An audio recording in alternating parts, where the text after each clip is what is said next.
you're traveling through another dimension. A dimension not only of sight and sound, but of mind. A journey into a wondrous land whose boundaries are those of imagination. Your next stop, the Twilight Zone.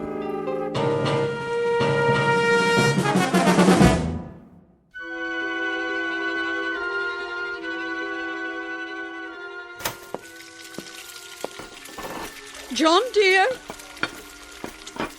John, your breakfast is ready. John? Didn't you hear me? I said... John? I heard you, Martha. You've worked hard, seen the good times and the hard times. What are you doing?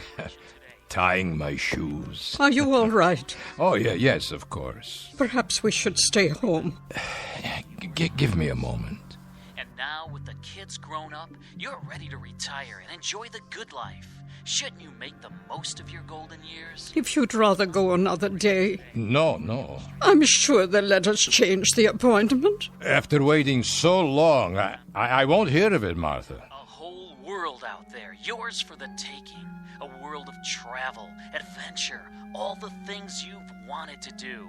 And now you have the time to do them together. Very well, then. I've made your breakfast. I'll be right there. So don't waste another minute. Call the New Life Corporation today for your illustrated brochure. The cost is surprisingly affordable for so much. Remember, this is your time in the sun. Shouldn't you make the most of it? The New Life Corporation, where we make all your dreams come true. Oh! Darling, be careful. I said, give me a moment. Lie down. I'll bring you a tray. Martha, if you don't mind, I think I'll skip breakfast this morning. Is it the pain again? It's only angina. Nothing to worry about. But I do worry. Let me call the doctor, please. Nonsense. He's done all he can. There's no point. Oh, John. John, what are we going to do? You know as well as I, we must go. There's simply no more time. If you're sure. Of course I'm sure. Oh, John. There. It'll be all right. You'll see. And now, back to our program on the Vacation Channel, Adventure for Two in Paradise.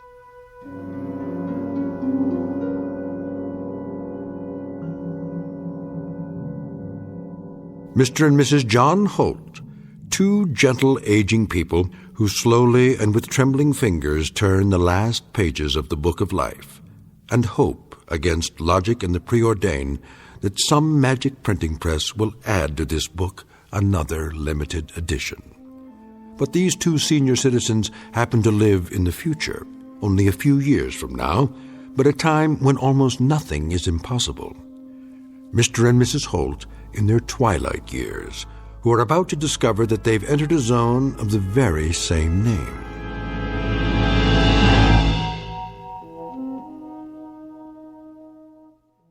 And now, The Twilight Zone and our story, The Trade-Ins, starring H.M. Wynant and Peggy Weber, with Stacy Keach as your narrator.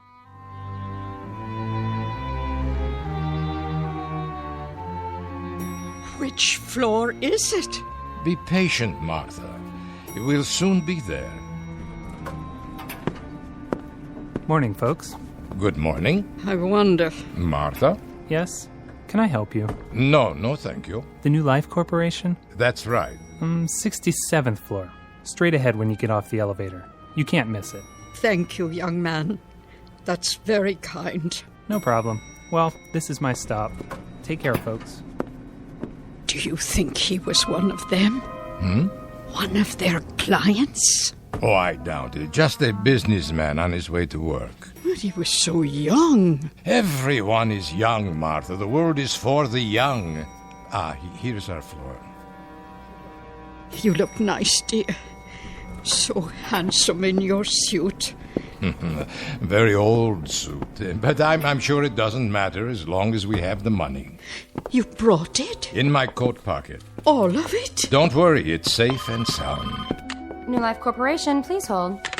Hello. You must be... Mr. and Mrs. Holt. Of course. Won't you take a seat? We have an appointment. With Mr. Vance. Certainly. I'll tell him you're here. Thank you kindly. I have a Mr. and Mrs. Holt to see you. Yes, sir. He'll be right out. Can I get you anything? Coffee? A soft drink? No. It won't be long. There are some ebooks in the waiting area. That's all right. My eyes, you see. He has trouble reading, even with his glasses. Please, Martha. I'm sure the young lady isn't interested in such things. Mr. and Mrs. Holt. Mr. Vance? We've spoken on the phone. How nice to finally meet. Won't you come this way?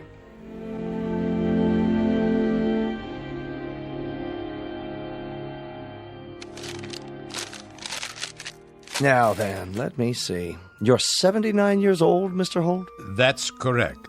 And you, Mrs. Holt. Why, this must be a misprint. It says that you're... I'm 74. No. I was 74 last May. I find that hard to believe. I sent all the records, including our medical history, if you need anything else. Everything seems to be in order. You have a history of illness, Mr. Holt. Some. More than your fair share. A great deal of illness, I'd say. From time to time. I'm so sorry to hear that. And are you in pain now, Mr. Holt? Some. He's in great pain. It's fairly constant now. It doesn't seem to let up. I see. Which is one of the reasons that the New Life Corporation exists. But surely you can't remove pain. Only a doctor, or perhaps God, could do that. Not remove, alleviate, banish. We make it a thing of the past. After a while, our clients forget even the memory of pain. I wouldn't want any more drugs. Though we don't deal in pharmaceuticals. That's the province of the medical profession. What we deal in is youth, Mr. and Mrs. Holt. We deal in a resurrected life. Our stock in trade is simply, well, some call it rebirth. An apt word, and believe me, it's no exaggeration. Could you tell us what's involved? Easily. The process is quick, merely a matter of hours, and guaranteed painless. Guaranteed? But how? Precisely. We supply synthetic bodies. Bodies that are perfect in concept, composition, construction. Physiologically and psychologically, you'll find that you're just as you are now in every way, except in a different body. A younger body, in the prime of health, both materially and emotionally close to perfection. These bodies that you speak of... We construct them ourselves on the premises using only the finest components: plastic, flesh, bone, steel. Did you say flesh? For some of the interstitial connections, we grow specialized cells for that purpose. They're permanently nourished to remain self-repairing and self-regenerating, supported by completely inert, non-corrosive materials. The wiring and circuitry are designed to duplicate the human neurological system, and the joints, such as the hip bones and knees, are almost totally invulnerable to disease or damage. So you see... How long do they... The lifespan of our units is roughly 112 years. 100? You've been married for how long? 50 years. We had our golden anniversary just 2 months ago. That's sort of the reason we finally decided to come here. Isn't it, John? A rich life. A happy life. A full one, I'm sure. I can see it in your eyes. And quite naturally, you don't want this relationship to end. Oh, it can't end. Martha is all that I've got, all I care about. Of course. Well, why don't I show you some pictures of the models we have available? No pictures. Well, they're very lifelike, all three-dimensional photography. My eyes, they aren't very good. In that case, why don't we go directly to the display cases, so you can view the finished product? May we? As long as you don't mind a brief walk. Not at all. If you'll please follow me then. The showroom is just here in the hall behind my office. Oh, it's so beautiful.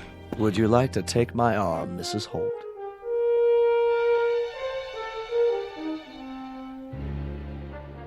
That man under the lights. Is he one of your creations? The young man in the tracksuit? Why don't you ask him? Ask?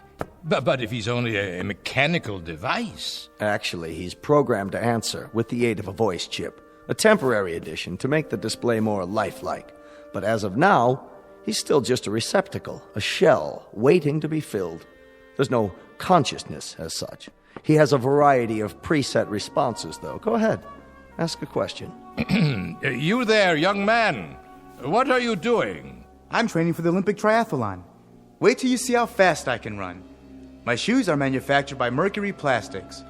I come complete with a brand new pair and a gift package of home workout equipment, all courtesy of the New Life Corporation. Oh, my word. He looks so strong. But I wouldn't need such muscles. I was never very athletic.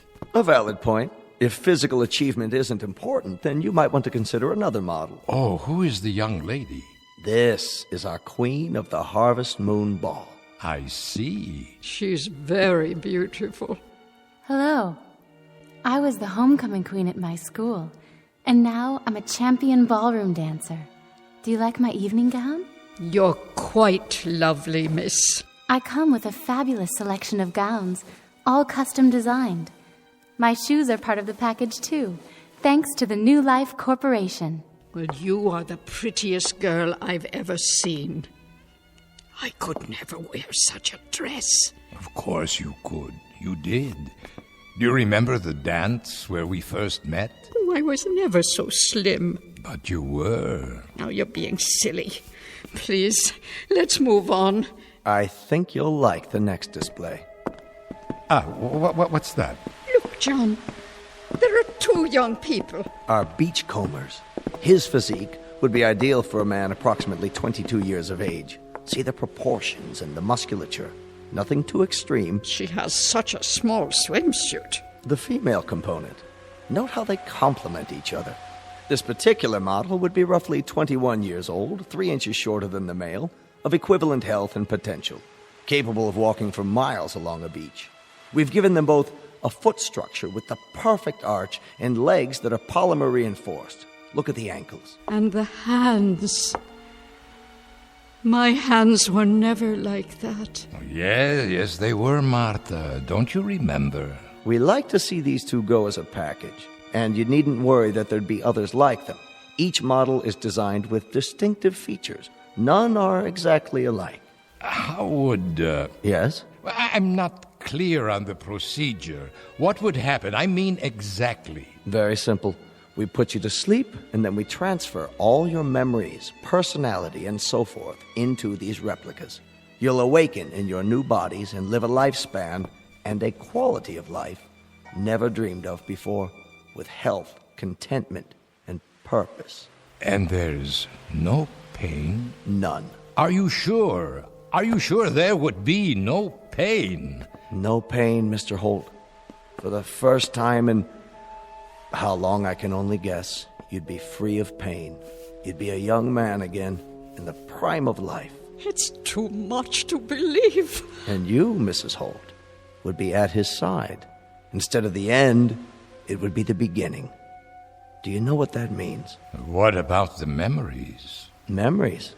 They will be transferred in full. There's no loss. But the actual moment of transfer. If a new life begins, then the old one must end. A kind of death for the mind as well as the body. And so, that is what I will experience, death. Are you afraid of dying, Mr. Holt? Not afraid. But if all that I have been comes to an end, then this rebirth, it's not something for me to know.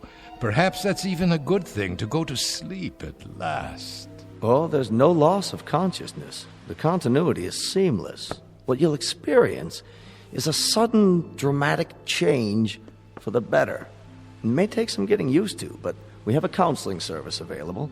The process itself is so simple, so uncomplicated, you'd really be quite amazed. Mr. Vance? Mr. Vance, you're wanted in the teleconferencing room. Would you excuse me for a moment? Yes, of course. Please, feel free to walk around, look at the other models. If you have any further questions, I'll be right back. We'll be here. John, it's like a miracle. Yes, maybe too much like a miracle.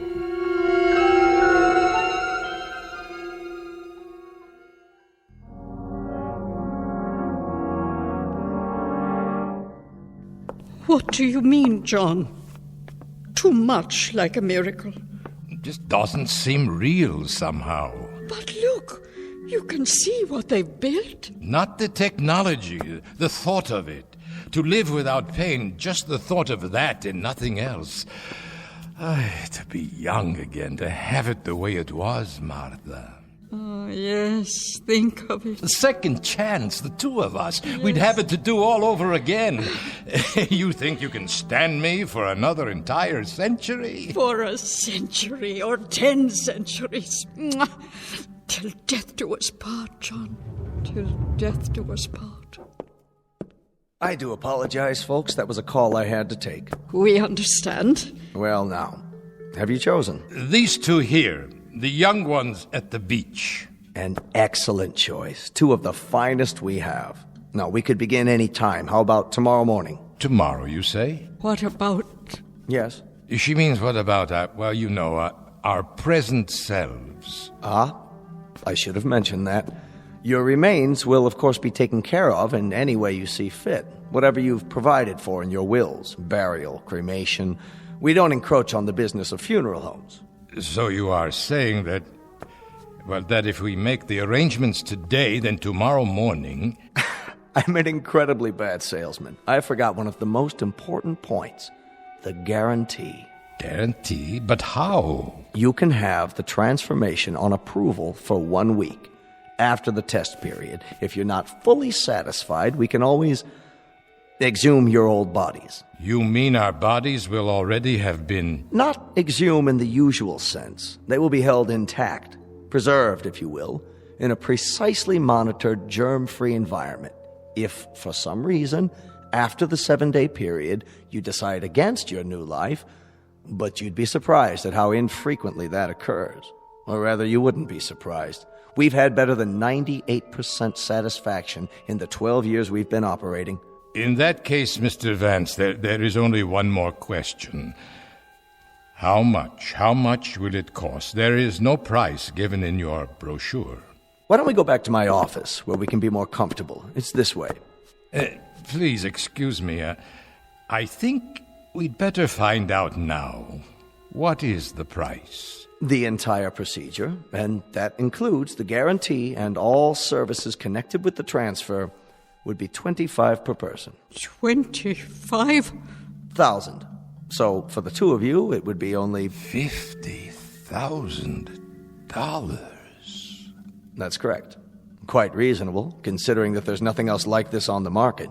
By prorating it, Mr. Holt, in other words, figuring it on a basis of cost per year, I might say it's ridiculously low. I mean, $25,000 per 100 years of lifespan. Well, you can see how very economical it is. We've got nearly $25,000 in this envelope, Mr. Vance. We allow a 5% discount on multiples if they're purchased at the same time. The extended warranty is extra, but if I do say so, it's only prudent to... The $25,000 is all we have. Can we make a partial payment? Partial. Well, we could pay this much in cash and then charge the rest. I'd be able to work again. You can take it out of my salary as much as you want until the balance is paid. I'm sorry, Mr. Holt, but my hands are tied. Government regulations prohibit any extension of credit in these matters. The transaction must be in cash. But that's all we have. It's all we have in the world. We've been saving and saving it. Why... We've done without practically everything. The doctor bills ate up almost all of our retirement account, but this money, this is pennies, nickels and dimes. Sometimes it was only one meal a day. No vacations, it was no movies, no going out for months. It was my wife wearing the same coat for years, the same dress over and over. I'm sorry, Mr. Holt. Believe me, I am. But these are the rules I have to follow. They don't allow me any leeway. There is, of course, one alternative. And what is that? We could perform the transference for just one of you. Yes. Yes, that's the way it should be. No. You have it done, John. Use the money for yourself and have it done. And I can wait. That's not possible. But I wouldn't mind waiting.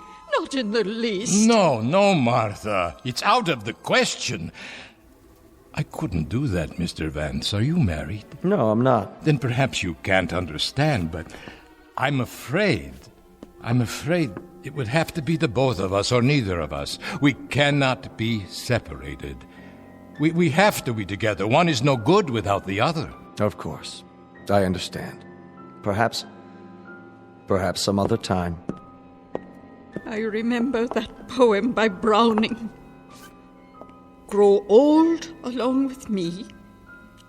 The best is yet to come. The last of life for which the first was made. Give me your hand, Martha. I'm all right. Give it to me, so I can kiss it. Don't worry, Martha. I'll find a way.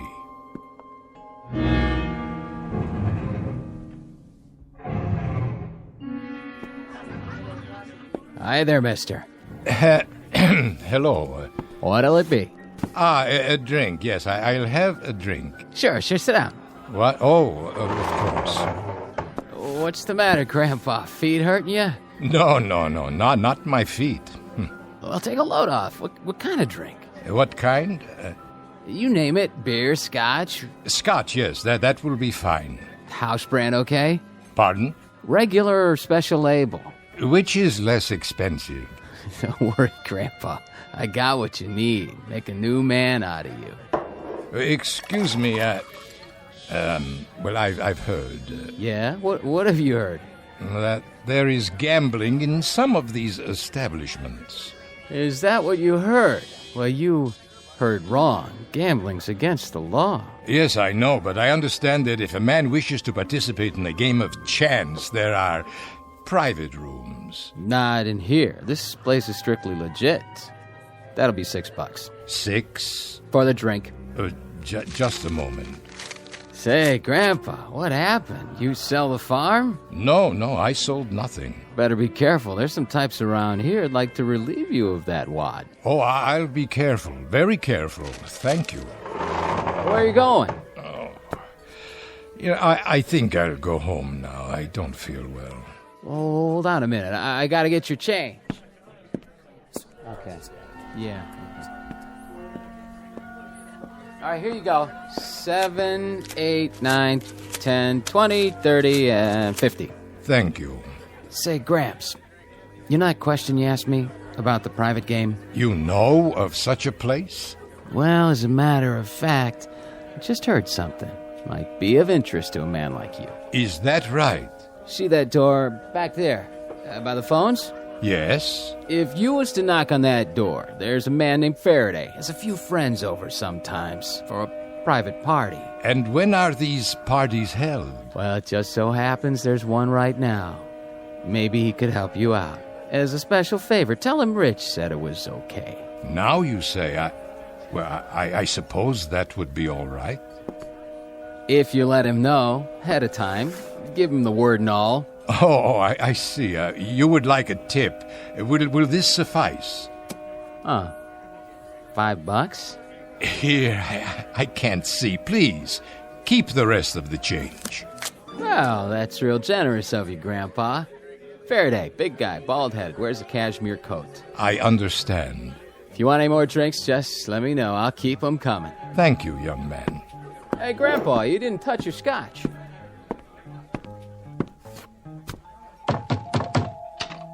Yeah? Mr. Faraday, please? Nobody by that name. But the bartender, he told me. Which bartender? I believe his name is Rich. Wait here. This is the guy. Uh-huh. Are you Mr. Faraday? What do you want, Pop? I'm told that I can gamble here. Gamble, huh? Well, that might be arranged. If you have something to back it up. You got a bankroll? Yes, it's all here. Yeah, it looks like you do. Horse come in? No, sir, I'm not much for gambling. Is it enough? Why don't you step inside? If it's all right. Place your bets. Insurance. Here we go, down the derby. What's your pleasure? Dice, poker, red dog? I don't know very many games. I used to play a little poker. Did you now? When I was younger. Well, what do you know? There just happens to be a game open. There does? We got a chair for you right over here. Are you sure you don't mind? Oh, don't worry about it. Come on, Pop. Have a seat. There you go. We have a new player, gentlemen. Let the games begin.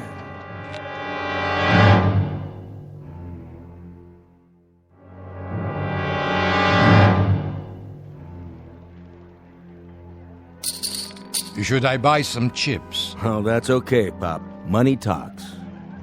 You sitting in, Faraday? Don't mind if I do. Oh, unless the new player has an objection. Why, no, it's your establishment, is it not? I should introduce you around. This is Mickey. Hi there. And Steve-O. Hi there. And the Count. How do you do? You are royalty, sir? Nah, they just call me that because... Because he's the best card counter ever came in here. That's why we barred him from the blackjack table. But I let him stick around. He just loves cards. Yeah. Whose deal? All yours, Count. Shuffle them up real good now so Pop here has a square chance. You got it. Shouldn't we ante first? Listen to the man. Hey, we got a real poker player here. Yeah, sure looks like it. You comfortable, old man? Why, yes, perfectly. Because if you aren't, I can get you a pillow. For your back or whatever. Lay off, Stevie. He said he's okay. I just thought... Hey, cut the chatter and play cards, all right? The game is 5-card draw. Jacks are better. Progressive. Jacks or better. So that means I have to have at least 2 jacks or... Ah, you've played this game before, haven't you, Pop? It's been many years. Oh, wait. If you got any doubts, I mean, maybe you shouldn't do this. Perhaps you're right, Mr. Faraday. You sure you want to be here? I just happen to need the money. Need it bad, huh? Very bad. Hey, we playing poker here or what? Hold it, I said. Don't anybody pick up your cards. Look, you know, Pop, there's 2 sides to every street. Yes? I mean, you can triple what you got in 10 minutes. Or you can walk away from the table with a big fat goose egg. It's been known to happen. You don't have to explain. I understand. You're the boss, Pop. 2 jacks or better, you can't open.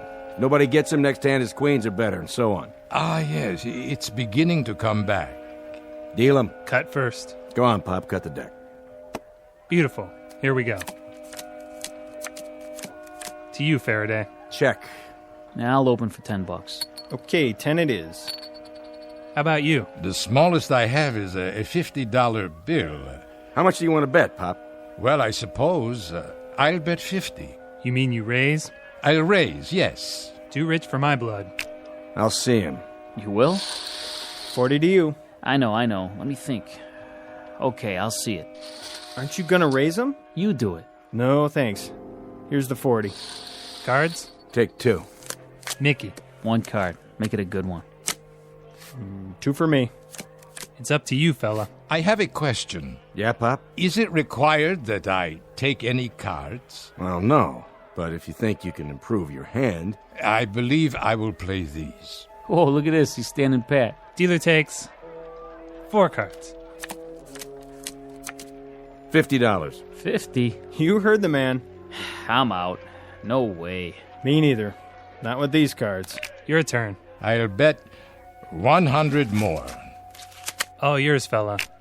Unless you want to see him, Mr. Faraday. Yeah, not this time. That's it, Pop.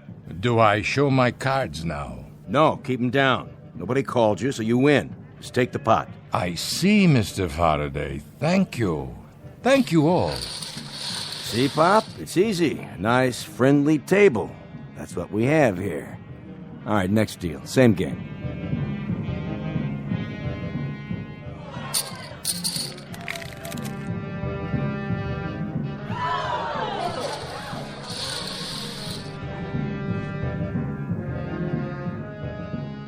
To you, old man. You in or out? How much? 1 to call. 1. Yeah, 1,000 more. Unless you want to raise. I can't raise. I only have $1,000 left. Yeah, we know. Then You sick, Pop? I'm all right. No, you're not. It's between you and the old guy, Faraday. Excuse me for a moment. You're pretty bad off, aren't you? Long time? The last several years. I'm about to clean you out. You know that, don't you? I'm sorry to hold up the game. I'll feel better in a minute. Why do you need the money, Pop? It doesn't matter now. No. Go ahead. I'm interested. My wife, Martha, and I wanted new bodies. It cost $50,000. I only had half of it, but I botched it up. I'm no good at this. I'm no good at anything anymore. Just a tired, sick old man who can't walk to the corner without swallowing a pill, who leans on his wife when he takes 3 steps. Just a tired, sick old man, not worth anything to anybody.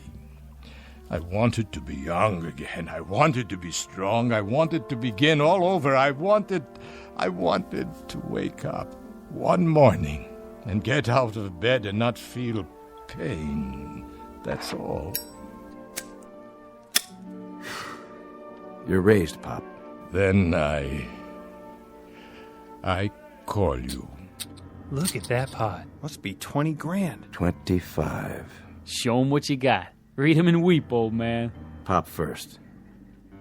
I have these. 3 big ones. Kings. At least he hit something this time. Are you able to beat that, Mr. Faraday?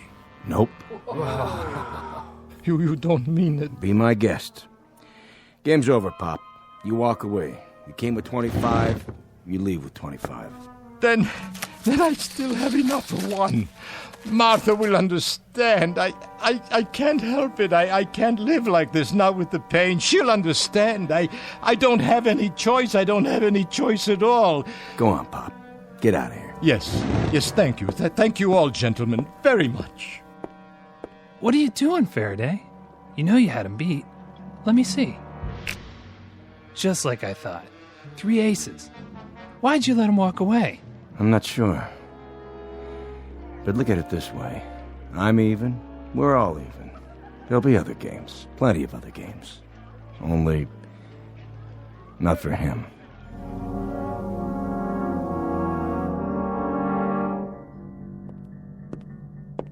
Sorry to keep you waiting again. Martha. It's all right, dear. I understand. Do you? I told you before. You should be the one. This is the way it should be. Forgive me, Martha, please. Please forgive me. It was just I can't stand the pain anymore. Of course you can. Mr. Vance, John is ready now. Go ahead, my dear. They're waiting for you. Are you, Mr. Holt? Are you ready? Yes, I'm ready. Martha, I'll be waiting for you, my darling. Mwah.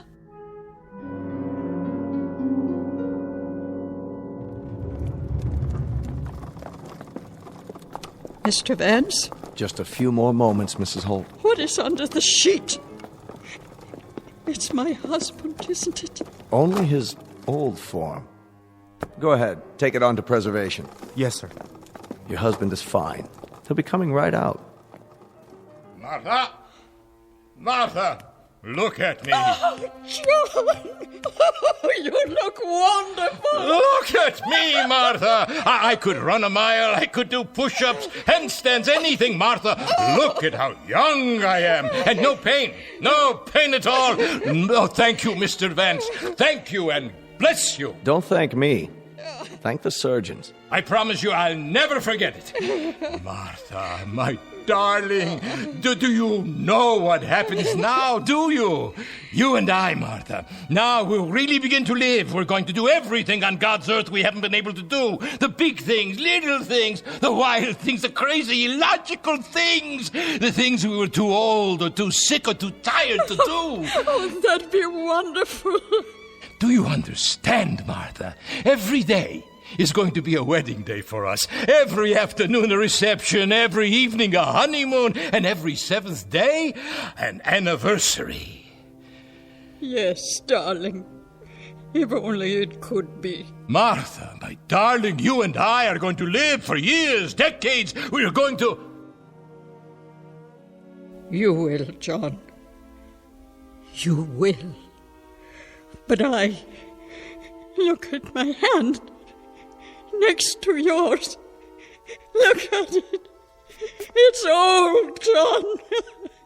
So very old. Martha, no. I have some papers for you to sign, Mr. Holt. Would you come with me? No, what have I done? What have I done?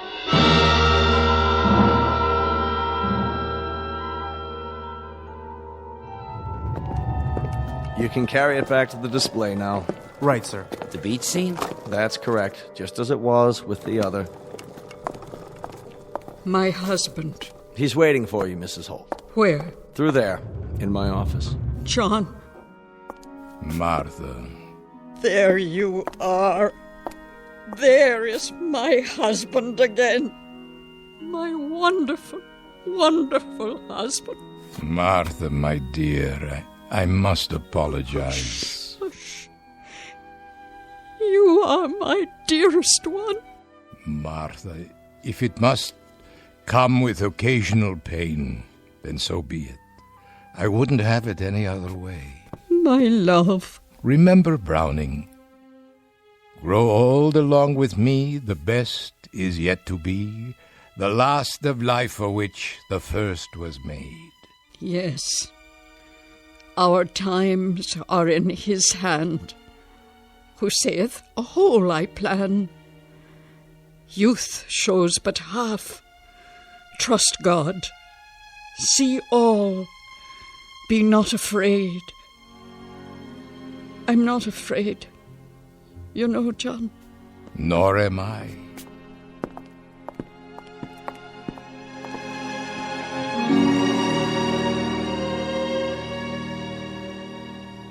From Cahill Gibran's The Prophet.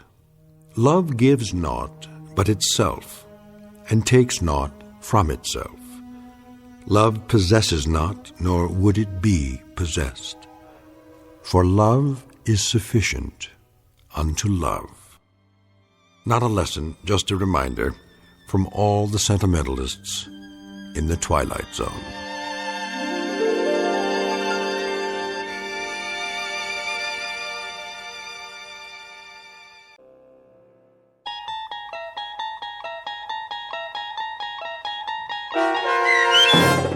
The Trade-In, starring H.M. Wynant and Peggy Webber, with Stacy Keach as your narrator, was adapted for radio by Dennis Etchison and based on a script by Rod Serling. Heard in the cast were Christian Stolte, Doug James, Todd Manley, Andy Herman, Sarah Marks, Brooke Sanford, Rick Vargas, Vince Amari, Roger Wolski, and Carl Amari.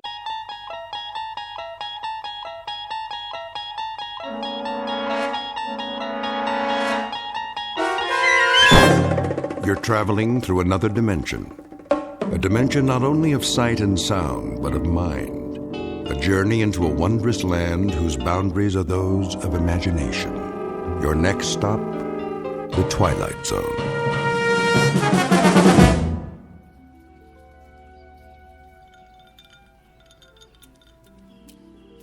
Diane. What? Come here, sit down. In a minute. What are you doing? Going for a swim. What does it look like? Now? Of course now. Before the sun gets too high. But you haven't finished your drink yet. It's not going anywhere, Eddie. Right now, this pool looks positively delicious.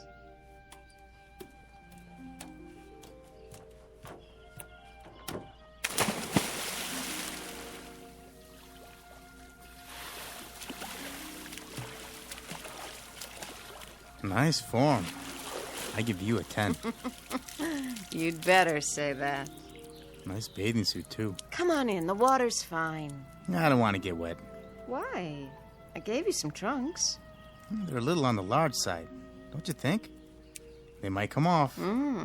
Promises, promises.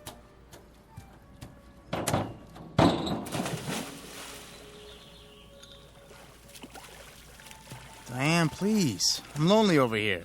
All right.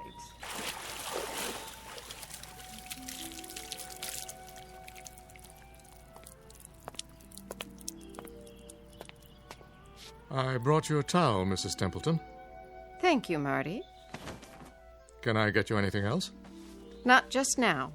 I came down to join Mr. Page for a swim. Yes, ma'am. So I see.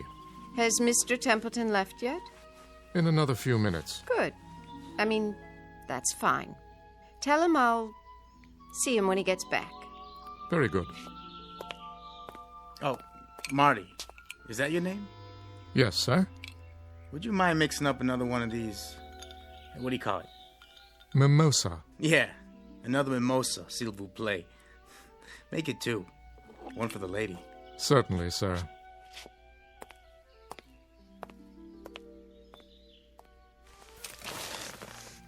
Rub some lotion on my shoulders, would you, Eddie?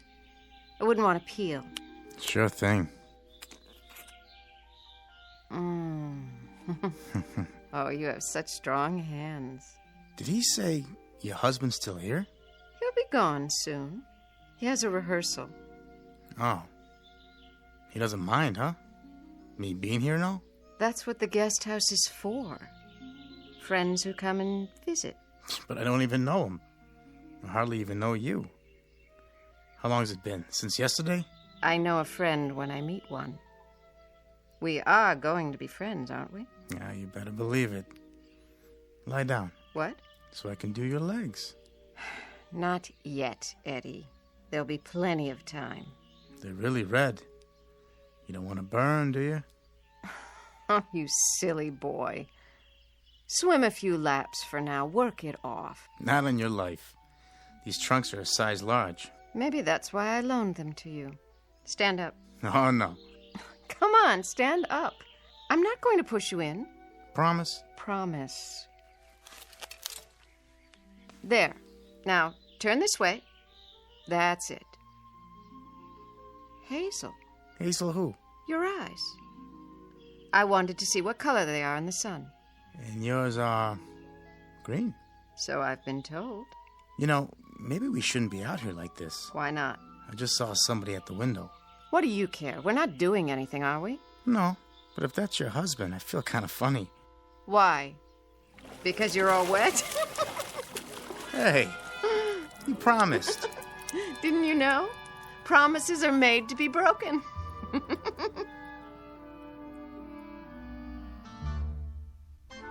The young woman is Diane Templeton, the wife of Booth Templeton.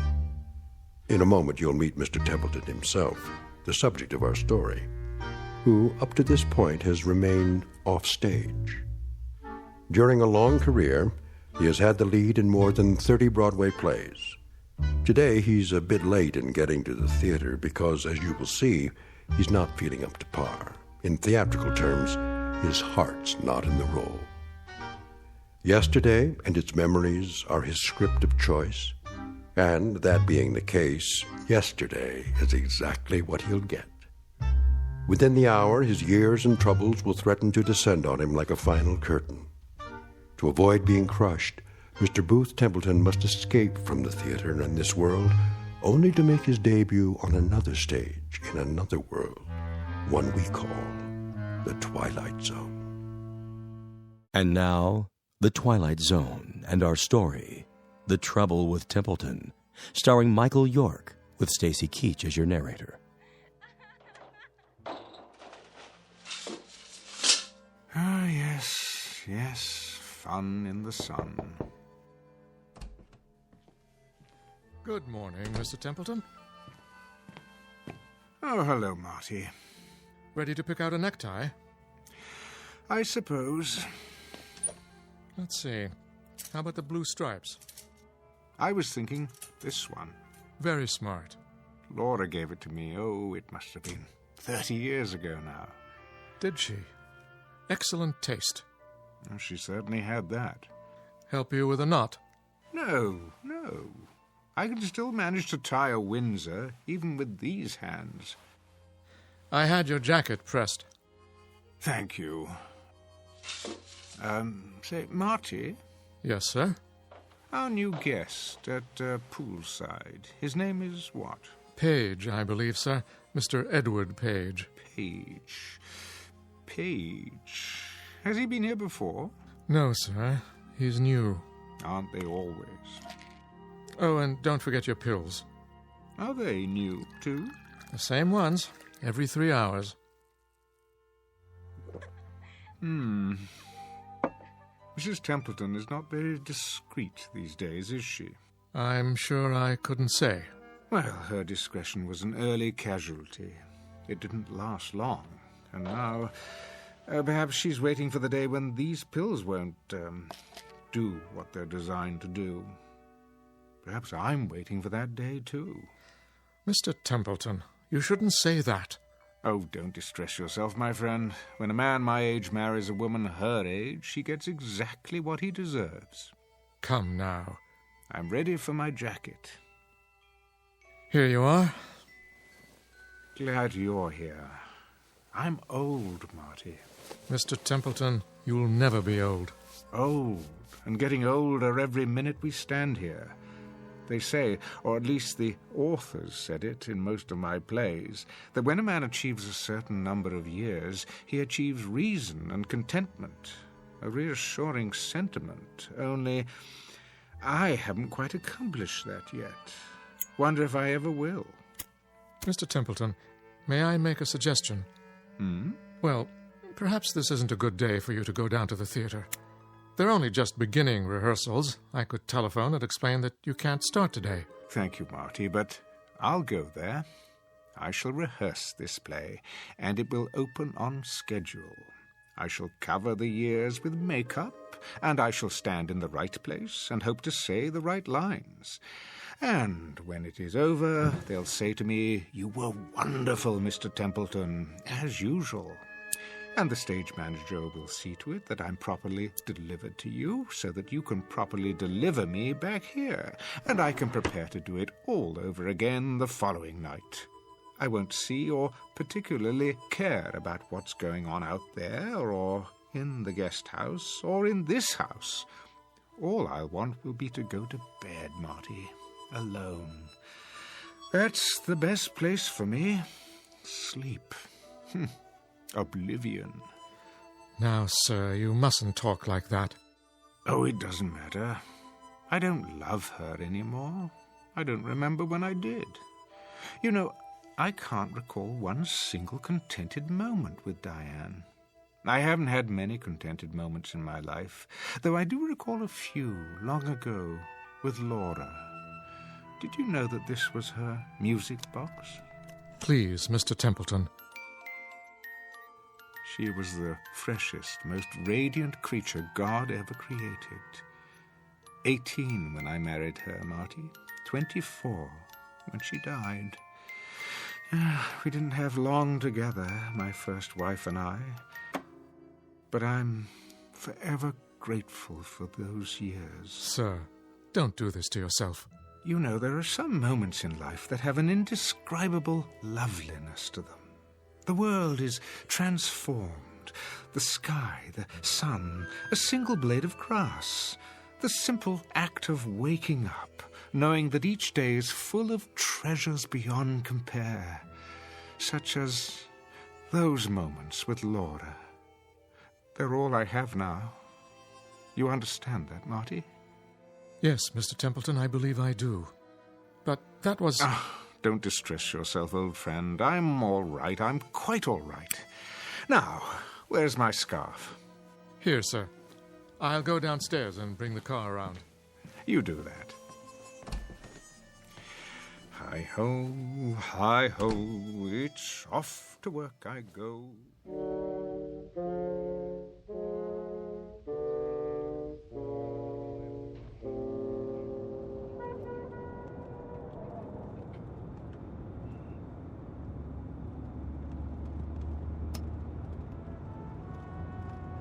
The Savoy, isn't it, sir?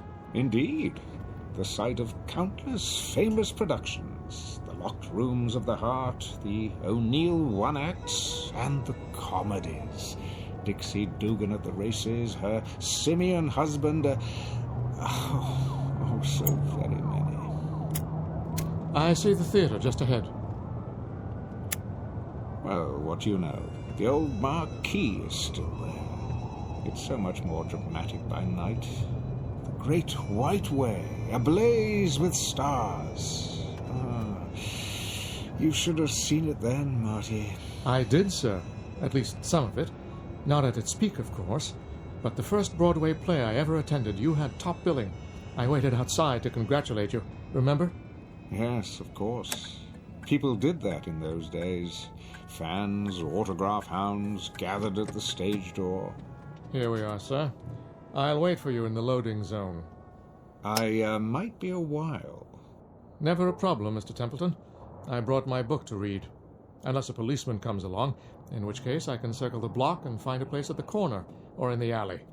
I'll keep an eye out for you. Actually, it shouldn't take long today. First rehearsals are a simple read-through. If you care to go to lunch... I'll be fine, sir. All part of my job. Thank you, my friend. Ever loyal. Not at all. It's an honor. Well then, once more unto the breach.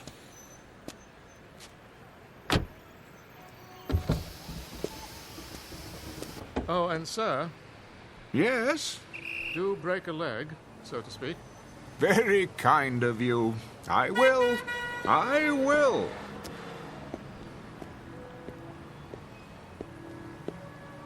No billboard yet. I remember every time a new one went up... You're late, Booth. What's that? After 12, kiddo. Is it really?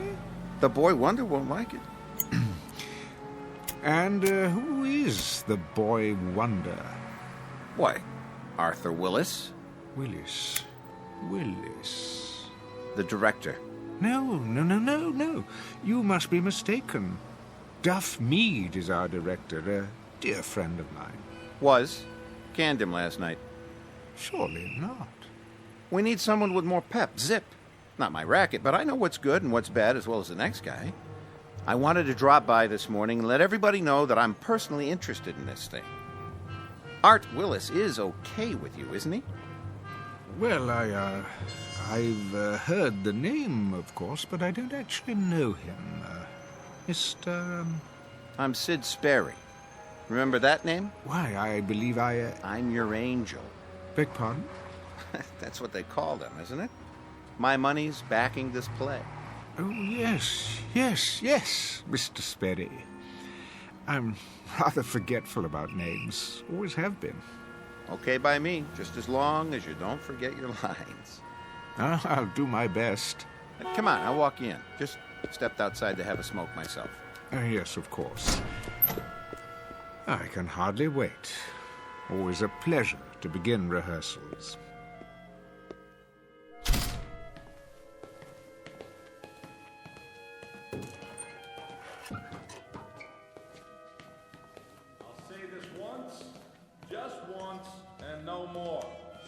I'll say it now and expect each and every one of you to understand it. Wonder Boy, I take it. Shh, the man's a genius. Michael Franz is producing The Angry Lovers. Mr. Combs has written it. You have all been hired to act in it. And I have been contracted to direct it. So, make no mistake about what we are here to do, and make no mistake about me. A ship has only one captain. I am in charge. I will direct every aspect of the production my way at all times. Is that clear? Yes, Mr. Willis. Quite clear, Mr. Willis. I like that. Like it very much. In control, that boy, right from the start. We're in good hands. We, Mr. Sperry, Templeton, Sperry. Oh, yes, Mr. Sperry. I apologize. How impolite of me. I won't forget again. I'm sure you won't. So, now that we're all here... Almost all of us. The elder member of the cast. Call us home. Yes, Mr. Willis. Call him and tell him that if he's not here, I'll have no choice but... That won't be necessary. Well.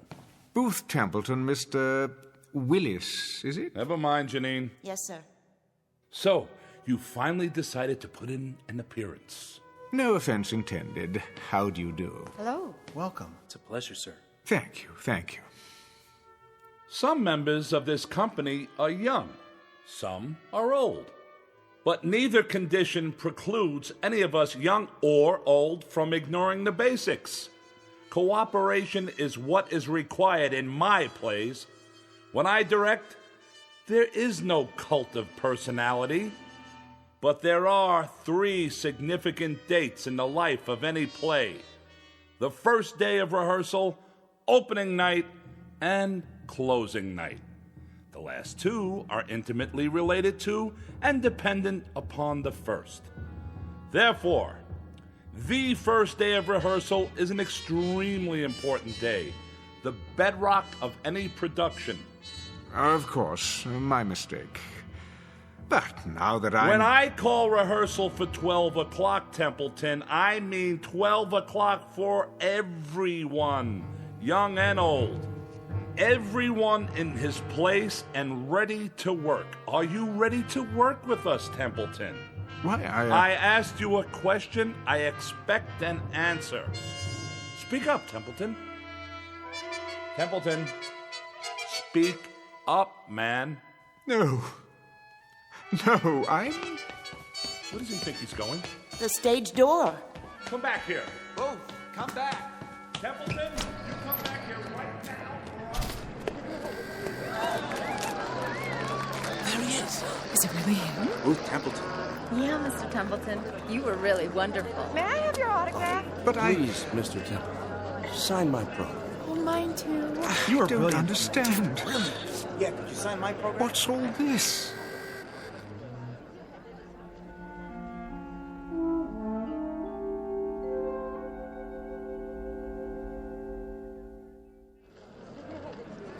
I've seen every play you've been in, Mr. Templeton. I've never missed a performance. You're my favorite actor. I think you're the best, Mr. Templeton. Why, thank you. When are you going to Hollywood to be in talking pictures?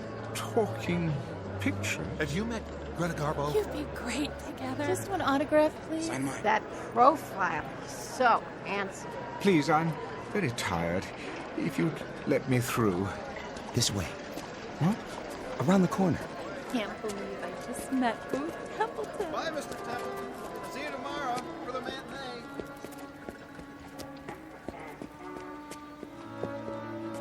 They won't follow you. Don't worry. You're a star. Am I? I was once. Where's Marty? Who? May I ask what is going on? Huh? Those taxi cabs. Why are they all so ancient? Look new to me. There. Now you're in the clear. Thank you. Think nothing of it. Always glad to help. You know that. You look familiar. Have we met? Now you're ribbing me, Mr. Templeton. You know my name. Anderson, the stage manager. Anderson. Oh, yes. Wait a minute. What's this? What's what? This billboard. How long has it been here? Oh, a few days, I guess. Since they started previews. What's the matter? Don't you like it? I do. But it's a collector's item. Will be, I guess, if you sign it. Hold on. Why is it on the side of the building? Savoy Theatre, Booth Templeton in The Great Seed, 1927's biggest hit. Yep. I never read reviews so good. You're going to get an award for this one. 1927? That's 35 years ago. Written and directed by Barney Pfluger. Barney? He sure is good, huh, Mr. Templeton? Another winner for both of you. What year is this? There you go again, pulling my leg. Most assuredly not. I have to know. All right. It's 1927. What else could it be? But that's not possible. Oh, I almost forgot. I got a message to deliver. A message? Yeah, your wife called. My wife? Yeah, on the backstage phone. I guess she's seen the play lots of times, huh? What's her name? You mean to tell me you got more than one wife? Her name, man. Why, it's Laura. Same as always. Isn't it? That's not very funny. No? Sounded like her. But Laura's dead. Well, if she is, she's the best-looking ghost I ever saw. No offense. Where's Laura? Where is she? But she said for you to meet her at your regular place. Where is that? For the love of God, man. Relax. It ain't far. That club, the private one. What? You know, Freddie Iachina's down the street. When? She's there now.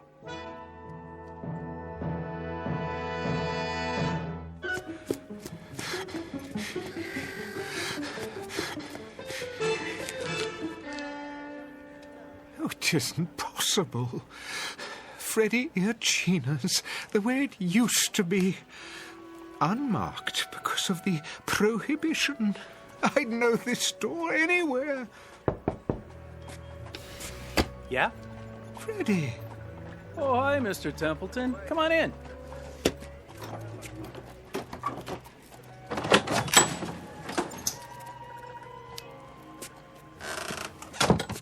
Freddie, it is you. What'd you expect? But I'd swear this is your old speakeasy. Can't be too careful these days. Always expecting a raid or something. Why, this is fantastic. Where the elite meet to eat. Nick! Make my friend a drink. What'll it be? Nothing right now. Suit yourself. One Manhattan, one old-fashioned, a screwdriver, and a glass of beer. Table 7. Coming right up. Freddie, my wife. Yeah? Is she here? Sure. Came in a little while ago. But she's not at our usual table. Table 3, over there. What do you have tonight? Steaks or chops? Nothing. Freddie, we're not staying very long. If you change your mind, let me know. I will.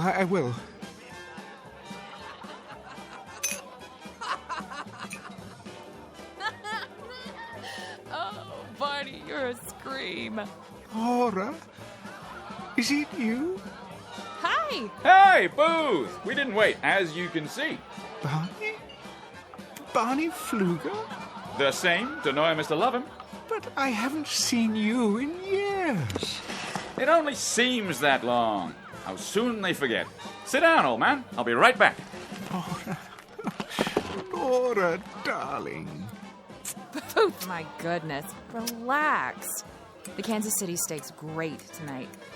So juicy. Bite? Laura? What's the matter, honey? You look worried. I hurried over as soon as I heard. Heard of what? Ugh, Booth. How many times have I told you to take off your makeup before you come in here? Makeup? This isn't the green room. It makes you look old. Laura, darling, let's go somewhere else. We already are somewhere else. I mean, where it's quieter, where there aren't so many people. Well, I happen to like people. The more the merrier. I want to talk to you. Why?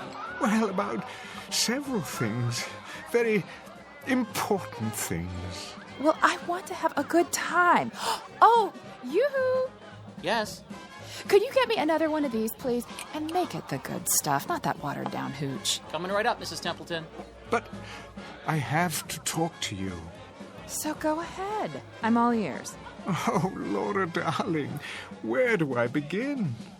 I don't know why I'm here or for how long. All I know is I'm here. Do tell.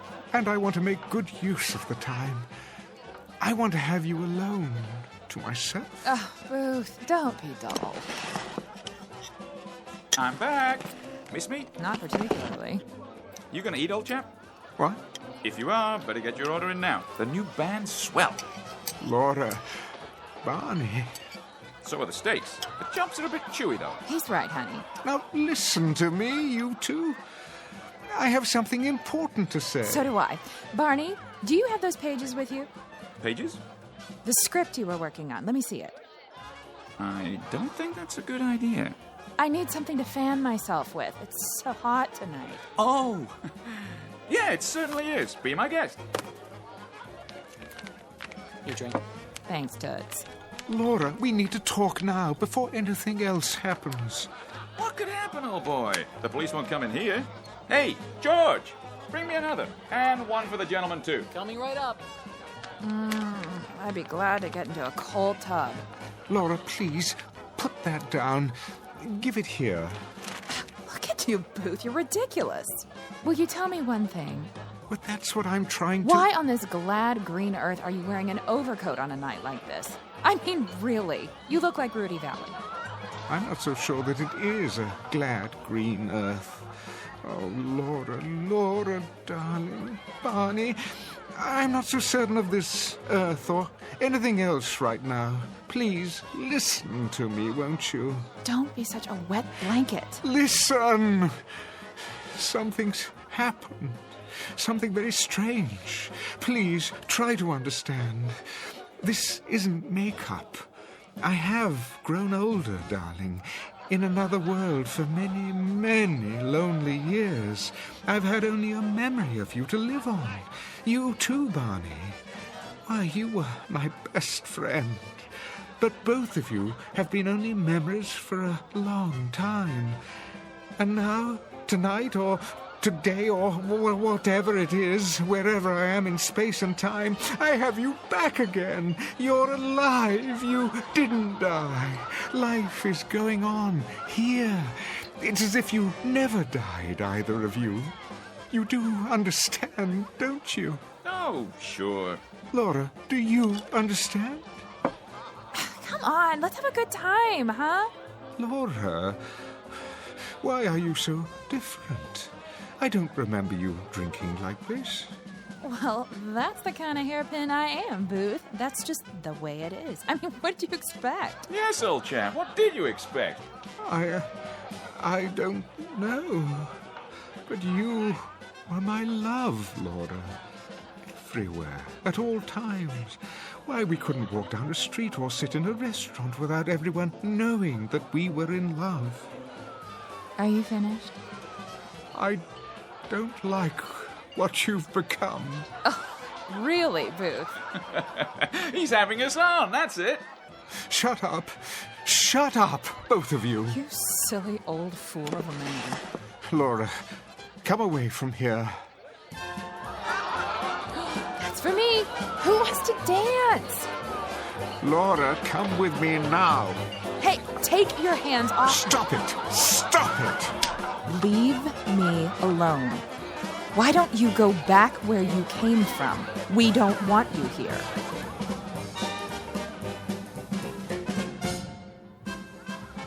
Laura, you slapped me. Oh, leave me alone. See here, Booth, let's not have a scene. Isn't anyone going to dance with me? How about you, Barney? Oh, no, I can't do the Charleston, you know that. Come on, you old stick in the mud. Let's cut a rug. Look at that girl dance. I say, Laura, you're a real flapper. Stop. Stop, I tell you. Something wrong here? Yes. It's all wrong. She won't listen. Take it easy, Mr. Templeton. Have a good time. That's the problem. Time. Who knows how long this will last? It's a gift. Every moment of it, every second. I can't let her squander it. Have a round of the house. No, you don't understand. I'd say you're the one who doesn't understand, old boy. This place is for the young. If you can't get with it, perhaps you should go somewhere else.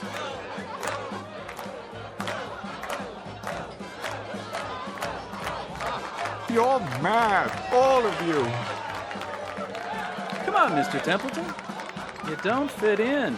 Freddie's right. You don't. Why won't you listen? I didn't ask to come here. Are you sure? Perhaps you did. And now that you're here, you're miserable. Well, why ruin it for us? Don't you see? This simply isn't for you. Not anymore. Maybe you should listen to him. We don't want any trouble. I don't want any trouble either, but you don't know what it's like. Seeing my wife, my best friend... Come along now. Peaceful life. Get some air. Yes, that's what I need to clear my head. Right this way. See you in the funny papers, old boy. Let's go dance. Go, go, go, go. See you some other time, Barney. I don't think so.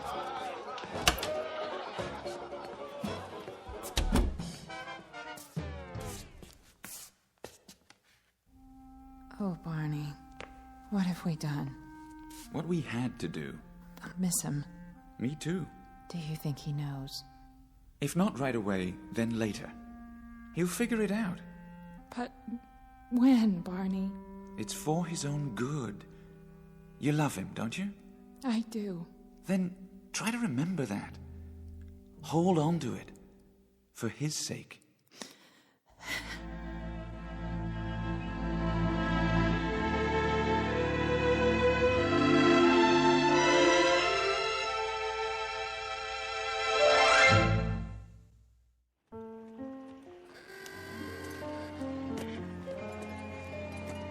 Say, will you look at that? Is that him? Sure is. Mr. Templeton? What do you want? My wife's your biggest fan. We just saw the great seed. You were brilliant. Great show. I'm sorry, May I have your autograph? Not now, please. What are you? Stuck up?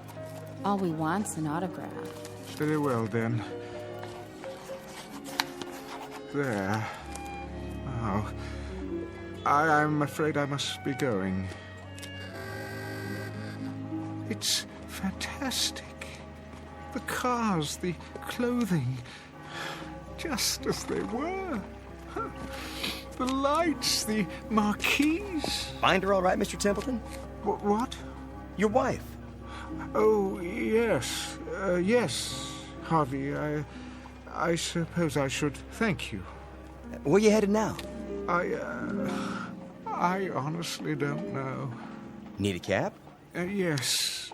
No. I mean, my driver. Where has he gone? Your driver? His name is Marty. He said he'd wait for me in front. But that was hours ago. It was still daylight. I don't follow. Never mind. It's not possible for him to be there and here as well. I always hail you a cab. Most nights, at least. When you're not going over to Freddy's. Harvey, may I ask a favor of you? You bet. Just listen to me for a moment. Don't say anything. I want to confirm something. Shoot. Well, you see, I seem to be having a problem with my memory. It happens to the best of us. I'm serious. I honestly don't know what I'm doing here. The last thing I remember, I was in the theater, the Savoy. This is the Savoy, isn't it? Better be, or I'm working in the wrong place. I was here this afternoon to begin rehearsals. For what? This one just opened. Going to run for months, if you ask me. A director named Willis, the boy wonder of Broadway. Never heard of him. The play was called The Angry Lovers. Yeah? What were they angry about? It doesn't matter. Well, that's where I beg to differ.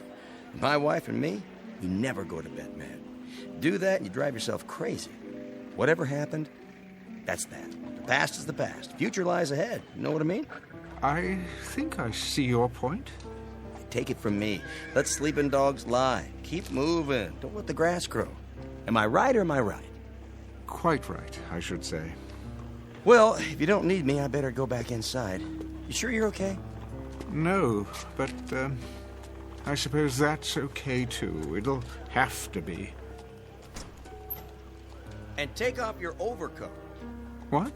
It's too hot tonight. You'll get heat prostration. Oh, thank you, Harvey. I'll do that. Don't mention it. See you tomorrow, Mr. Templeton.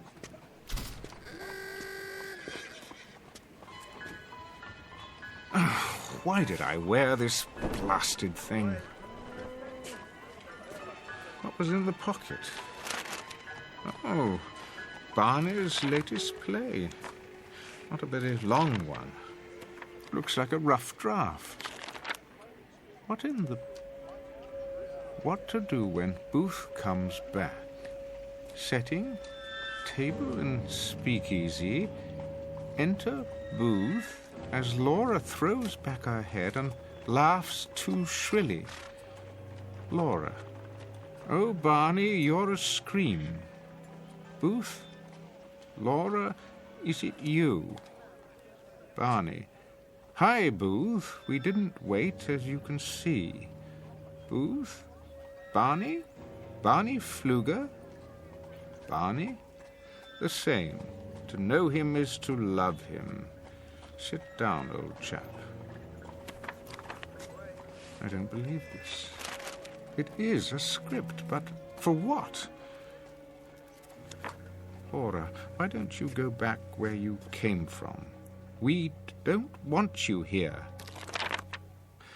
They were acting the whole time.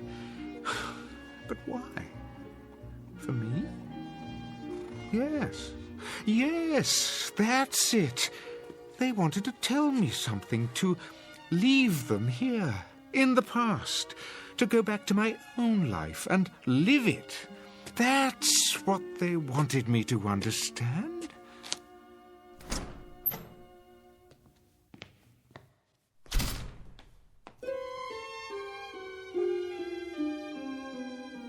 I say let him go. He can be replaced. I don't know, Sid. He's a major star. He was. He's still a draw. If we make the announcement now, it will sound like the production's in trouble. There he is now. Let me handle this. Templeton. Mr. Willis, I presume. One question. Are you in or are you out? I am definitely in. And it is definitely Mr. Templeton, especially to one so young as you. Now, wait a minute. Excuse me, Mr. Sperry. If you have something to say to me... I do, Mr. Sperry, and it is simply this. I never allow anyone not directly connected with the production to attend my rehearsals. That is a matter best left to the artist you hire to do their job, which, as I understand it, is to give you a hit play. Say... And your job is to remain out of sight and not interfere. In fact, I insist upon it. Just who do you think you are? I don't think, I know. The name is Booth Templeton. Yeah, well, I don't care. Sidney, run along. But I said I'll handle it. Yeah, right, all right. But see that you do. Now then, shall we start rehearsal? I'd like that, Mr. Templeton. I guess I came on too strong before.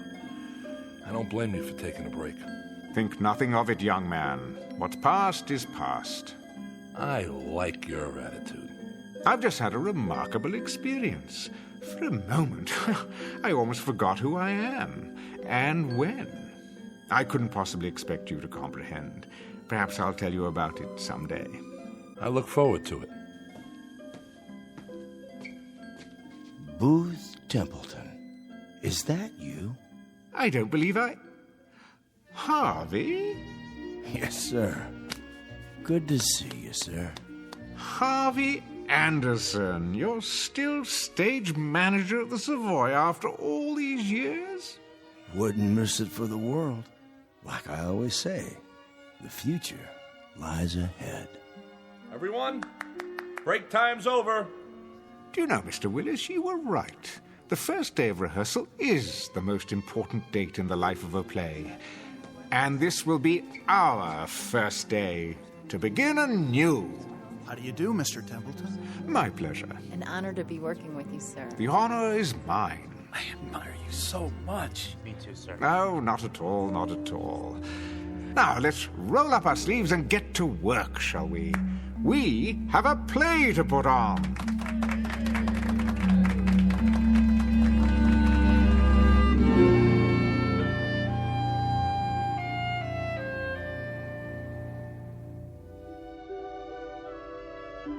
Mr. Booth Templeton, who shares with most human beings a hunger to recapture the distant past, moments that soften and blur with the years.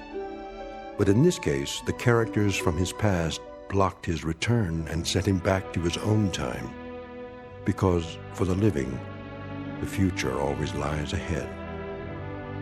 Mr. Booth Templeton, who discovered in his pocket a round-trip ticket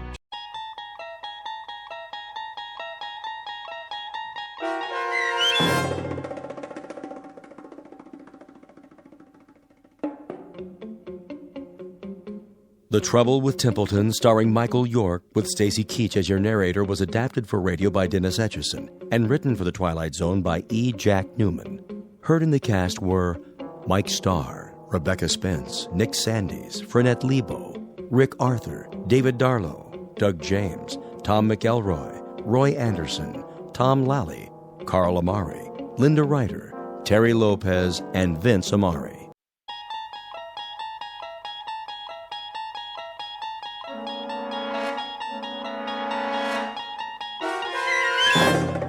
You unlock this door with the key of imagination.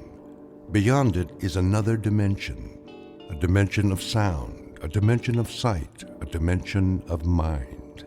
You're moving into a land of both shadow and substance, of things and ideas. You've just crossed over into the Twilight Zone.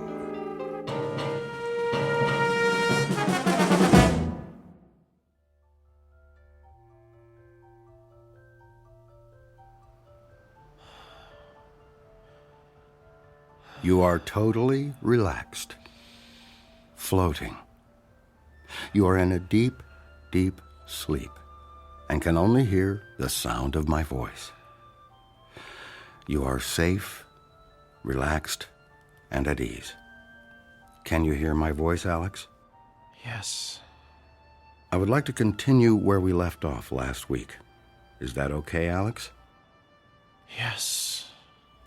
Last week, you were telling me about a strange laboratory. Do you remember it? Yes. You described it as filled with instruments. Tell me about the instruments, Alex. They're metal and shiny. There are lots of lights. Tell me about the lights, Alex. Are they bright? Yes. The lights are bright. Are there people in the room, Alex? Aliens? Yes. There are aliens. Come on. Sir, please. I'm allowing you to sit in, but please do not interrupt. Fine. Sorry. Can you describe the aliens for me, Alex? Do they have big eyes? Yes. They have big eyes. And what did they do to you in the laboratory? Experiments. What kind of experiments? I don't know. Were they medical experiments? Yes. Medical experiments. Oh, enough already. Sir, please. Okay, Alex. I think we're going to have to end our session now. I want you to wake up now. You are slowly awakening, feeling better than before. I will count to 3, and you will wake up. 1, 2, 3.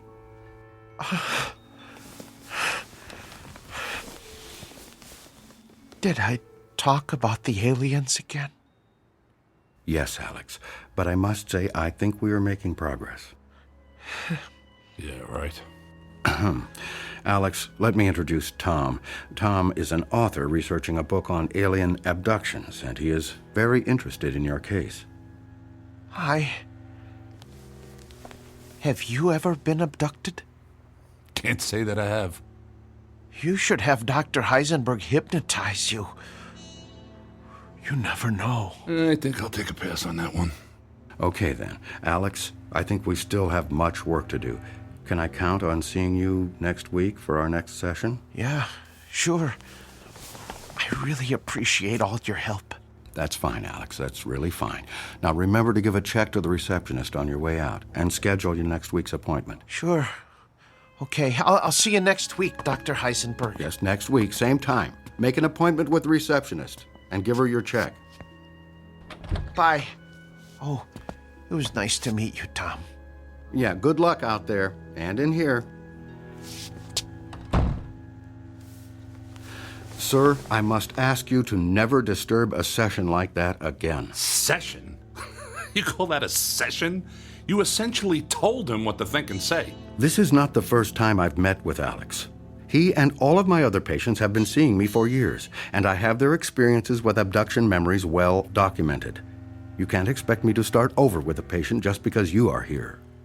Look, I appreciate the time, but I need hard evidence. All you seem to have are stories from people extracted with a methodology that looks to be anything but scientific.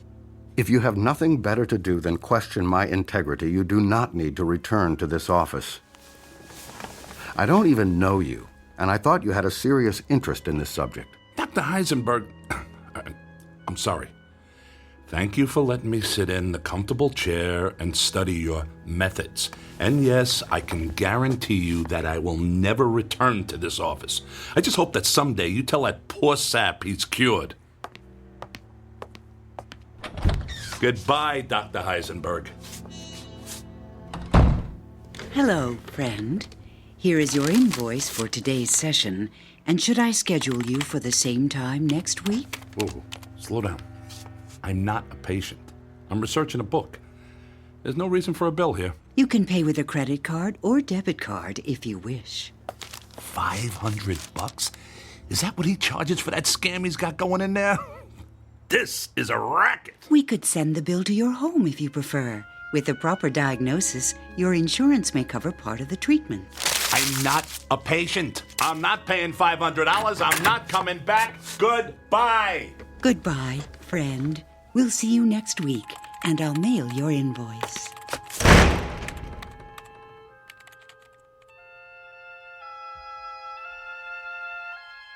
Meet Mr. Tom Calkin, a bad writer with a bad attitude and good intentions who pins conspiracy books that no one seems to read.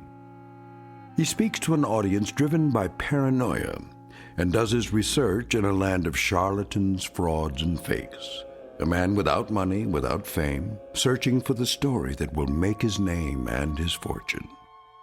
His biography is as boring as his work, and his next contract may be his last. Desperation drives him, and lies define his truth. At least until he finds his story in that place where all lies fail, a place where even the bright light of truth isn't always what it seems. A place called the Twilight Zone.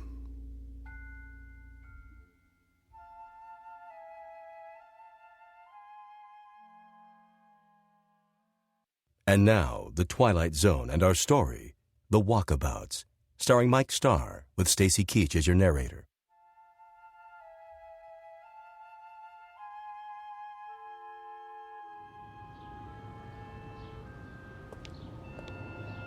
Unbelievable.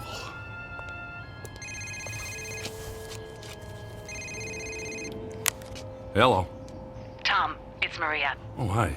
Where are you?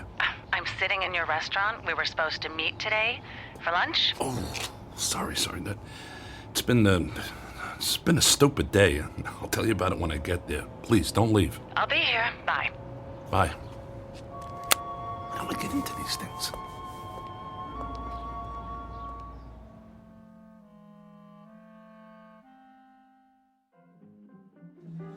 Sorry I'm late.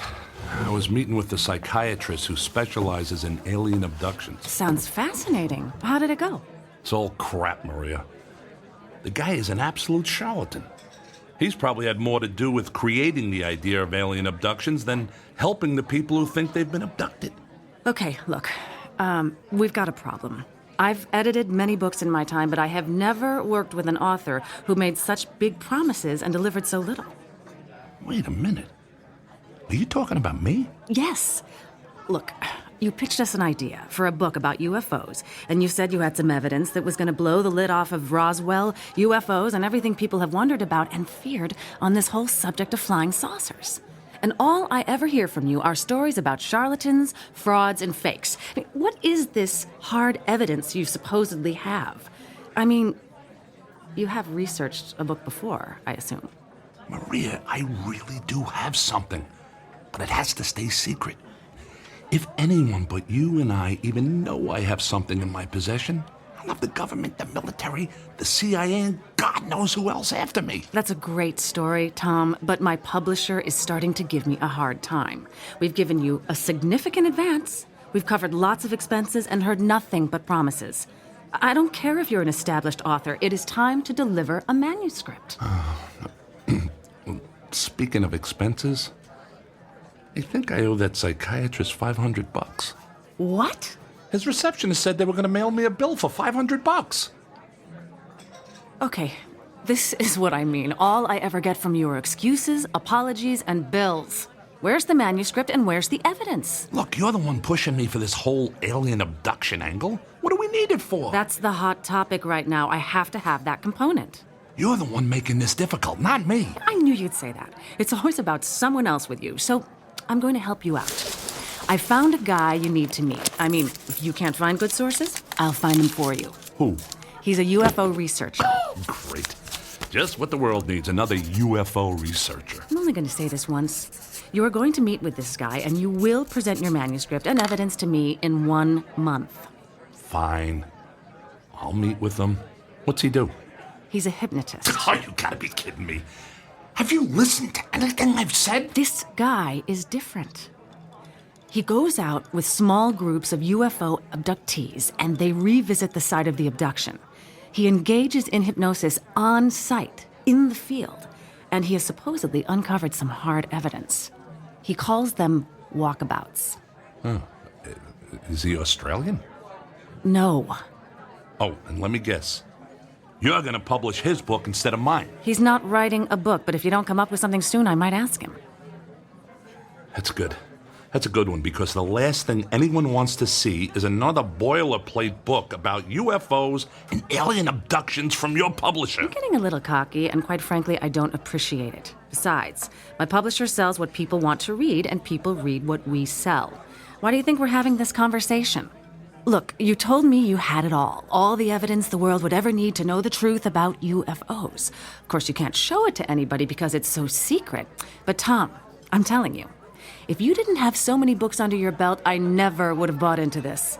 Is this how you've done all your books? Fine. I get it. I'll shut up. Who is this guy and where do I find him? His name is Tammuz. To what? T-A-M-M-U-Z. It's pronounced Tammuz. Maybe if you show me your evidence, he'll show you his, and we'll all be happy. Okay. I'll get a hold of him. Do it soon, Tom, and show him what you've got. I'll call him today. Good. And I'll see you in a month with the manuscript. Deal. Is it possible for you to pick up the tab?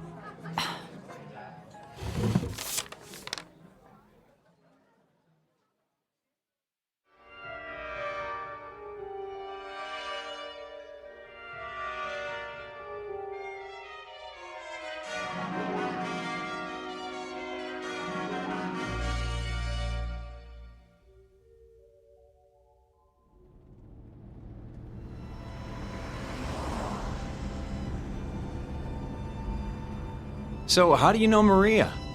I'm a writer. She's my editor. I'm writing a book, and she suggested I meet with you. Let me guess, a book about alien abductions? Actually, it's about UFOs in general, but this alien abduction thing is a hot button with her, so here we are. How did you get interested in UFOs? Actually, I never gave them a thought, until I had a little encounter. A close encounter? That's an understatement. Any abduction flashbacks? Nope. It wasn't that kind of thing. I was fishing, hiking actually, in the Rocky Mountains. That's when a meteorite flashed across the tops of the trees and hit the side of a mountain. Let me guess, it wasn't a meteorite. It sure wasn't. I climbed up there to get a look at it and could see it was metal and aerodynamic. I thought it was a jet. Figured I'd climb down and tell the police about a plane crash until I started to look closer at the thing. And that's when you saw a flying saucer. Didn't look anything like a saucer, flying or otherwise. Just a tangle of mangled metal. But it sure wasn't a plane. That's when I heard a sound inside. I thought it was a survivor of the crash. It turned out, it was.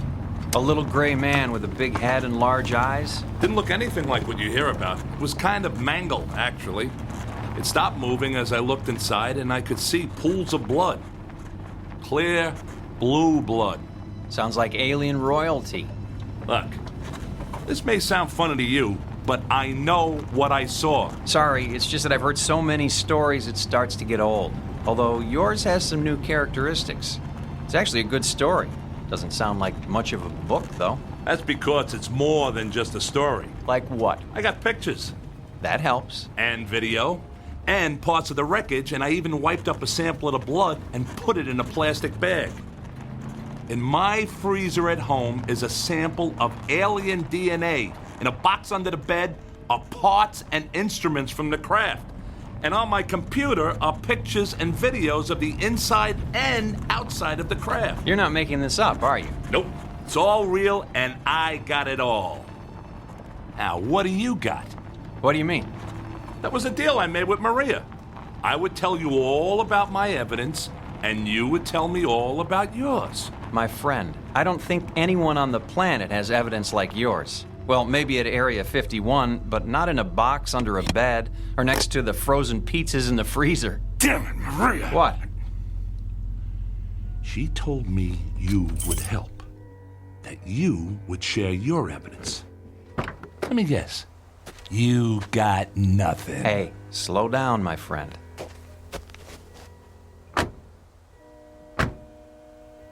I'll show you what I got, but when it comes to pictures, videos, wreckage, instruments, and alien DNA, well, I gotta tell you, that's tough to beat.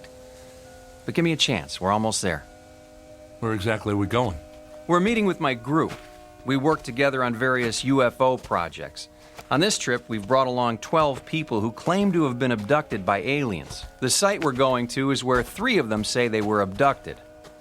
What's the point of that? Evidence. The evidence that both you and I are looking for. We've found that if we return to the site of the reported abduction, some people can actually recall where UFOs supposedly landed, hovered, or demonstrated some phenomena or activity. We then go to that particular spot and look for evidence. Now we're talking. What kind of evidence? Pretty boring stuff compared to what you got. Usually we do soil samples, take readings for radioactivity, magnetic fields, pass metal detectors over the ground. We've managed to find some interesting stuff, assuming you're a soil chemist. That's it? You got dirt? I didn't say that. It's just a question of how you look at it. A UFO site can tell you a lot if you know what to look for. Speaking of that, is your crashed vehicle still sitting up there on that mountain? Nah, it's gone. I went back a week later and there was no sign of it. I hate when that happens. Are you sure you saw something up there? I saw it, I have pictures, and there is still some evidence up there. The kind of evidence you look for. The rocks on the side of the mountain. You can still see where they're scratched and gouged by the crash. But that's all you can see. I looked everywhere and there's no sign of anything else. I'd like to go there with you someday. The craft, or whatever it was, may have left some metallic particles on the rocks as a result of the collision. Do you remember where it is? I have it marked on a map. Back at home. In the box under the bed, no doubt. Where else would I keep it? You're a funny guy, and obviously a man with a lot on his mind. I think you'll like this group of people we're about to meet. They've got a lot on their minds, too.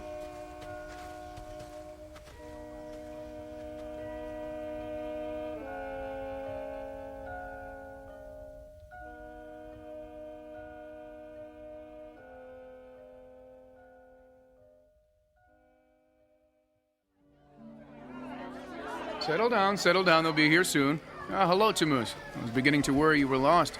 It's going to be dark soon. I wouldn't have gotten lost, not with all the racket this bunch is making. Enki, this is Tom. He's a friend of a mutual friend. Tom is writing a book about UFOs, and he's interested in our work. It's nice to meet you, Tom. We have extra tents for unexpected guests, and I trust you'll be comfortable. We're about to eat. Please, both of you, join us. Quite a setup you got here. You planning to stay a while? Some of us, although I'm sorry to say the abductees only last a day or two on site. It can be a bit overwhelming for them, especially for the 3 who feel they were abducted at this place. You know, I don't know how to tell you this, but I had no idea this trip would involve camping. Sorry about that. We'll take care of you. I think we might even have some extra clothes for you, although it's more of a jumpsuit. That's okay. I'm not planning to stay that long. Just long enough to see what you got. Fair enough. Let's have something to eat, and then we'll figure out how we're all going to proceed.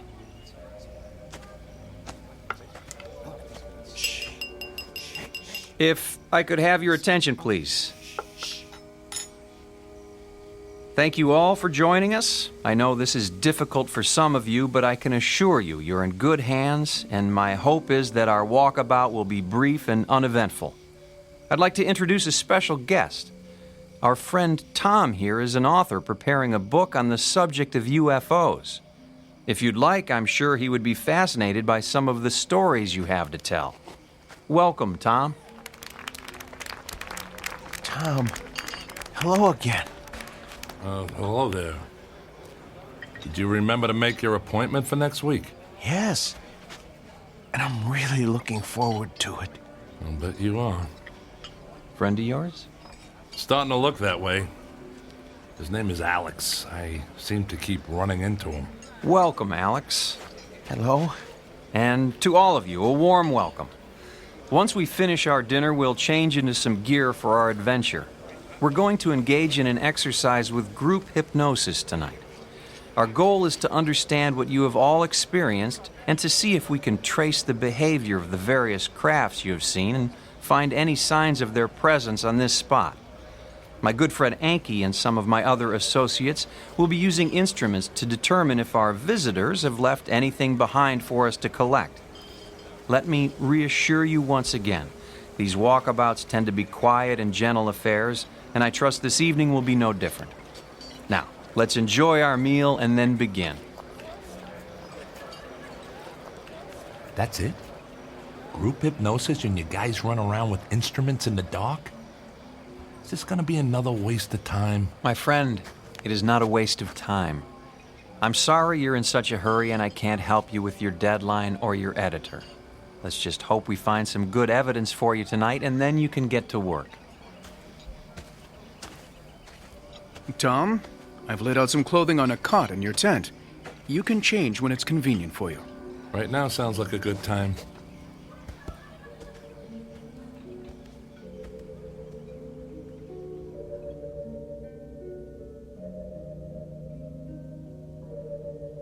Tom? Hey, Tom. Wait up. Oh, it's you. Is this how you spend most of your time? Dr. Heisenberg recommended I try this form of therapy. Heisenberg. He doesn't seem like a guy who would want to lose a paying customer to a competitor. What? What are you talking about? That's not important. So, are you one of the people abducted from this place? No, I don't remember where my abduction happened. Dr. Heisenberg is trying to help me remember. I'll bet he is. Wonder how much that's going to cost you. Oh, it's not about the money. It's about finding the answer. Well, that's one thing we both agree on. Well, this looks like my tent. You doing the camping thing too? Oh, we all are. I don't think we have a choice. We walked here and I have no idea how to walk out. Yeah, I know what you mean. Some reason I don't like the way this is set up. Do you know anything about these people? No, Dr. Heisenberg set it all up. He's a really good person, you know. He's always looking out for me. Whatever you say, Alex. Oh, man. He said jumpsuit. He meant it. Looks like something you'd wear in jail. I think it's to protect us from dangerous chemical residue in the soil. You're starting to sound like Tammuz. Oh, actually, Enki told us that, and I'm not taking any chances. I'm going to put mine on now. I'll see you again, okay? Yes, I'm sure you will see me again.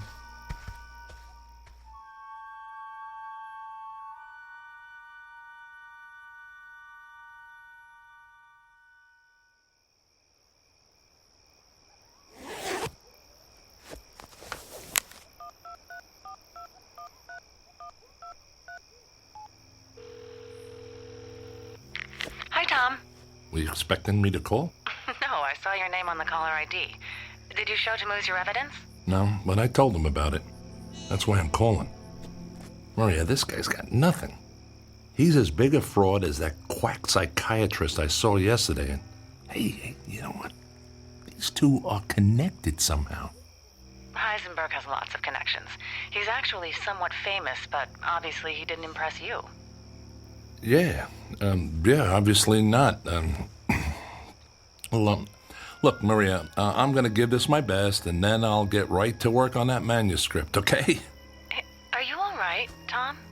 I mean, is everything okay? Yeah, everything's fine. I'll see you in a month, okay? Tom? Okay, that's our deal. Tom?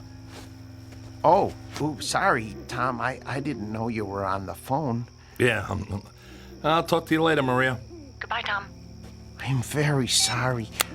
Was that your wife? No, I'm not married. Someone I'm working with, maybe you've seen her. Her name is Maria. Maria.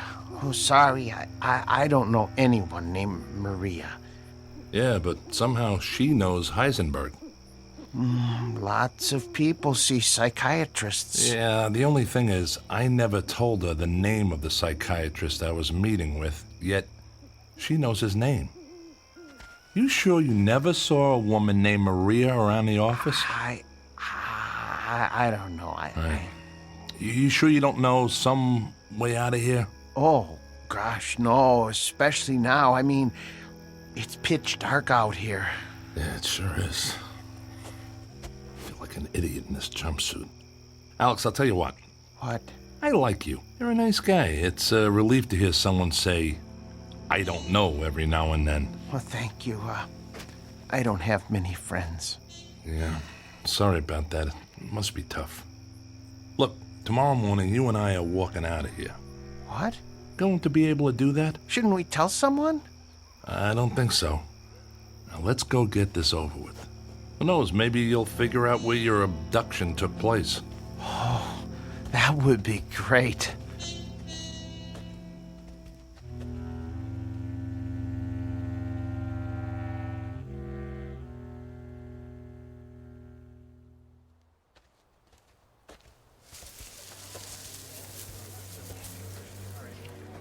Hello, my friends. I see you're wearing our group attire.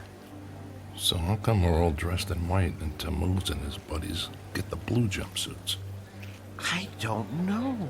I like the blue ones better, too. Please, my friends, I would like to ask all of you to recline on the cots that we've arranged here in the circle. Tom, I wonder if you'd like to join this session. I'm curious if there are any memories from your fishing trip that have eluded you. I don't think so, and if you don't mind, I'll pass on the mass hypnosis. I'm here to find evidence, not become a part of it. Suit yourself. Is there anywhere special you'd like to sit or stand? Back here is fine. I'll watch from a distance. Good luck there, Alex. Have a nice nap. Thanks. I'll see you later, Tom. Right. My friends, please, if you'll take your positions and simply lie down. Get comfortable, please, and be at ease.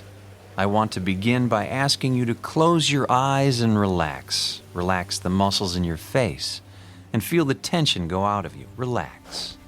Feel your shoulders and arms slowly relax and allow your body to relax down your back, to your legs, to your feet. Relax.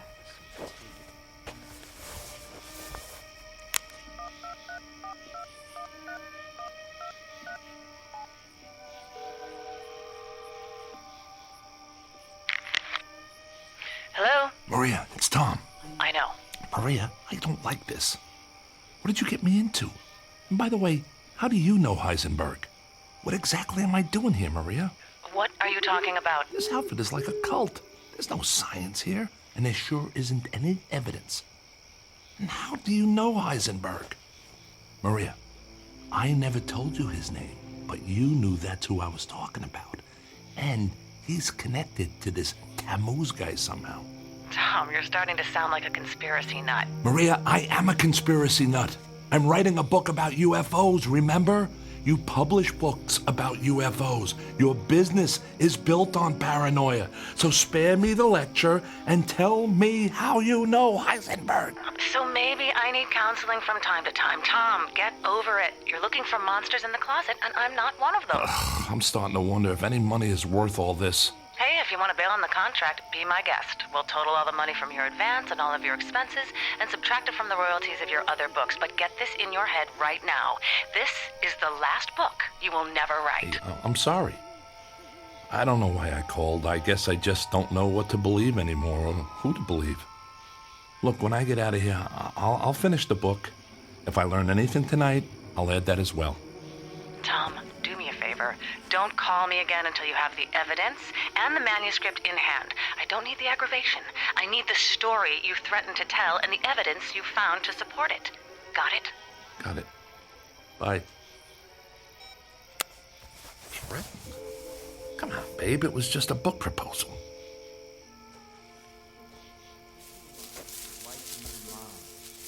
The bright light lifted you. See it. Believe it.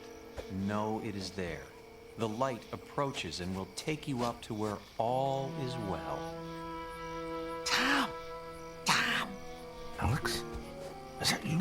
Where are you? I'm here, in the bushes. He said to be comfortable, and I'm comfortable when you're around, so I had to find you. Alex, you're missing out on your session. I don't want to do this.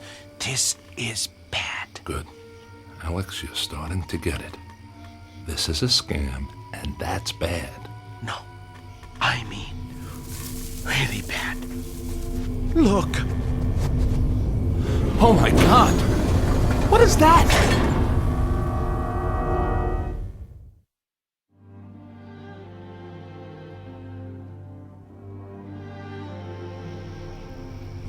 As the chariot descends to receive you, you will allow yourself to be lifted up. Feel yourself rising into the light. This is the place. This is where I was abducted. This is where it happened to me. I was lifted up into that circle of light. Alex, they're faking this. No. It's a spotlight in a hot air balloon and a lot of reverb through a speaker. What? It's all cheap theater and just another way to get money out of people. How much did they charge you for this camping trip? They didn't charge us anything. Oh, I was afraid you'd say that. So why are they doing this? Maybe it helps to sell books. Good God, that's it. That explains it. Alex, these people are just perpetuating the myth of UFOs to make money on fear. We have got to get out of here. Did anyone see you come over here? I don't know. It's dark. That's why I couldn't find you. That's good. That gives us a chance. They're not gonna want to write us saying all this. Come on. Go slow, go quiet, and follow me. I'm afraid. Don't worry about the light. It's just a spotlight. What we have to worry about is what your friends will do to us. They're not gonna want people to know about their little ruse. It would put them out of business, including you, Dr. Heisenberg. I don't think they're ready to go out of business yet. Not because of us, at least. Oh. You okay? I fell. It's okay. Go slow. Stay with me. Tom, look. All right, their balloon and their lights coming our way. I don't remember this part. This isn't about aliens, Alex. I don't want to go up there again. I don't want to go up there again. You won't. Follow me. Go slow. Don't talk. Alex, we have to run. They're coming our way. We won't get away. We will if they don't find us. Look. What's that? Looks like a cliff. If we find an overhang, that'll block the light. Get down on the ground. I think I found an opening. Good man. Scoot in there. The light is right over us. Yeah, just enough to help us see. Keep moving back. I see a light. Don't worry about it, Alex. They can't see us. No, I see a light in the cave. What? We should go back out. Come on. That's not an option right now. Let's go see what's in here.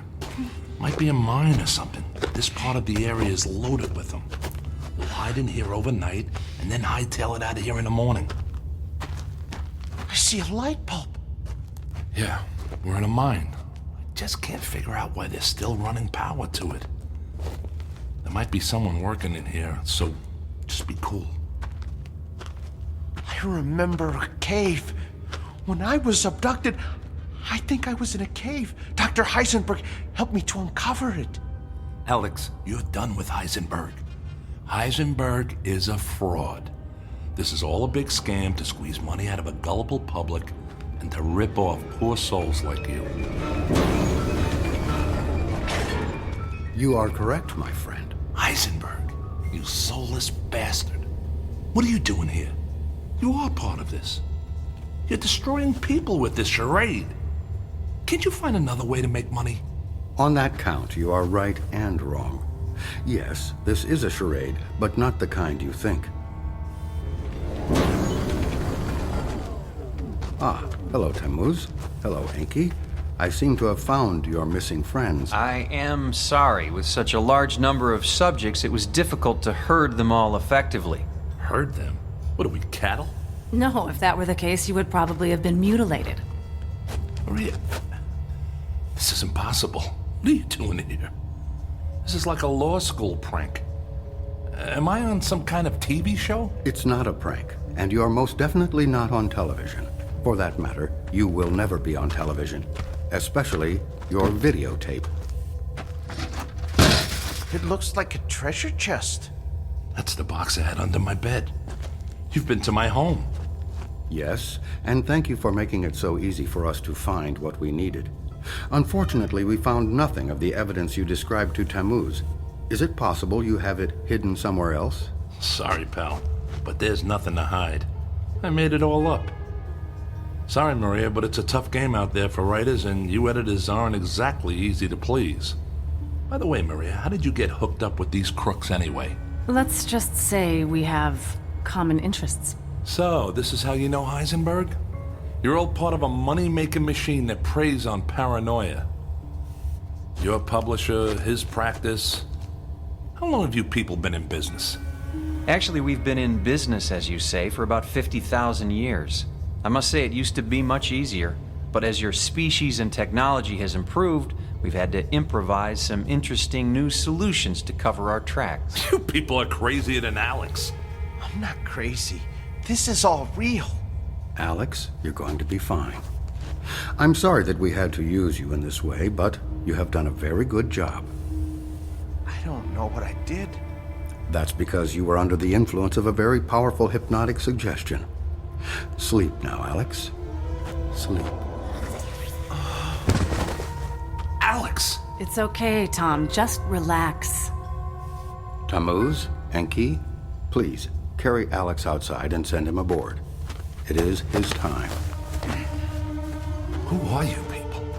Well, for one, we are not people. We are, in fact, those aliens that you're so skeptical about. We are the Anunnaki. Many of us have been genetically modified to fulfill our mission on your planet. Now this is the book I should write. What do you say, Maria? This would be a hell of a story. I'm afraid this is a story that can never be told, my friend. Friend. I've been hearing that a lot. What's the story with this friend thing, and what are you going to do? Kill me? You kill your friends? That's a little serious for scam artists, don't you think? Now, who are you, really? It would have all been so much easier if you just told me you'd fabricated the evidence.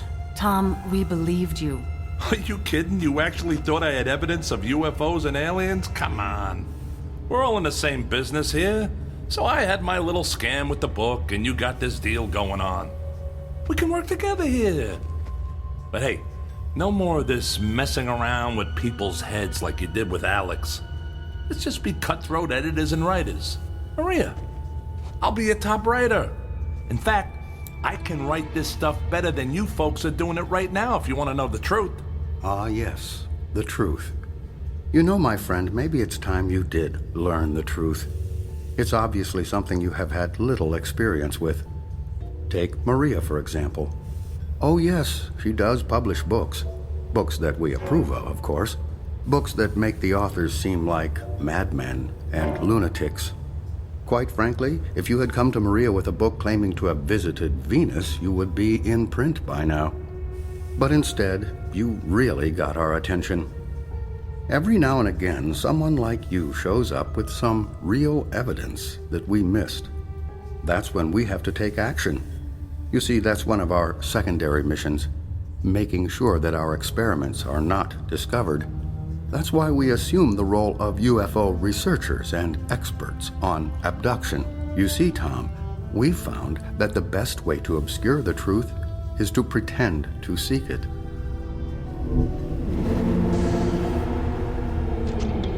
Well, it sounds like our friend Alex has made his final journey. That is actually our primary mission. We are harvesters, in a way. You're going to kill him, aren't you? That's what you do with friends. He may be gone soon, but his DNA will live forever. It's necessary for our survival. You too will live forever, Tom. You are one of the chosen now. You are now our friend. What are you, serial killers? You have nothing to fear, really. The whole process takes about 10 to 15 of your years. Alex was first harvested at a very early age, so his time is now. For you, you will still have some time left. It will be a time of some confusion, but all for the best, really. All for the best. You're going to kill me too? Like I said, you will have some quality of life for 10 to 15 years. And then, yes, you too will be harvested. Right. Harvested. But before I go, I have one question. Can I get an answer to one question? Sure, why not? After today, you will only remember what we allow you to recall as a new member of the abductee class. What's your question? It's just this. How many people will it take to pull out the fingers I'm about to bury in your throat?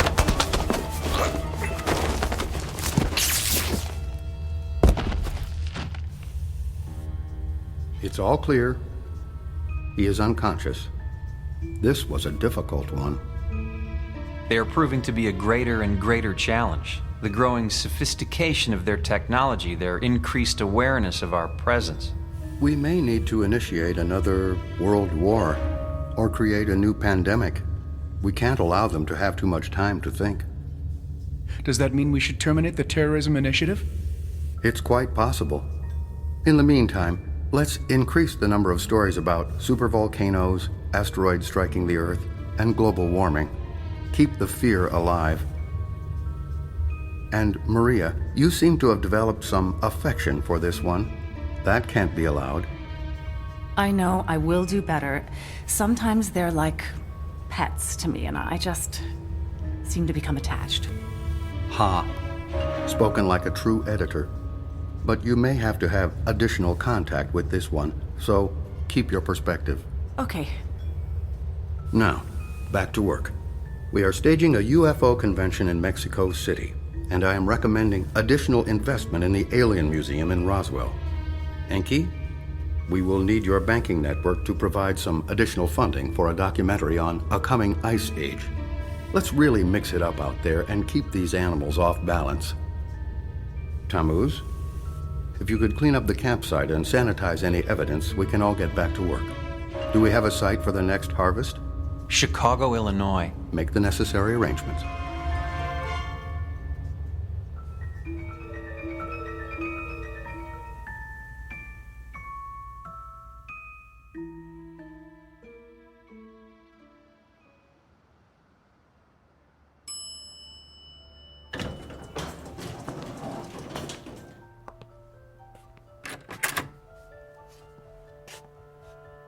Hello, friend. So nice to see you again. It's nice to see you, too. Please, go in. The doctor is expecting you. Hello, Dr. Heisenberg. Hello, Tom. How are you feeling today? I think I'm getting worse. I think I need more sessions with you. Let me ask you something, Tom. Do you still believe you have been to Jupiter? I don't know. It doesn't make any sense to me. It's a gas giant. You can't breathe there. Well, if the alien technology you have described in our sessions is as advanced as you believe, anything would be possible, wouldn't it? I think you're right, Dr. Heisenberg. Tom, I must tell you, you have a way with words. Have you ever thought about writing a book about your adventures? No one would believe me. People want to believe, Tom. That's all that matters. I know an editor who I think would be very interested in your story. Your story about Jupiter. Why don't you meet with her? I could set it up for you. Okay. Then it's settled. Now, let's begin our session. Close your eyes, and you will go into a deep sleep. Deep. Deep. Deeper. Deep.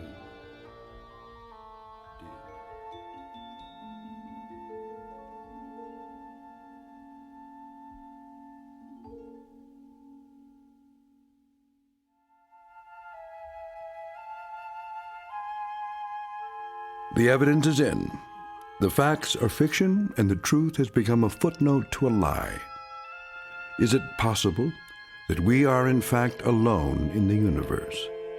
There may be a time when we wish we were, especially after a brief walkabout to that place known as the Twilight Zone.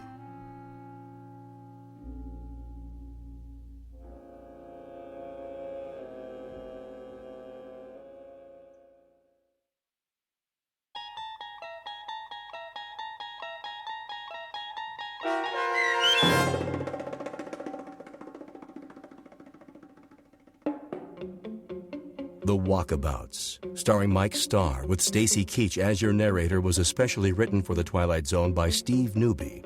Heard in the cast were David Pasquesi, Joby Cerny, Leah Mortensen, Richard Hensel, Linda Kimbrough, and Tim Dadabo.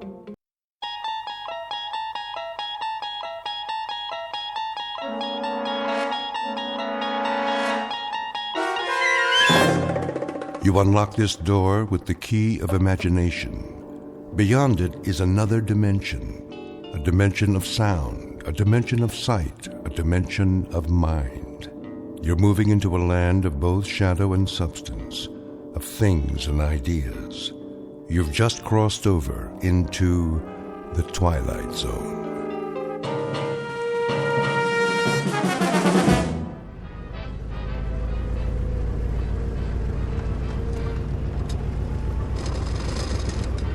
That looks like a good one.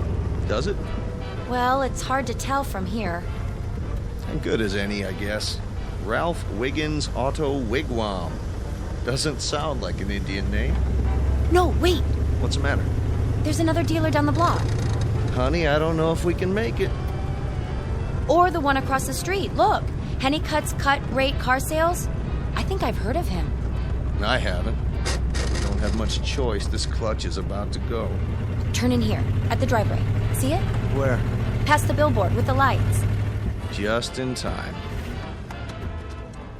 At least they're all on the same block. If we don't see what we want, we can walk to the next dealer. Sure, honey. Looks like this one's got a lot of cars, though. They're not very new. That's all right. Dollar for dollar, the best buy is always a used car. Is that what they say? That they do, young lady. That they do. Hello. Howdy. Beautiful night, huh? Not too warm, not too cold. Out for a drive, were you? Saw my sign and couldn't resist, am I right? We're just looking. Sure you are. I understand perfectly. A young couple like yourselves. Just get married, did you? It's been 3 months, 6 days, and 5 hours. I knew it. How could you tell? Does it show? Like a halo, little lady, around both your heads. Why, I can always spot newlyweds when you've been in the business as long as I have. Look all you want. You're entitled. Just don't take too long. I'll be closing up in a while. Of course, that ought to be more than enough time. Mr. Hennicut! Yeah? Excuse me a minute. Another one of my satisfied customers. How do you start this thing? Give it another try. Are you sure this is the right key? Sure, I'm sure. Engine's clean, just gave it a tune-up. No extra charge. Something's wrong with it. No. Needs a little breaking in is all. New points and everything. There you go, Mr. Nolan. You got yourself a great deal. Honey from Hennicut. Drive it in good health.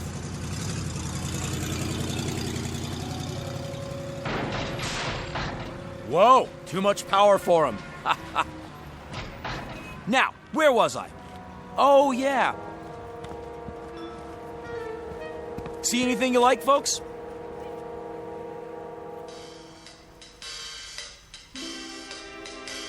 This, as the banner over his lot proclaims, is Mr. Harvey Hennicut, an expert on commerce and con jobs.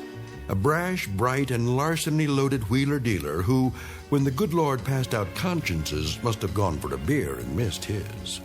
And there are a couple of other important characters in our story beyond the young couple you've just met. One is a little old man and one is a Model A Ford, but not just any old man and not just any Model A. There's something very special about both of them. As a matter of fact, in a few minutes they'll give Harvey Hennicut a rare gift, something he's never experienced before. Exactly where they come from is conjecturable. But as to where they're headed, this much we know. All of them, and you, are on the threshold of the Twilight Zone. And now, The Twilight Zone and our story, The Whole Truth, starring Henry Rollins, with Stacy Keach as your narrator. Well, what's your pleasure, folks? Got every kind of car you could imagine. We're just looking. That's all right, isn't it? Of course it is. That's what we want you to do. Nobody pushes you around here. No, sir. Around here, you can take your time. Pause, check, recheck, think, peruse, contemplate, wade through, thumb over, and dip into. At your leisure. Be my guest, folks. Thank you. We were thinking maybe a little coupe, that doesn't cost too much. That's all we need. There's just the two of us. A compact, maybe. Something for a few $100s down. As late a model as we can get. Late? You shock me, you know that? You shocked me just then? Oh, we're sorry. We didn't mean... You know why you shocked me. I'll tell you why. It's because you've succumbed to the propaganda from every cement-headed clod up and down this street. They call it Dealer's Row, but that's all it is, propaganda. They like to push the late models, don't they? Am I right or am I right? Well, we haven't been to any other dealers yet, but... Then you're lucky. They all do. And you know why they push the late models? No, I can't say that You think it's because they're honest citizens? Upstanding, law-abiding churchgoers? Ha! Let me tell you something, young man. They push the late models because that's where the profit margin is. Plain and simple. I don't really know much about... I'll let you in on a trade secret. They'll cram those new babies down your gullet because they'd rather make a buck than a friend. Repeat customers, they don't know the concept. But that's what keeps a business going. A year, 2 years, 5 years down the road, friends are what counts. But these new car dealers, they'd rather fill their wallets with cash than fill their hearts with the fellowship of man. Or woman, as the case may be. You understand what I'm getting at? I can see it in your eyes. You're bright young people. We were just looking for transportation. We figured that the newer the car... New? Ha! That's where you're completely wrong, where you've suddenly gone amiss. That's the fork in the road and it's headed you straight up a blind alley. You don't want a late model car, one of those new jobs. Oh, no. We don't? Not one of those rinky-dink jobs slapped together on an assembly line, covered with chintzy chrome and plastic or whatever they use now. Crazy designs, idiotic names, and no more workmanship than you can stick in a thimble. No. I'll tell you what you want. You want the craftsmanship that comes with age, the dependability of proven performance, the dignity of traditional engineering, the maturity. Well, this is what you've been looking for. Take a gander. It'll get you where you want to go, and it'll get you back home. You have my word on it. And just for a few dollars more, you can have that guarantee in writing. This one? But isn't it a little... too old? Not at all. It's a classic. Kick the tires, put your foot up on the bumper. Go on, you can't hurt it. Oh! What happened? My mechanic, he just put a new grill on the front, so it'll look absolutely perfect. You can do that, anytime. All parts interchangeable. He was just about to torque down the connecting bolt, but he must have gone to get a different wrench. If you're gonna do a job, do it right, I always say. Maybe we should let him finish. Not to worry. Did you know that the original prototype of this car was a Mark II tank? Really? Oh, yeah. When you get on the freeway with this baby, everybody else, get out of the way. See where the gear shift is? That used to be a cannon. Now, why don't we sit down somewhere and talk turkey? My office is a good place, nice and private. I don't know. Well, I do, because this is the one you want, and this is the one you're gonna get. I'll bend over backwards to make you a deal. When you drive it off this lot, you're gonna feel so... Come on, honey. Huh? Where are you going?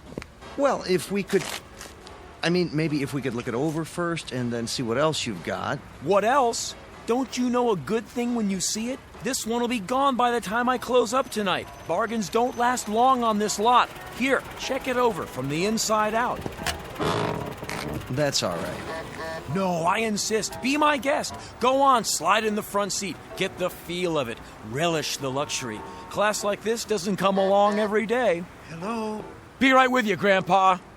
Come on, young fella. See how they built cars back when they knew how to build them. Well, if you say so. Come on, come on. You too, madam. Here, have a seat. Just slip right in. There we go. Park yourself in there and enjoy it to your heart's content.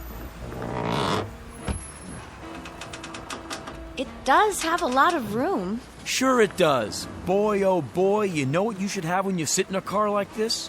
Moonlight and a bottle of good wine. To go with the music from the radio. This baby here has atmosphere, huh? But good.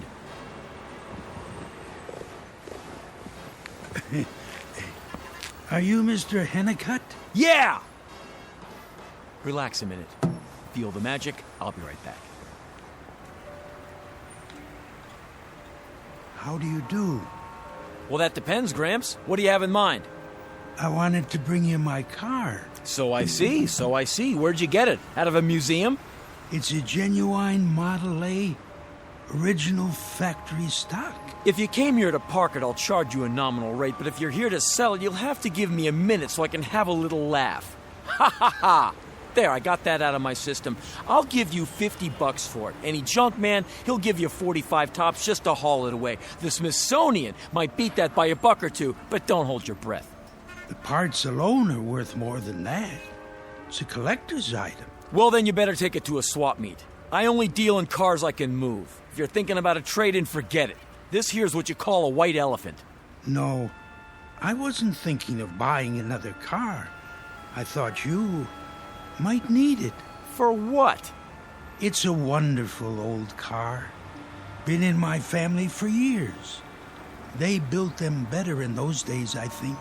Ah, Granddad, that's the line everyone falls for. The old rhubarb, the saw, the turkey that everybody and his brother's trying to pull on the open market. Cars were built better in the old days. Ha! In your dreams. You don't believe that? Let me tell you something. 10 years ago, even 10 years, they didn't know how to build cars. Not like they have today. It's the new cars that sell. It's the new cars that run. It's the new cars that combine the genius of mind muscle and the assembly line. Modern factories, better technology. Look at this thing. Heavy old sheet metal, painted black. It's great if you're going to a funeral. I see.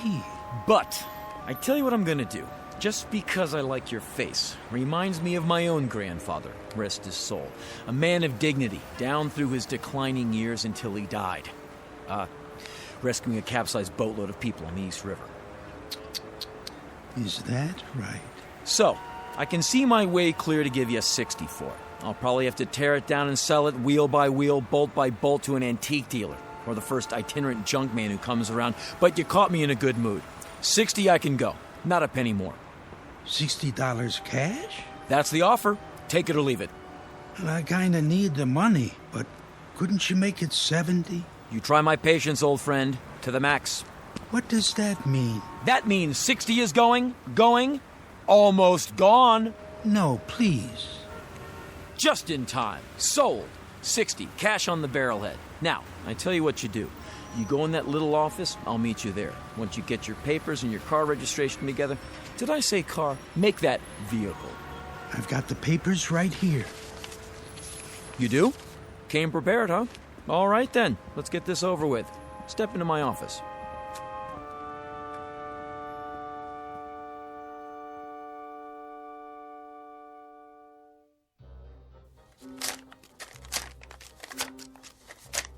$50, $55, $60.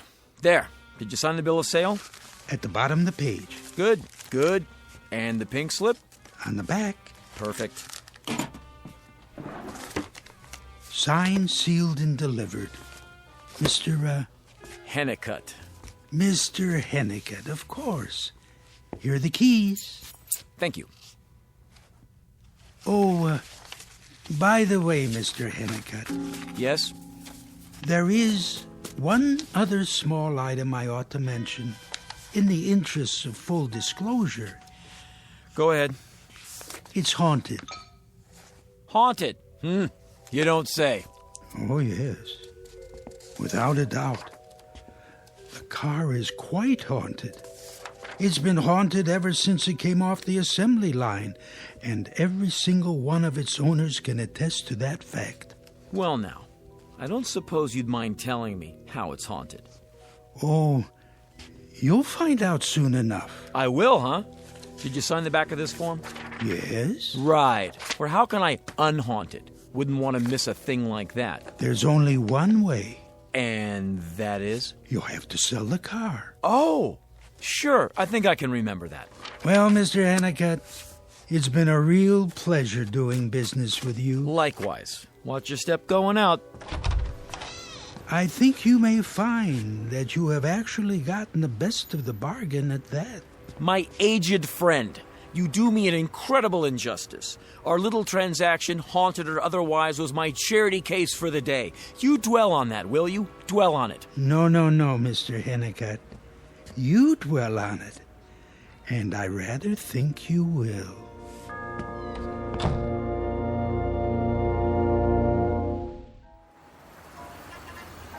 Well, folks, what do you think? I think we'd like to get out now. Oh, sure. I'll get the door for you. Slide this way. Ladies first. I don't know about the seat. It's not that comfortable. No? Maybe you were in the wrong position. I know you young folks like to snuggle up right next to each other, but the way you've got those bucket seats, of course you could adjust them, slide them any which way. How's the engine? The engine? Runs okay, does it? Oh, it runs. Definitely. Starts right up. How much is it? How much? With the down payment. Minus the trade-in, of course. You do take trade-ins, don't you? Sure. Sure I do. Take anything I can get. Hose it off, polish it up, and turn it right around. If it's too far gone, I wholesale it to this guy in New Jersey. What he does after that is none of my business. What? I mean, well, you understand. After that, it's not my worry. Of course, I cherry pick them first. If some little old lady had it locked up in her garage, then it's worth more than Blue Book. Naturally, I don't tell her that. I beg your pardon? What am I saying? Sorry, lost track for a minute there. You got a trade-in, do you? Oh, yes. Over there, one we drove in, remember? Sure, I remember. Anybody get hurt in that accident? What? At least it's clean. Bobby washes it every weekend and waxes it once a month. Then if you like it so much, why get rid of it? Well, it does need a little work. I just don't know how much more money we should put into it. A little work? I heard you coming. Tranny shot. You need a long block plus new shocks. And those brakes. Sounds like fingernails on a blackboard. All right, then. Without the trade-in. For the one you showed us, you don't have a price on the windshield. This car? Yeah, how much is it? It's not for sale. Why not? Well, I don't know. But it's the car we were just sitting in. Wine, music, atmosphere. Yeah, sure. The one you were pushing so hard? You made it sound so nice. I know, but I guess I'm not pushing it anymore. Something wrong with it? Are you kidding? It's a wreck, a rum-dum. But a minute ago you said... I know what I said, but it hasn't got any points. It hasn't got any rings. It hasn't got any plugs. It eats gas like it owns every oil well in Texas. Just joking, folks. Don't know why I said that. But the tires. Now, the tires are... completely shot. Re-grooved and painted black to look new. Plus the chassis bent. Got rolled so bad we had to weld the frame together from 3 junkers. So, could that cause a problem? I'll handle this, honey. All we want is something to get us around. Oh, it'll get you around. It'll get you around half a block and then it'll stop cold. You'll have to tow it in and the repairs will cost you double what you paid for it. It'll get to be a regular habit, every 3rd Thursday of the month. Well, in that case, what else have you got? What else? Oh, Well? You must have something in our price range. Well, to tell you the truth, I haven't got anything worth the time it would take to show you. Say, what kind of place is this? Just what it looks like. Everything in this lot should be condemned. I got more lemons per square foot than a fruit grower in Salinas. Listen, kids, take my advice. What you ought to do is, you ought to hit one of the honest dealers, somebody who'll stand behind his product. And remember, you get what you pay for. Find something you really like and make an offer. Start with 20% off the sticker price and don't drop below 10. Just don't come around here anymore for your own good. Okay, buddy, we'll do that. Come on, honey. What am I doing? Hey! Yes? If you really want to make a good deal... Let's walk over to Ralph Wiggins and see what he's got. Good idea. You mind if we leave our car here for a while? Why would I mind? I got about as much business tonight as a dentist in a graveyard. What got into me?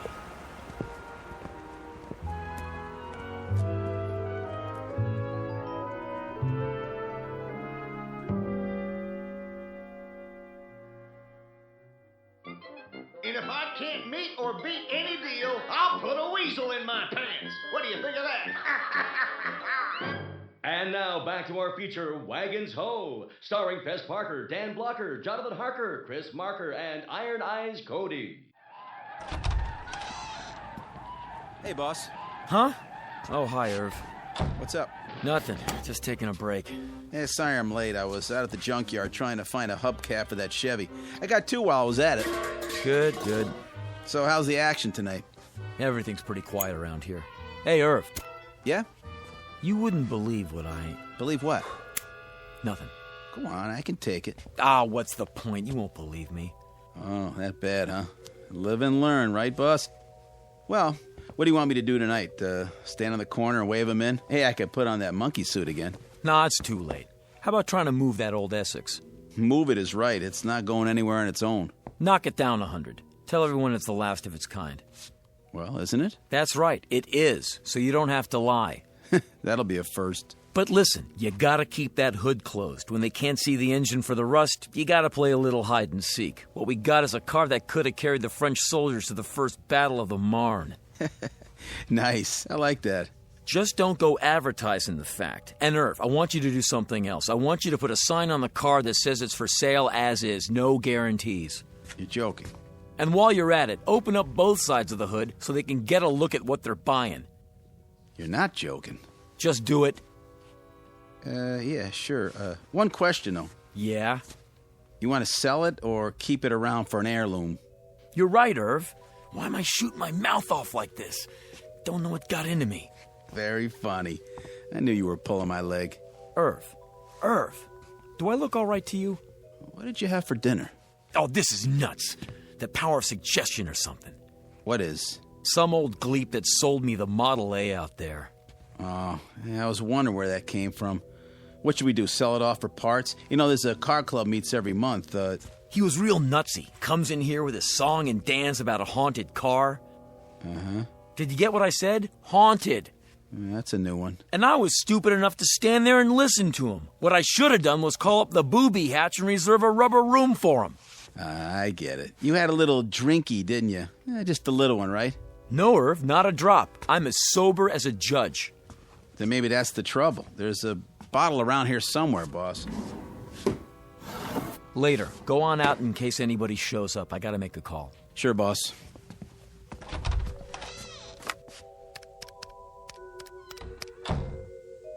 Is that you, honey? Yeah, it's me. You're ever loving.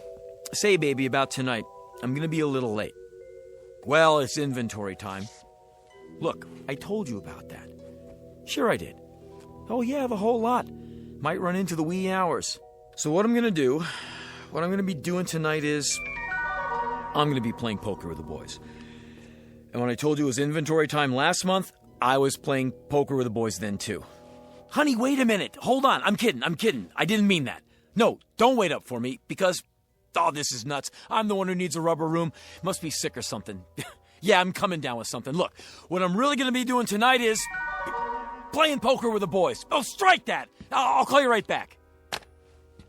What is this? A I got no control over what comes out of my mouth. No control at all.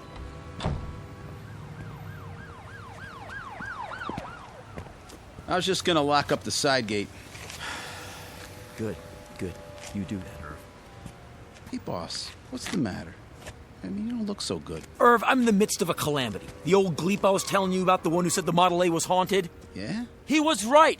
Whoever owns that car has to tell the truth. Irv, you dig what I'm saying? You ever hear of anything more ghastly? Me, Harvey Hennicutt. From now on, as long as I own that car, I don't have a choice. I have to tell the truth, the whole truth, and nothing but.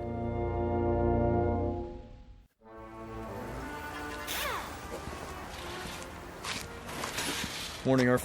Oh, hi, boss. Wondered where you were. So I went ahead and opened up. Thanks. Thought I'd put that hubcap on the Chevy. It's not a perfect fit, though. Rim must be bent. Hey, I gotta jack it up and take the weight off. Be my guest. Something wrong? I gotta clean up.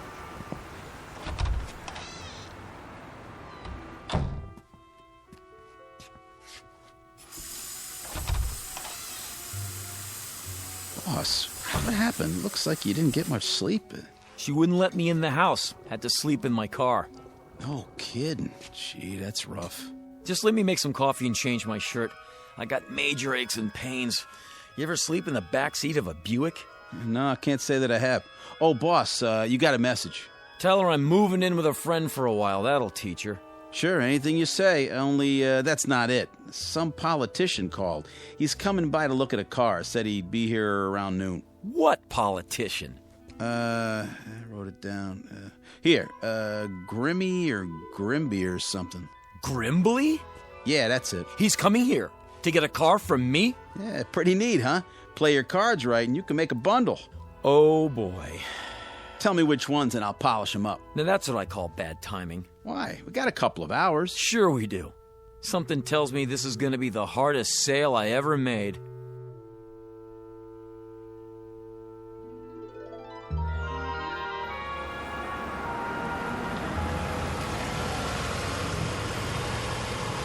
How do? Let me get the door.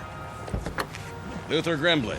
I know, sir. I recognize your face. You do, huh? Of course. My associate told me you called. Honest Luther Grimbley. 30 years in politics, currently up for re-election. Alderman, 13th Ward. In honor, sir. What's your pleasure? Something special for the St. Patrick's Day parade. I understand perfectly. Something out of the ordinary, like a nice classic Model A, for instance. Look at those lines. Beautiful, isn't it? Well, that depends. If you take 12 aspirin and shut your eyes tight, you might call it that. But in the cold light of day, son, that's a wreck. Oh, I wouldn't say that. It's aged like a good wine. Gourmet cheese. Preserves Grandma used to make. It would be a novelty. How does it run? Well, I can tell you one thing. It... Yes? Out with it, son. The block's cracked. The block? All the way through. Let me open the hood so you can see. What else? Where do you want me to start? The tires, for example. Good rubber? Shot. Dried up. Starting to crack. Still got some tread. Might be good for a while. A while? This car's living on borrowed time. Taking that into account, what's she worth? I mean, assuming some idiot wanted a really lousy car to use for a gag or something. So the photographers would put his picture in the paper. Maybe 500? $500? Well, it is unusual. Say 600? Why not 300? What? You don't understand. You see, this is a bad car. It's a lemon, unsweetened. Why, you dirty dog. You clever wheeling and dealing son of a gun. But that's the truth, the absolute truth. I've heard all kinds of routines, all kinds. Nothing gets past Luther Grimbley. But you, clever little cookie, you, this is the old reverse English, isn't it? The old twistaroo. No, sir, that's not it at all. Why, you sharp-shooting devil, you knew I wanted it, didn't you? You knew, as soon as I laid eyes on it, something that would stand out. Tell you what, I'll give you $250 for it, mainly on account of its good politics to drive an old chestnut. The retired folks, the ones in the rest homes, they'll see that and it'll warm the cockles of their hearts. Make people realize I'm not getting rich off them. That I'm one of them. You want to give me 250 simoleons? Make that 225. Huh? I didn't notice the dent in the fender. Oh. Deal? 2 1/4? As is, no strings. You better trot out the strings right now, buddy boy. Trot out those strings. I want to know what I'm getting. Let's see here once. You're offering me 2 1/4 cash, as is, no returns. But... But what? Well... It's haunted. Haunted? This car is haunted? Yeah. Yes, sir. How is it haunted? Whoever owns it has to tell the truth. What do you mean by the truth? The whole truth. The real Megillah. And the only way you can stop telling the truth is to sell the car to someone else.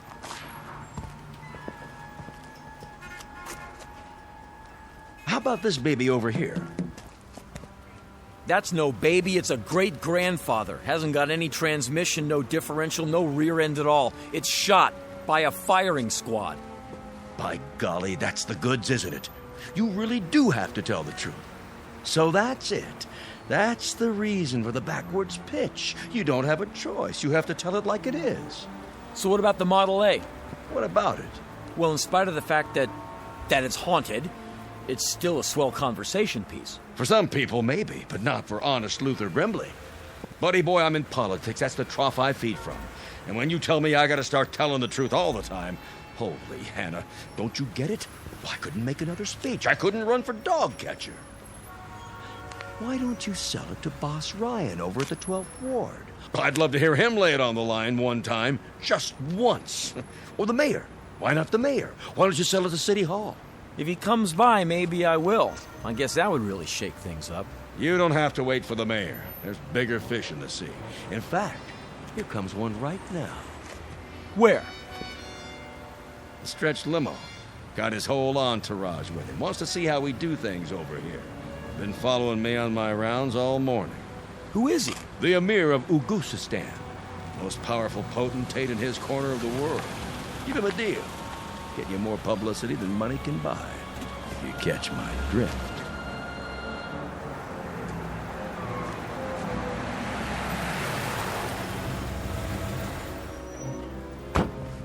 All right, get the camera set up. Over here is good. What's all the equipment for? We're eyeball news team.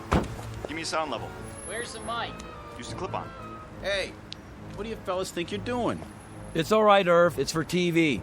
TV? Yeah, 6 o'clock news. Are you the manager? No, I am. Harvey Hennicutt's Cut Rate Auto Sales, where the deals just keep on coming. So long, Amir. I gotta get back to work. You know how it is. Keeping democracy running. The Emir is grateful for your hospitality. Anytime. That's the American way, huh, boy? You better believe it.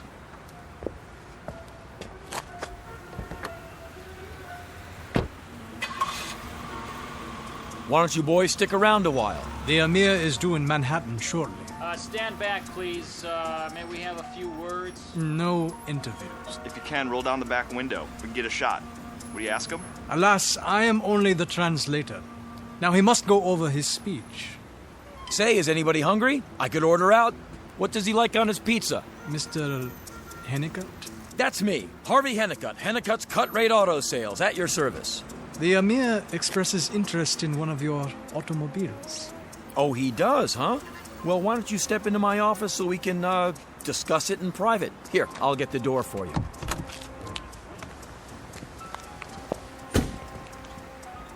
Get a shot. Follow them inside, handheld.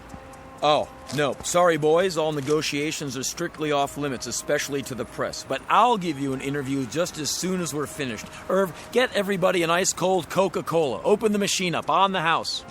Sure, boss. Coming right up.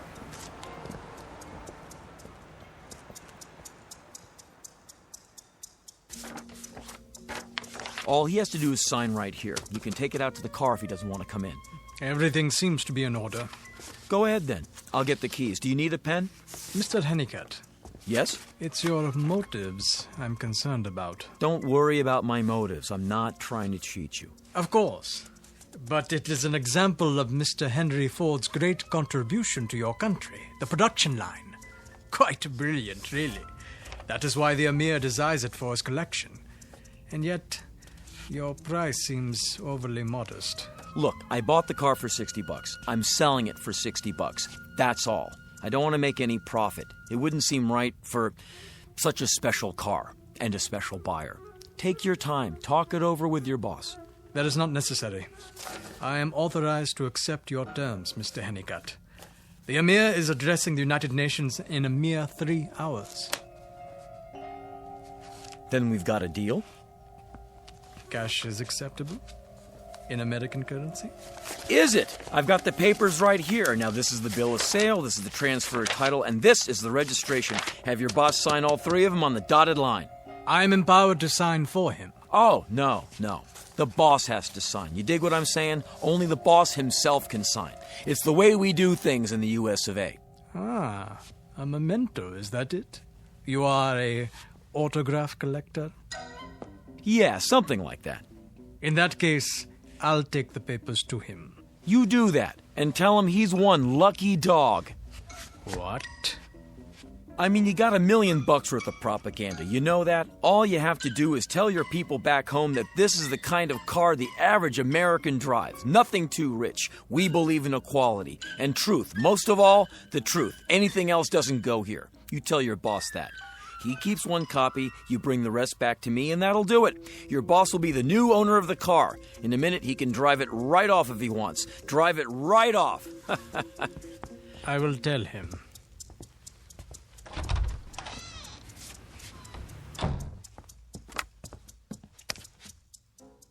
Operator, long distance. The New York Times. No, wait a minute. Listen, operator, can I ask you a question? If an American citizen has something important in the way of news, I mean real important, that could affect foreign policy, well, who should he call? That is, look, just get me the White House, will you? And tell him I'd like to talk to the president right away. I guarantee he'll want to hear this. It's important.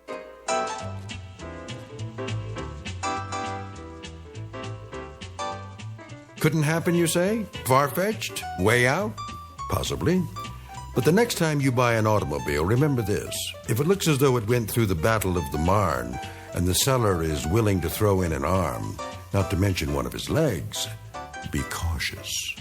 And once you sign the bill of sale, be particularly careful about telling your boss that you've missed work because of your grandmother's funeral, when you were actually at a baseball game, watching a doubleheader with the Dodgers. Because you'll be the proud possessor of an instrument of truth, manufactured and distributed by a dealer with exclusive rights to a territory called the Twilight Zone.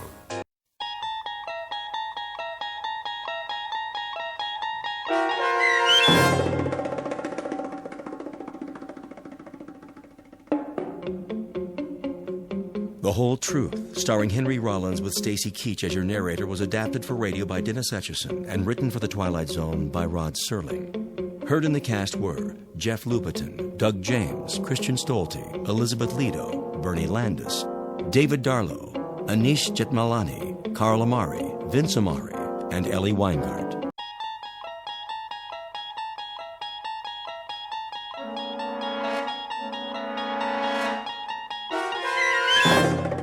You unlock this door with the key of imagination. Beyond it is another dimension, a dimension of sound, a dimension of sight, a dimension of mind. You're moving into a land of both shadow and substance, of things and ideas. You've just crossed over into the Twilight Zone.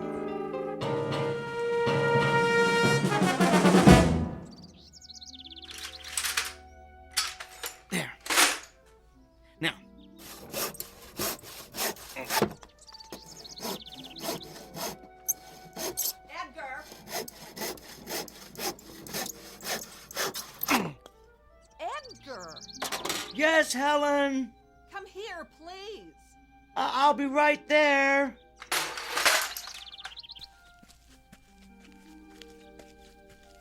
Well, come on, hurry up. Yes, dear. Come in the house. I've got a bone to pick with you. What's wrong, Helen? Look at what I did to my hand.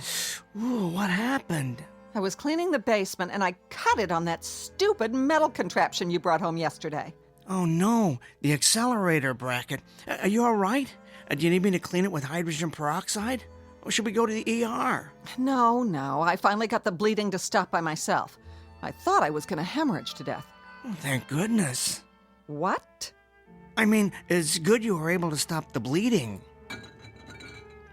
What is that stupid bracket doing down there anyway? Well, I needed to complete my experiments. Your experiments? That's all I ever hear about. I can't believe I gave up a successful modeling career to marry such a geek. Oh, this ridiculous hobby of yours is getting out of hand, Edgar. Well, it's more than a hobby, dear. Yes, you're right. It's an obsession. You're constantly down there tinkering with that pile of junk you built. How about spending some time fixing the problems we have in the house? How about repairing that leaky roof, Edgar, or the garbage disposal that keeps breaking down? Well, I'll get to all of that, Helen. I promise. It's just that I'm so close to a breakthrough. If I can just figure out how to break down the molecules into subatomic particles... The only breakdown around here is going to be mine unless you get rid of that oversized erector set. Do they know you're bringing all that equipment home from work? No, but they don't really need to. You see, it's all equipment they've discarded. They don't use it anymore. In other words, you're going garbage picking behind the lab and then dumping it in our basement. Why don't you just do these experiments at work?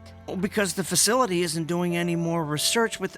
With what, Edgar? Well, it's not important for you to know, Helen. I don't want to waste your time talking shop. You're one to talk about wasting time. Maybe if you'd put this much thought into your job, you'd be able to get a promotion. Well, the only kind of promotion available to someone at my level would be a project manager. What's wrong with that? Well, I'm not the managerial type, Helen. I'd be dealing with budgets, giving evaluations to personnel, writing reports for upper management. Yes, and that's why managers make the big money. But I'm an engineer. I'm good at working with equipment, not people. I like calculating formulas, not salaries.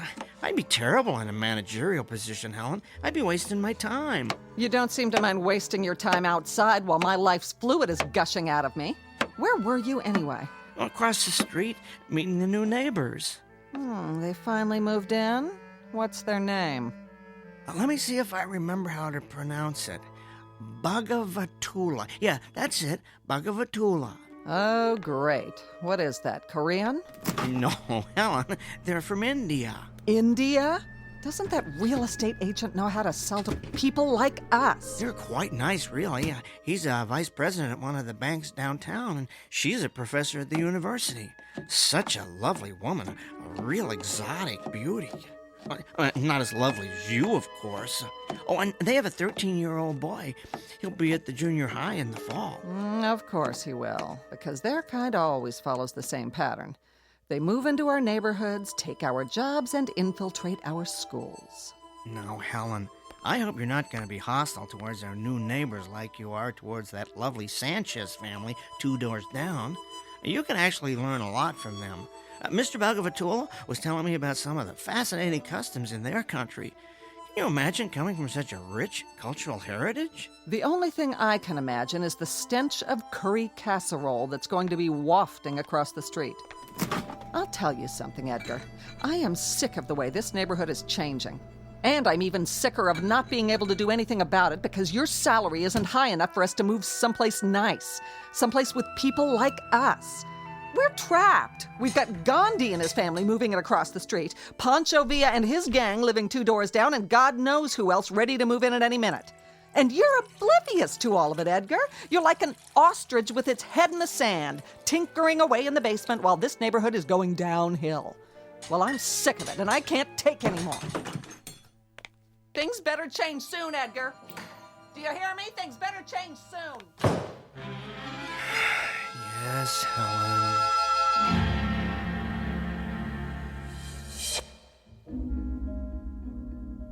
Portrait of a tragically mismatched couple, Edgar and Helen Peabody, a textbook example of opposites attracting. He was attracted to her breathtaking beauty, while she was attracted to the fortune that would result from marrying a brilliant up-and-coming young scientist. Alas, her beauty turned out to be only skin deep, while neither his fame nor fortune ever materialized. Now they languish in a loveless marriage, sustained by the fear that they've come too far to turn back. But a third party will soon come into the middle of this unlikely union, a guest who will cause the simmering undercurrent of discontent in this household to reach the boiling point. An unexpected visitor from a different neighborhood, one that's somewhere in the vicinity of the Twilight Zone. And now, The Twilight Zone and our story, There Goes the Neighborhood, starring Tim Kazurinsky with Stacy Keach as your narrator.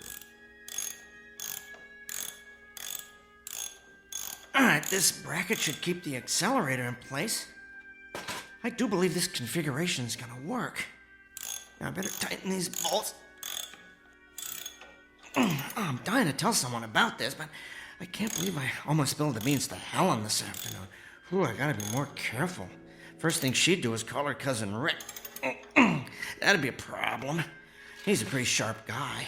I suppose that's a prerequisite for being an FBI agent. If he found out about this, I'd have G-men swarming all over the front lawn.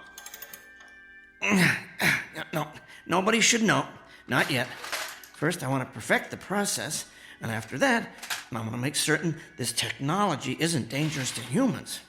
Then, and only then, can the whole world know Edgar J. Peabody has built the world's first teleportation device. Just think. Daily commuters could avoid highway traffic by teleporting straight to their offices. And accident victims could be teleported from the accident site directly to the ER. The possibilities are endless. There. Now, I need to run a couple of tests. I'll just turn on the particle accelerator and let it warm up. There we go.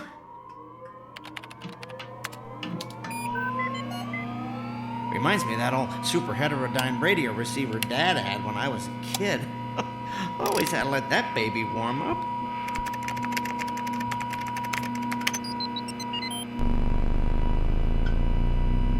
Now. Edgar! Yes, Helen? Come up here. The garbage disposal broke down again. I'm in the middle of something, dearest. I don't care. This is important. Get up here now. All right. Coming.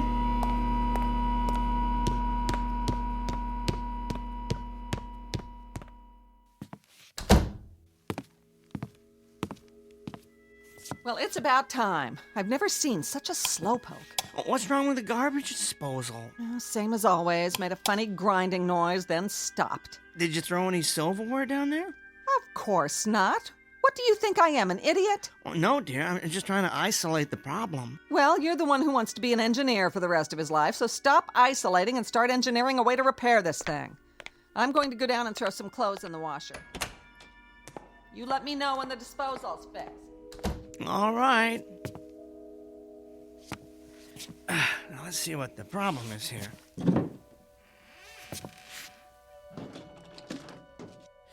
I don't see anything wrong under the sink. No leaking anyway. I better get a flashlight and look down the drain.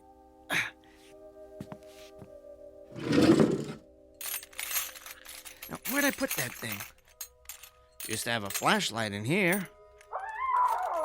What on earth? Oh, Edgar! Downstairs! Huge! Kill it! What is it? Another spider? No! Bigger! Harry! Kill it! Oh, if it's Harry, it probably is a spider. Oh, where did you see it? Stairs! By the stairs! I'll roll up this newspaper and use it to vanquish the beast for my beauty. Hurry!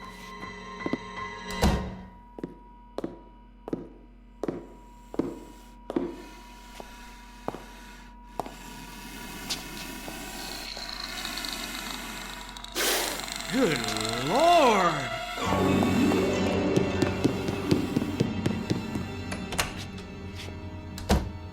Oh, did Did you see it? I saw it. How big would you say it is? 3 feet high, maybe? About 4 feet long? Oh, what do you think? I think I need a bigger newspaper. No, you dolt. What do you think it is? I don't know. Where did it come from? I don't know. Oh, it moves so fast. I know. It looks like it has about 30 legs. Little ones that let it glide along like a millipede. A really big millipede. Oh, you have to kill it. Maybe we should call animal control. That's not an animal. It's a monster. Well, all the more reason to call in a professional. Oh, Edgar, be a man for once. Go down and kill it. With what? I don't know. You're the man of the house. Find a weapon. Gather up the thimbleful of testosterone you've got and go kill that thing in our basement. All right. I'll take this broom. Whatever. Just get down there. Here goes. I'm going to close this door behind you. Why? So it doesn't try and get up here. Actually, that's a good idea. We don't want it running around the living room. It might try and get out the front door. Yeah, plus, I just shampooed the rug. Oh, great. Where the door closed, I can't see a thing down here. I hear it. I think it went over by the furnace. Probably likes the warmth. It's so dark. I'm gonna have to turn on the light. As soon as I find it. There. Now, where... Please, do not hurt me. What? Who's talking? I don't see you. I mean you no harm. I hear you, but your voice... It's inside my head. Whoa. You communicate telepathically, don't you? Yes, please. Do not hurt me with your weapon. Weapon? Oh, this is just a broom. A broom? What kind of weapon is that? It's not a weapon. It's for sweeping up. You know, cleaning. Oh, so you're going to clean me? Is this a way of conquering one's opponent here? No. I was going to hit you with it. Ow, please, do not. I apologize if I frighten you or your companion. Companion? Oh, you mean Helen. I guess that's one word to describe her. Where are you, anyway? Behind this heating source. I was right. You like the warmth over there in that corner by the furnace, don't you? Yes, it is quite comforting. Traveling through the space-time continuum appears to have affected my body's metabolism. I am very cold. The space-time continuum? Where are you from? It is hard to explain. Suffice it to say, it is a different time and place. Are you saying you're from a different dimension? I would consider that an accurate assessment. How did you get here? I arrived through your receiving portal. My receiving portal? Oh, the teleporter. I left it on when I went upstairs. It must have acted like an open door for anything passing through the space-time continuum. Whoa! It worked! Beyond my wildest dreams, it worked! I knew those adjustments I made would do the trick, although I didn't think it would teleport beings from other dimensions. Oh, criminy. I guess I should turn it off, huh? Before this place looks like some kind of interdimensional Grand Central Station.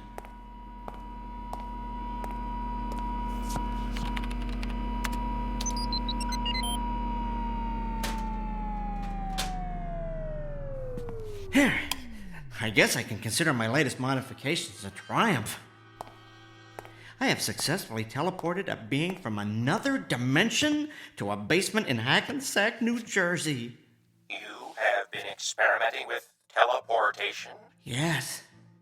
I have as well. So, teleportation isn't a standard mode of transportation where you come from? No. I have been conducting trials in secret. Oh, I know the feeling. I was an engineer on a teleportation project at my company a few months ago. Out of the blue, the government ordered us to cease and desist, but they never explained why. I've heard it's because they're experimenting with the technology themselves for a secret military weapons project, but I think it could be used to improve our way of life. That's why I've been continuing my experiments by myself down here. Where I come from, it is feared that teleportation would make escape too easy. Escape from what? From a race that recently overthrew our government. They call themselves the Masters. They now hunt down and exterminate members of any race unlike their own. Well, that's awful. So I take it that where you come from, everyone doesn't look like you? No, the Masters do not look like my race at all. They are quite ugly. Well, sounds like it's a good thing you escaped. I am not convinced that I am in a better situation here. What do you mean? My appearance seems to have alarmed you and your companion. You were coming down here to kill me. Well, you have to understand, you look different from anything we've ever seen before. Oh, I am considered ugly here? Well, that's hard to say. I haven't actually had a chance to get a good look at you. Why don't you come out from behind the furnace, the heating source? Okay. Oh, my. You definitely don't look like any species we have here, but ugly? Trust me, I've encountered far uglier beings on this planet. Edgar? Hey, whoa, where are you going? You don't have to hide back there again. I fear your companion does not share your indifference about my appearance. Oh, don't let that bother you. Helen doesn't share anybody's opinion about anything. Edgar, did you take care of it? Would you excuse me one moment? I need to talk with my companion. Yes. Edgar, what's happening down there? I don't hear any killing going on. Helen, dear, I decided not to kill it.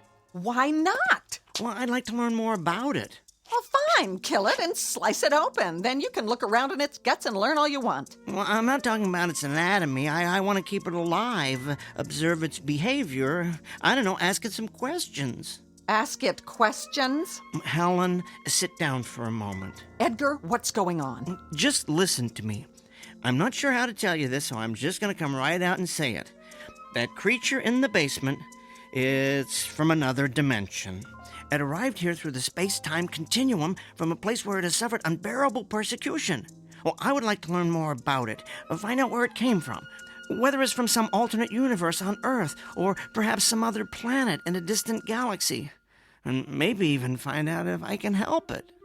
Edgar, you have officially gone over the edge. I mean, I've always considered you eccentric, quirky even, but I never realized there is a hole in your marble bag.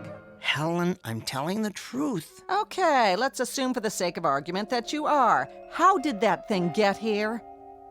Well, you have to promise not to tell anybody this, but that contraption, as you like to call it, the one I've been building in the basement, it's a teleportation device.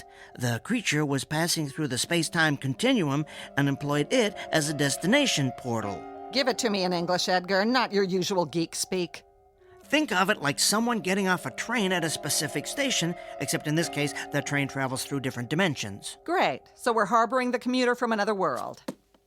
Where's the phone? Who are you calling? I'm calling someone to come and kill that creature. No, Helen. Yes! It's not enough that the neighborhood's been invaded by foreigners from other countries. You have to put out the welcome sign for a giant insect from a different dimension. I've reached the end of my rope, Edgar. It's time to put an end to all this.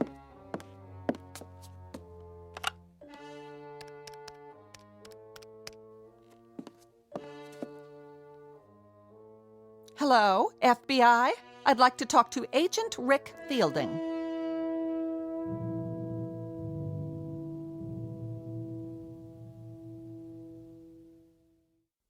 Helen, please. Put that phone down. No, Edgar. There's an illegal alien in our basement, and you're clearly not man enough to take care of it, so I'm calling someone who is. My cousin Rick. Hello? Yes, I'm waiting to talk to FBI agent Rick Fielding. Oh, he's not in? Can I leave a message? You see, there's an intruder in our house. Helen, I beg you. What's that?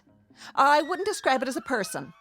No, it's not an animal. It's something much worse. Helen, please. Right now it's in our basement. I'm telling you for the last time. I went down there to do some laundry. All right, I was going to tell you my plan. I threw a load in the washer and turned around, and standing there looking up at me I thought of a way we could make a lot of money off that creature.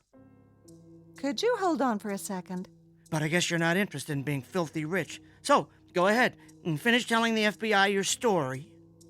I'll call you back. All right, Mr. Trump, let's hear your big money-making scheme. Okay, here's what I'm thinking. I learn as much as possible about this creature, who it is, where it's from, what message it brings from the cosmos for the people of Earth, and that kind of thing. Then, since it only communicates telepathically, I become its spokesman. Telepathically? What does that mean? Well, never mind that part. I'll explain later. Anyway, we then travel around together, doing presentations at respected technical institutes, lecturing at universities, meeting with world ambassadors, and then we really go for the big time. We appear on Oprah. You're telling me that we're going to get rich because you're going to play Colonel Parker to some illegal alien from another dimension? Think of the possibilities, Helen. Book deals, a movie franchise, and television. Oh, think of the television we could do, Helen. Tell me the whole country wouldn't tune in to see that creature on Dancing with the Stars. Edgar, for once in your pathetic life, you may actually have a good idea. You think we could make a lot of money off that thing? Millions, Helen. Millions. All right, I'll agree to this little plan of yours, but it better work. I have just one demand. While it's in this house, that beast stays in the basement. I don't ever want to see it up here running around in my clean house with its filthy little insect feet. Do you understand me, Edgar? Of course, it stays in the basement. You won't regret this, Helen. Now, I'd better go back down and learn all I can about it.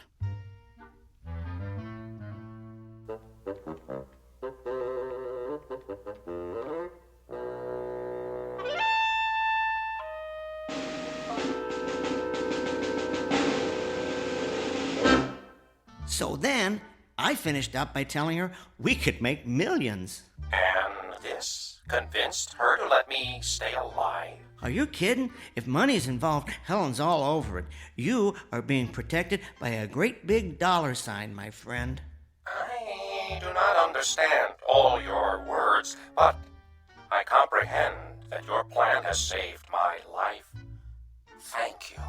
Oh, you're welcome. I never thought to ask if you have a name.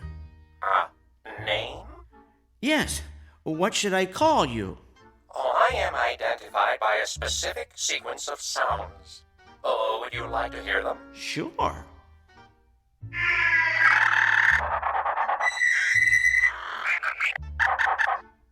Fascinating, but I don't think my tongue could handle that. How about if I call you Al? Oh, is there a meaning to this Al? Let's just say it's short for alien. Oh, I find this appropriate. And what should I call you? My name is Edgar. Edgar. To what species do you belong, Edgar? I am a human. I have heard you refer to your companion as Helen. Yes, that is her name. And what does Helen mean? It means the most beautiful woman in the world. Oh, is Helen considered the most beautiful woman in your world? Helen is considered quite breathtakingly beautiful. She's what's known as a real head-turner. She once held the record for winning the most beauty contests on the East Coast. Unfortunately, Helen has what we would call an ugly personality. Then, from my point of view, she is not beautiful at all. I'm afraid there are many of my species who would agree with you. I attempted to communicate telepathically with her when I first arrived, but I could not. Aw, she was in too much shock. No, her mind is closed. I cannot get through to it. Are you able to understand her? Oh, yes, every word. Oh, my condolences. Forgive me for saying so, Edgar, but I sense that you fear her. Well, I never told anyone this before, but I have some trouble standing up to her. She has a very strong personality. So do you, Edgar. It took a great deal of strength for you to come down here and confront a species you had never encountered before. Well, I suppose it did. I would encourage you to confront her in the same way. You mean try and hit her with a broom? Oh, if necessary.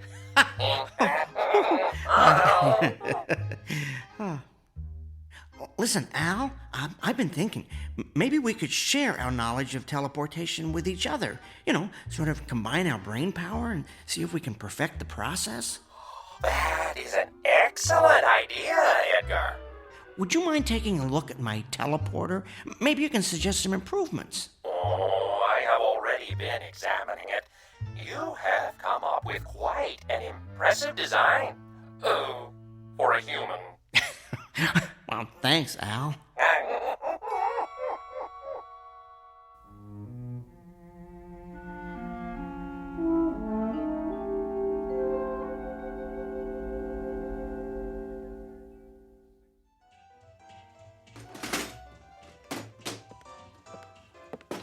Edgar, is that dishwasher ever going to be fixed? Should be good as new by dinner. I picked up a new gasket today. It's about time.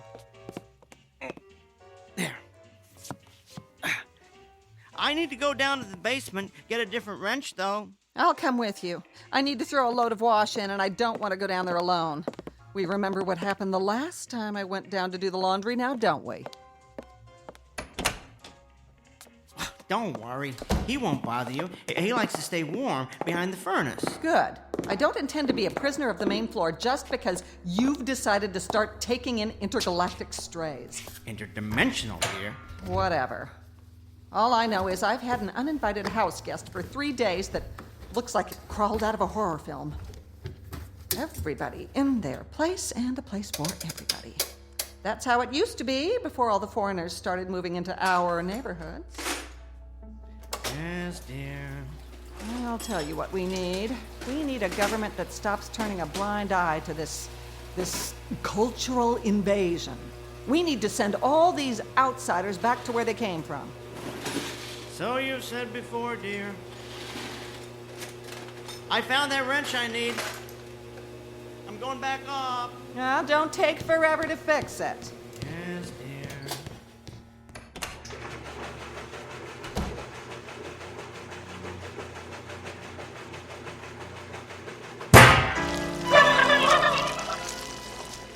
Aw, what's wrong, Quasimodo? Did that scare you?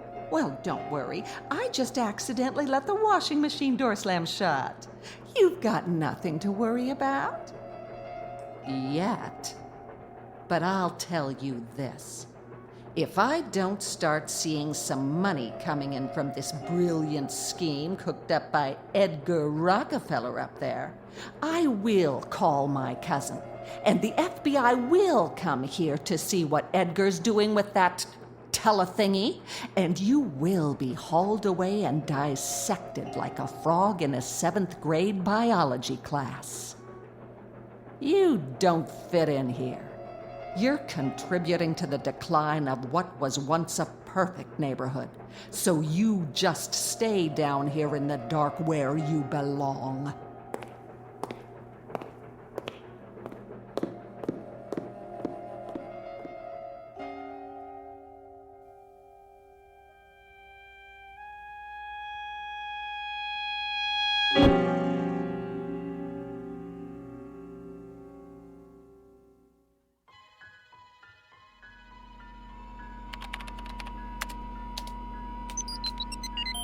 modified the subroutine that specifies where the person, or whatever, being teleported, will arrive.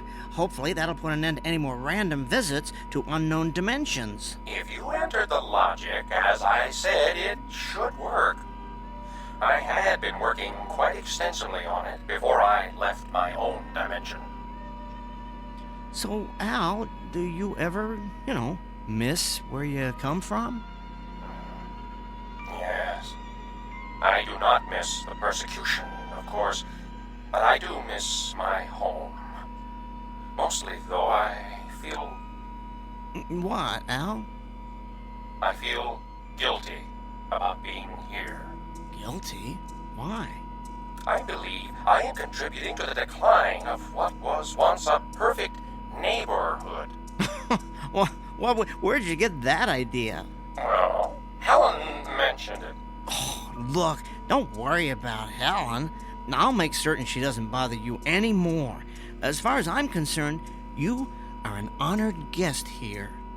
Oh, thank you, Edgar. That is very thoughtful. But that is not the only reason I feel guilty. You see, I have left my kind in a place where they endure abuse on a regular basis. It is not right that they suffer, and I do not. Perhaps I have made a mistake escaping from there. Well, you simply displayed a survival instinct, Al. That's something all living creatures do, no matter where they come from. I understand what you are saying, but I cannot help feeling that I have abandoned my species. I have been thinking that perhaps I should go back. Really? Yes. I would only have two regrets about leaving. One is that I would miss you, Edgar. Oh, thanks, Al. I miss you, too. What's your other regret? That I did not get to see more of where you live. I have so far only seen this, what do you call it? Hackensack basement. That's true, isn't it? Okay, Al, you and I are going on a little field trip to the main floor. You can get a look at my world through the living room window. No, but I thought Helen did not want me on the main floor. Helen's out getting her hair done. She'll never know. Come on, let's go upstairs. Oh, wait a second. Maybe you should wipe your feet first. All of them.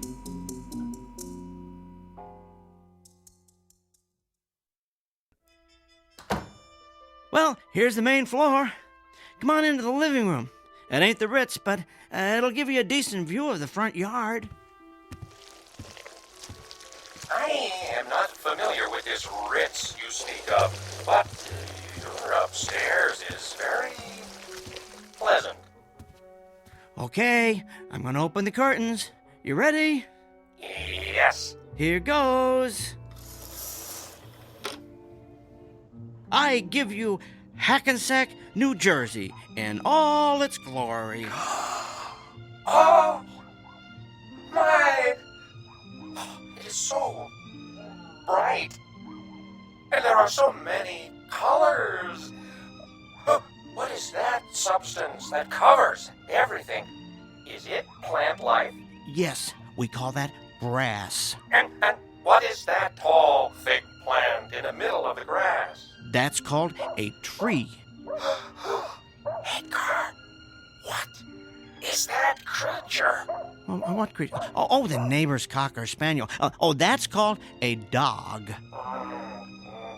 It does not look like you. Oh, thank you, Al. I mean, it is obviously a non-human species. Is that what I have heard you refer to as an animal? Yes. Your world, Edgar, it is beautiful. Oh, this is nothing. You're catching us at the end of winter. You should see it in the spring when all the flowers are blooming. You know, if you stayed here till then, I could show you colors that would dazzle your eyeballs or whatever it is you see with. Oh, what about Helen? Well, Helen isn't always home. I might even be able to smuggle you out of the house in some kind of disguise so you could see beyond Hackensack. Why, I could even show you Newark. Oh, sounds very exotic. Oh, besides, at some point, Helen's going to expect us to go on our big press tour. What if she finds out you lied to her about that? Well, I wouldn't say I lied to Helen, just that we had a change of plans. The press tour is sort of postponed permanently, and Helen need be none the wiser. None the wiser, Helen! What are you doing home? Lorraine had a cancellation, so she did my hair early, but never mind that. What's that monster doing up here? I told you I wanted it to stay in the basement. I wanted to familiarize him with the surroundings. He needs to be accustomed to them when we begin our lecture tour. Save it. I heard your little speech about postponing the lecture tour permanently. You have no intention of making any money off that overgrown bug, and you never did. That's it, Edgar. I'm calling Cousin Rick right now. No, you're not. Give me that phone. Oh! Nobody is going to find out about Al. You hear me? Nobody. Al? Isn't that adorable? You've named your little pet. Edgar, I have caused you enough trouble. Tell Helen I have decided to go back. No, it's okay. What's okay? I have decided I need to go home. You don't have to do that. Do what? But I want to. It is where I belong. Are you sure? Who are you talking to? Al. I mean, the creature. He communicates telepathically, but only with me. I can hear him, but you can't. Oh, how precious. Since you seem to have such intimate contact with alien creatures, why don't you blow in a call to the mothership and tell them to pick up E.T. here? Edgar, I do not wish to cause any more strife between you and your companion. Trust me, it was there long before you arrived. But I have given this a great deal of thought. While I do not wish to endure further persecution, I believe it would be more honorable to suffer with my species than to run away. Are you sure about this, Al? Positive. Well, if you're convinced it's what you want. I am. I will go down and prepare to be teleported.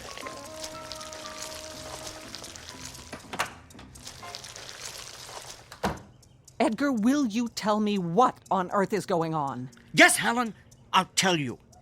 Al has decided to return to his world. Yeah?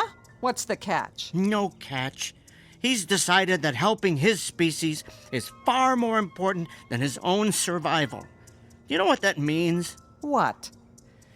It means that in spite of the fact that he comes from a place you've never heard of, grew up in a culture you are completely unfamiliar with, and communicates in a way you could never hope to comprehend, he is a far nobler creature than you will ever be.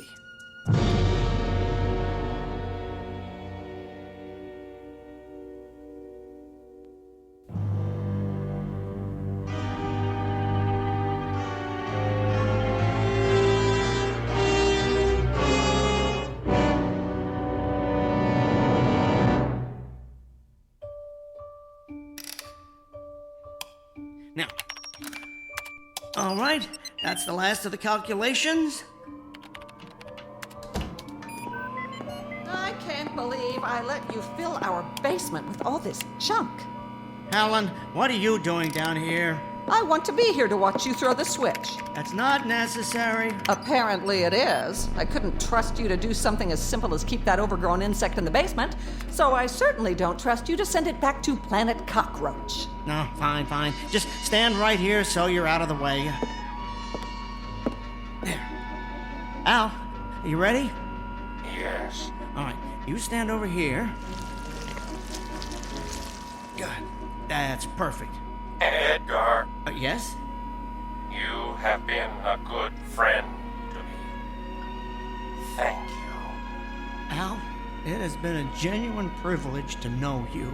Come on, enough with the teary goodbyes. Just get it over with. All right, I'll run the activation sequence. Here goes. So long, Quasimodo.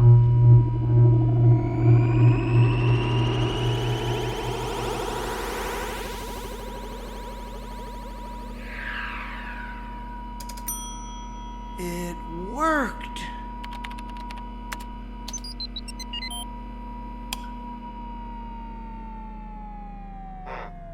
Edgar, if it worked, why am I still here? Al, my multi-legged friend, I had a change of heart. I do not understand. What is this change of heart? In this particular context, it means I decided not to send you back. I took your advice and stood up to Helen. I sent her there instead of you. Why? Well, I started thinking about where you're from. How there's a race there called the Masters, the fact that they've declared themselves superior to all other races, the way they exterminate anyone who's different from them. And I came to the conclusion that Helen would be right at home there. I cannot argue with your logic. Come on, let's recalibrate the teleporter. We need to figure out how to transport an entire species of many-legged creatures to a more compassionate neighborhood.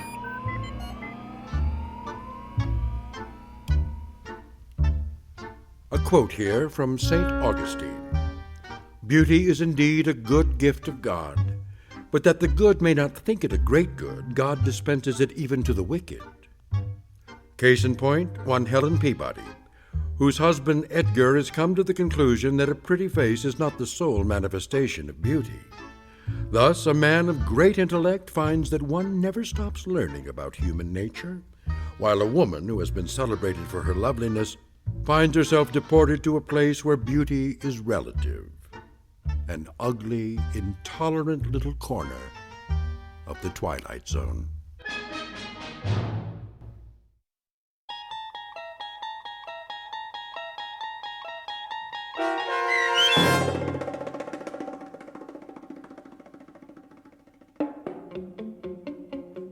There Goes the Neighborhood, starring Tim Kazurinsky with Stacy Keach as your narrator, was written for the Twilight Zone by Barry Rickard.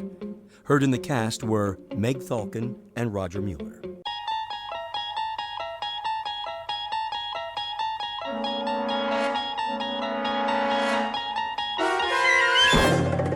There is a fifth dimension beyond that which is known to man. It is a dimension as vast as space and as timeless as infinity. It is the middle ground between light and shadow, and it lies between the pit of man's fears and the summit of his knowledge. This is the dimension of imagination. It is an area which we call the Twilight Zone.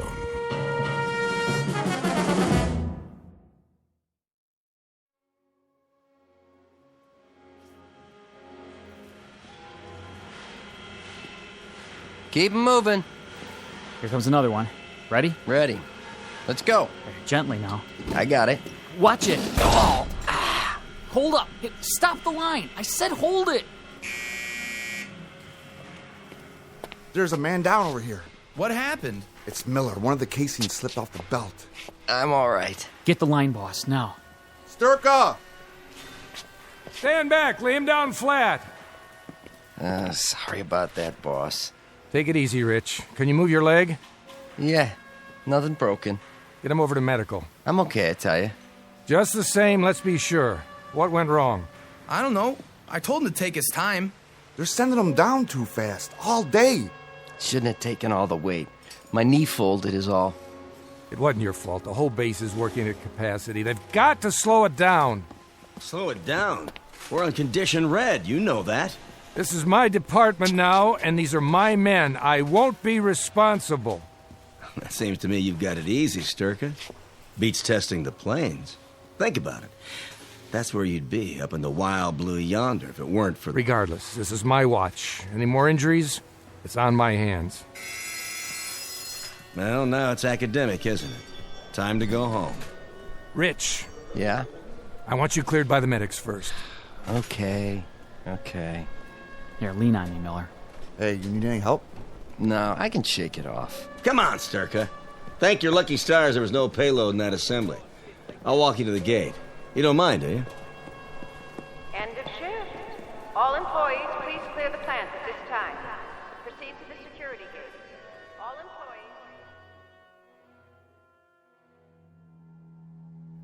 employees... 5:30 p.m. Quitting time at the plant. Time to go home to waiting families and supper. Time, perhaps, for a drink on the porch. For summer birds and crickets and the sounds that come with long, warm nights. For the quiet rustle of leaf-laden trees that screen out the moon. And the odd shadows that appear on the cooling sidewalks. And underneath it all, behind the eyes of those who watch, hanging invisible over the summer night, is a horror without words. For this is the stillness before the storm. What awaits Mr. William Sturka now is nothing less than the eve of the end in the Twilight Zone.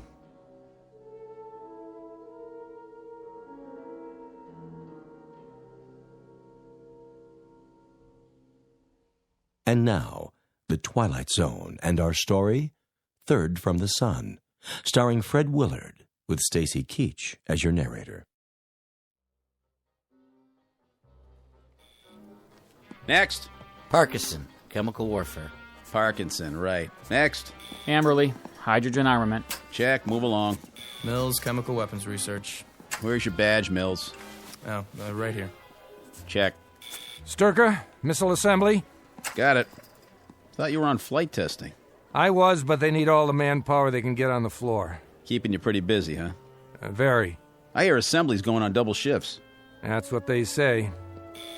Carling missile components. Okay, keep moving. Hold the gate, would you, Sturka? Sure. Long days, huh? Long enough. Say goodbye to coffee breaks. Your department's going full force, isn't it? Dawn to dusk. Ever wonder why? Well, I'll tell you. It's coming, boy. It's really coming this time. What is? The big one. I'll bet you while we're talking right now, the military's getting set. Got it all mapped out. No way to know a thing like that. Talk is 48 hours. Wait and see if I'm not right. 48 hours, and we'll have him in the air. Whoosh! Up, over, and whammo. There goes the enemy. Obliterated. Finito. And what are they doing in the meantime? Who? The enemy. What do you mean, what are they doing? They're probably set to retaliate as best they can. Just a big waste of time, though, let me tell you. We get the first licks, so they can't do much. It's too late. Well, they can do the same thing if they want to. Whoosh. Up, over, and whammo. Absolutely. But not as many as we have. Not so perfectly aimed, not so efficiently launched. So instead of losing 50 million people, we lose only 35. Is that your point? You a defeatist, Sturka? Is that the way you think? I don't think anything. Then you'd better watch what you say. And what I think, too? Yeah, and what you think. You don't know who might be listening. That's right, I don't. Good night, Carling. See you tomorrow. Oh, you'll see me all right. Count on it.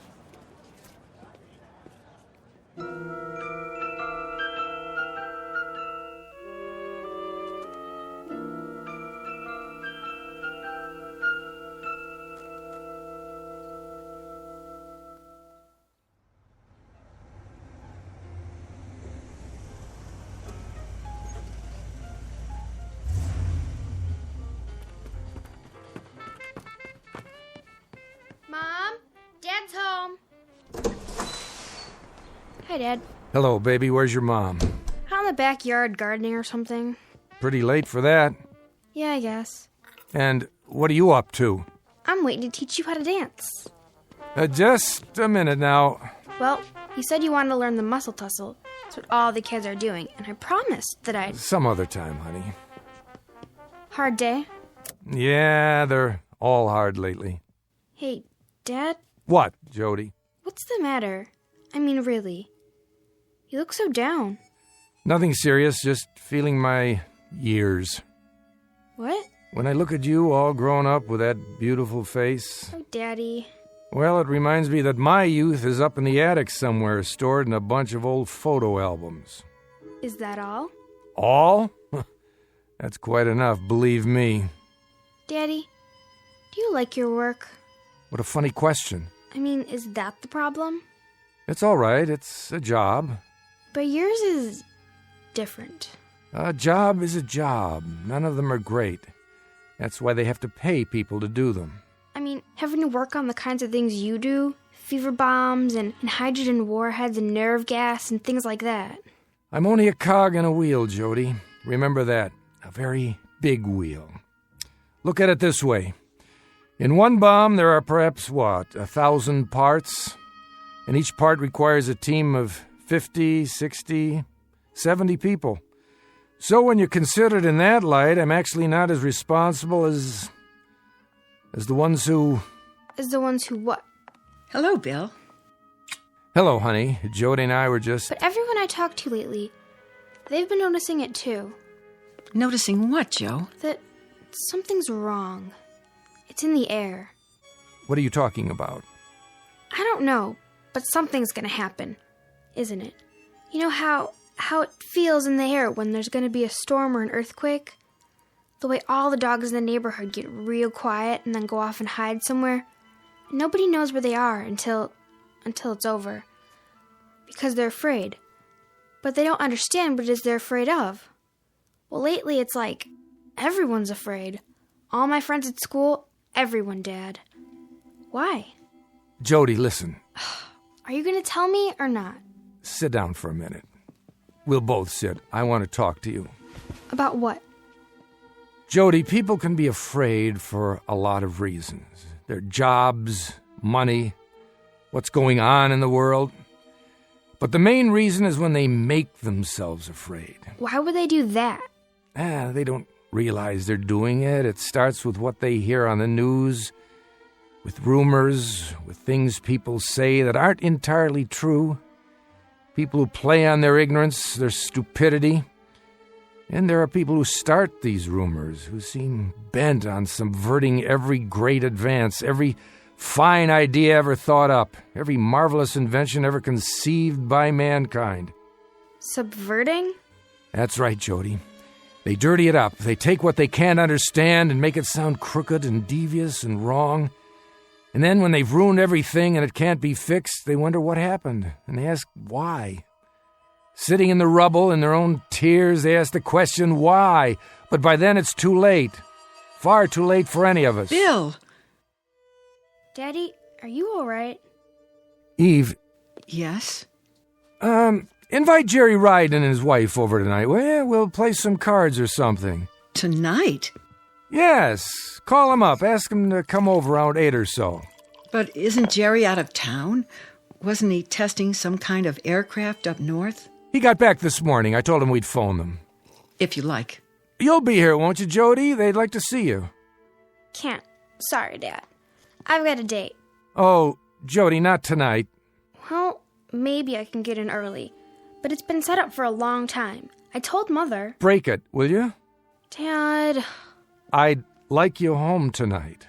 But... Jody, listen to your father. He doesn't ask much of you. Oh, all right, I guess. If it means that much to you. Thanks, sweetie. It does. Bill, is there a particular reason why you want us to stay home tonight? No, it's just that Jerry has some interesting stories. You'll see, he has some real stories to tell, believe me. His job, it's really very interesting, and I just thought it'd be nice if we were all here tonight. Together. You don't have to explain. I thought maybe you'd like some cards, get your mind off things. Now, if you two will excuse me, I think I'll go to the bedroom and change.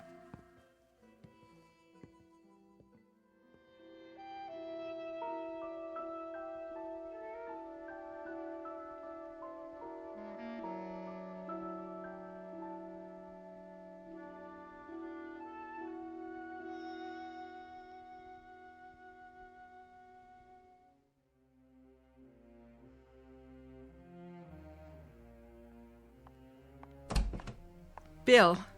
Well, what is it? That's what I'd like to know. Evie, please. What is going on? What do you think is going on? That's just it. I wouldn't know how to talk about it any more than Jody. But I have so much fear inside me that I can't give it words, only feelings. Feelings aren't what matters. Bill, don't shut me out. I want you to tell me whatever it is. I'm not sure I know how. You mean you don't want to? Look at me. I'm your wife. Oh, Eve, there's so much, but now it's too late for words, for explanations, for debates about what's right or wrong. Try. Eve, remember what we talked about? All the armaments on both sides and what might happen if things went too far? How if we reach a certain point, it could be too late to turn back? What are you saying? There's no hiding from it anymore. No pretending it won't happen. I'm sorry, Eve. So terribly sorry, but it's coming. When? Probably within 48 hours. And there's nothing that you or I or anyone else can do to stop it. Not now. Will it be bad? It will be a holocaust. It'll be hell. The end of everything we know. People, places, ideas, the whole slate. All wiped clean. Did you say 48 hours? It could be sooner. Then what will we... Hey, sit down, Eve. But if that's all the time we have... Sit down on the bed. I'm asking you... Listen very closely. We're leaving. You and me and Jody. Jerry and his wife. When? Tonight. Leaving? For where? I can't tell you that. I can only tell you that sometime between midnight and 1, we've got to be out of here. As far away as possible. And no one is to know. Not the neighbors, not our relatives, not even Jody. She might let it slip. We won't be able to tell her till we're already on our way. Oh, Bill. You have to be strong now. There's no time. Do you understand what I'm saying? Yes, but... Dad? Somebody's here. Be right down! Now? Why is someone here now? Stay here. I'll take care of it. But what if... Do as I say. Dad? Mom? Wait, Jody. Don't answer the door yet. I'm coming. Bill, please, be careful.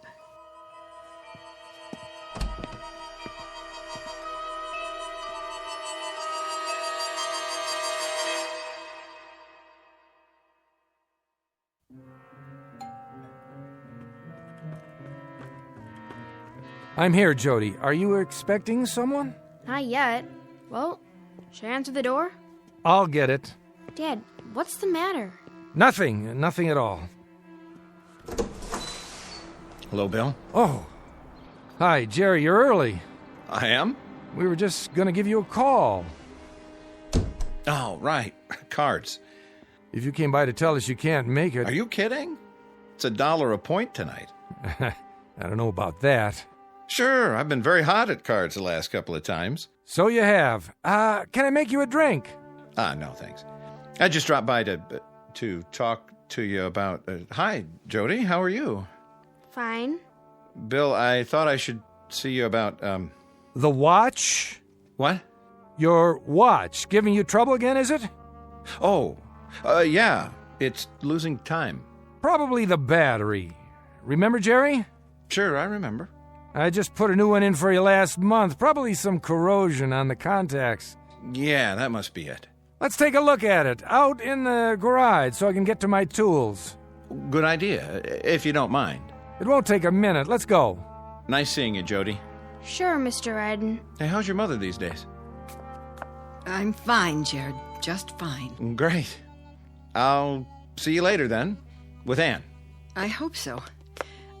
Joe, can you give me a hand setting the table? Sure, Mom. If you want me to. Come on, Jerry. We can go through the kitchen.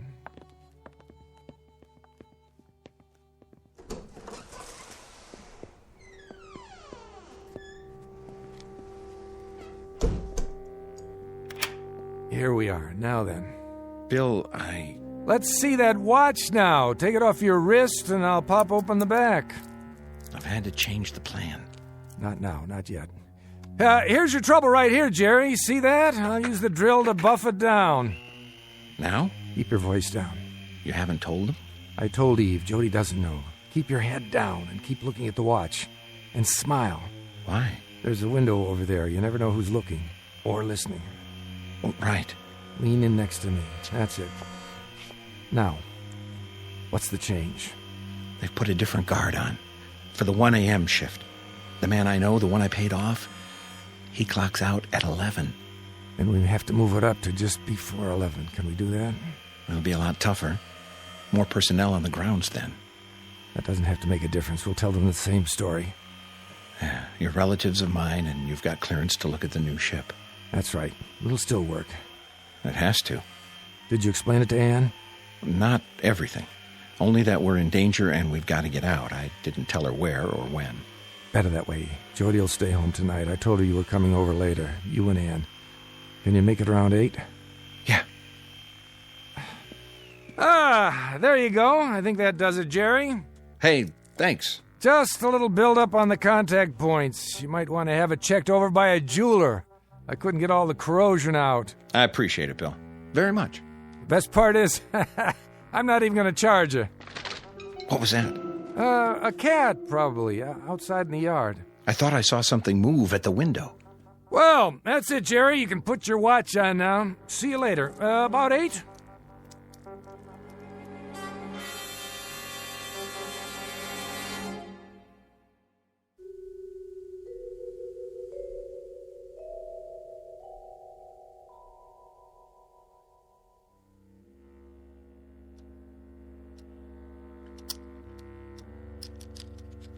What do you bid? Jerry? I said... Nothing. This hand's garbage. Well, you can't just throw it in again. Well, Jerry's got the right idea. I've got garbage, too. Well, who dealt this mess? You did. Whoa, she's got you there, Evie. Maybe we should give it a break. Yeah, fine with me. You okay, Jody? Sure, I'm just super. How about some lemonade and homemade cake? Sounds wonderful. I didn't give Jerry any dessert tonight. The rigors of a test pilot's wife. Oh, you. Let me help. I'll just get a tray. Jody? Yes, Mother? Will you give us a hand in the kitchen, please? Okay.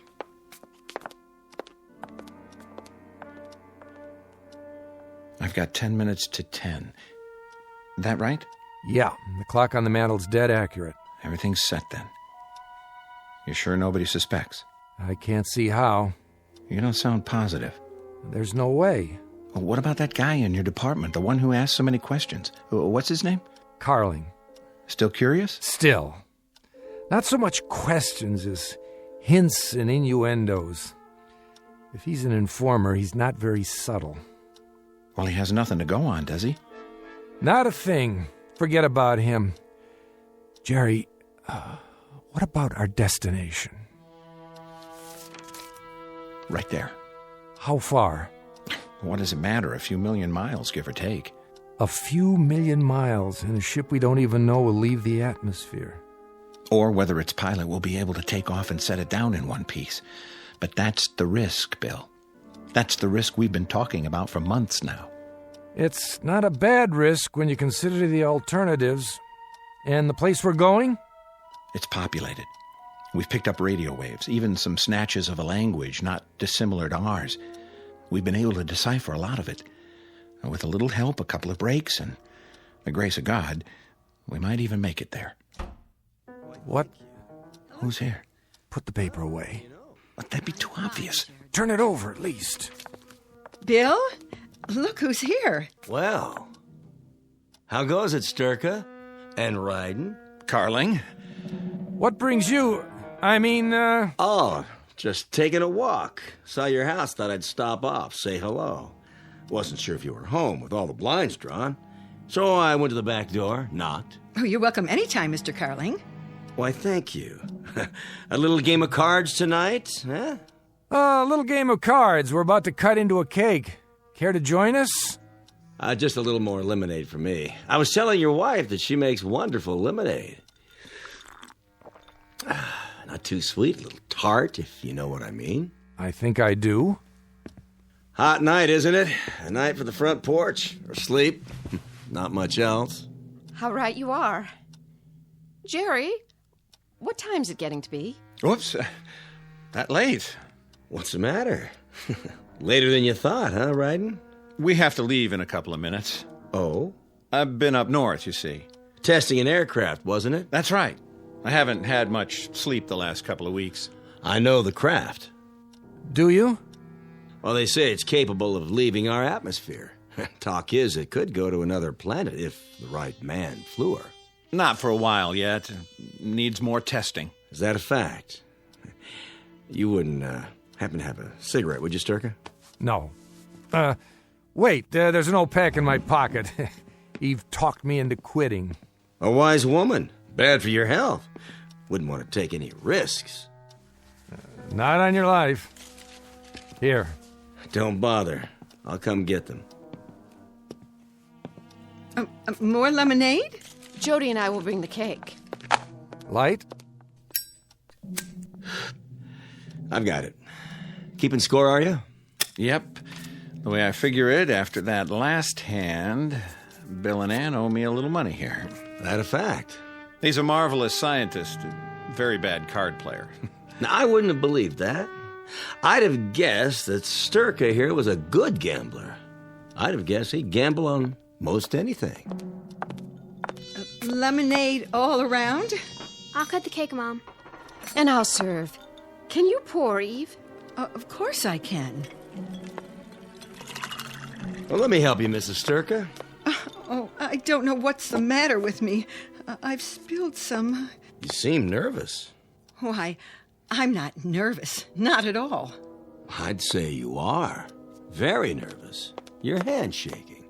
I'll do it, Mom. It's the card game. She doesn't like to lose.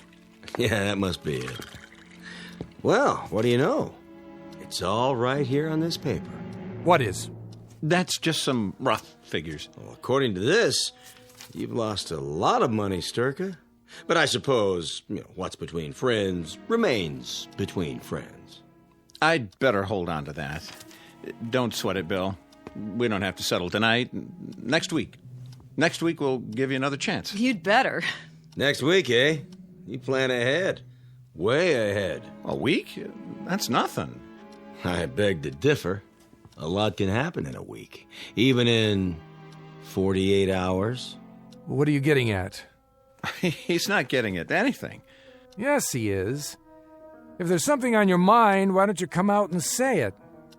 Go ahead, Carling. I'd like to hear it. There's nothing on my mind. Nothing at all. Well, I better go on home now. I'll show you to the door. Thanks. I'll see you at the plant tomorrow. Bright and early. Pretty night. Clear as a bell. Take a look up there. Nothing but stars. Ever wonder if those stars have planets? And if those planets have people on them, too? Maybe even people like us? That thought's crossed my mind. Ever think, maybe you'd be better off there than you are here? That thought's crossed my mind, too.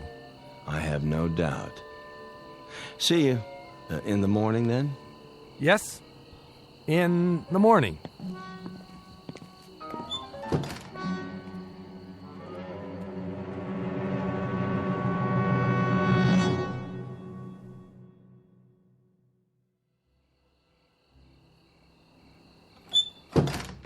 An odd man, didn't you think? Oh, I don't know. The way he kept watching us? Like he expected someone to let something slip. That's just Carling. What time's it getting to be? 10 already. What was that all about? Come along, honey. Help me clean up. No, I want to know. I don't like that man. Why was he here? Why are you all... You're gonna have to tell her. But Jerry, do you think that's a good idea? Tell me what? Will somebody please? Jody, baby, listen. This is very, very important. What is? We're leaving here tonight. What do you mean leaving? There's a ship over at the government field. We're all going to get in the car and drive there. But why? Listen to your father. We've had to bribe a lot of people to get to this point. The ship's loaded with supplies. Enough to last for a long time. You've been planning this? I don't want to leave. All my friends... This is our last chance. We've got to leave here tonight. Jerry, I'm frightened. What's so special about tonight? Because the world as we know it, this world, won't exist much longer. What? It's about to blow itself up, with the help of a few misguided people. And it looks like it's going to happen by morning. And by morning, where will we be? A long, long way from here. A long, long way. We'll be out in space, Jody. On an adventure, the biggest adventure anyone has ever taken. Your mother has a suitcase packed for us. It's under the stairs. I want you to go and get it. All right, everybody, I'll back the car out. Ann and Jerry, is your bag ready? It's in our bedroom. I'll carry it. Then let's get going. Bill? I've got to answer it. No. Can't he just let it ring? If he does, they'll know something's up. Who will? Yes. Sturka? Who's this? Evans. Oh, hello. I'm afraid I'm going to have to ask you to do something. And what's that? I need you back at the department. When? Tonight. That might be difficult. I know, and I'm sorry, but something's happening. A new level of alert. We're asking all the crews to report in. I don't know how I can... We're sending a car for you. It's on the way now. I'm in bed. So was practically everyone else I called. Get out of bed and put your clothes on. You don't understand. I'm ill. How ill? Bad cold, fever. That's too bad, but this is urgent. Top priority. I wouldn't be much use to you. Nothing less than rigor mortis would excuse you tonight. The car will be there in a few minutes. Bill? That was my division head. They're working around the clock tonight. They're sending a car for me. I knew it. We'd better get out of here right now. I'll get the bag. And I'll get ours. Eve, did you hear me? Yes, I heard. I just have to put these glasses away first. And the cake so it won't spoil. And... Leave it! Leave it, honey. Just let it go. Everything. All right, if you say so, Bill. I suppose someone will wash them, won't they? Doesn't matter now. Do you hear me? Do you understand what I'm saying? Yes, as soon as I get my purse and my keys. Do you see my keys, Bill? I don't know where they are. I can't go out of my house without my keys. How would I lock the door? I couldn't, could I? Why, the house would be wide open. It wouldn't be safe. Eve! Oh, but that's foolish, isn't it? I'm being silly. Because we're not coming back here, are we? Never. Not ever.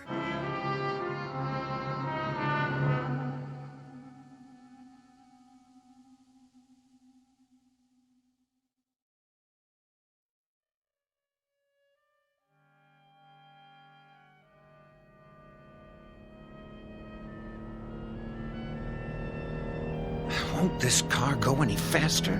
We're almost there. It's just up ahead. Everybody okay in back? We're fine. There's the gate. Pull over on this side of the fence. Right. No reason to drive through the checkpoint.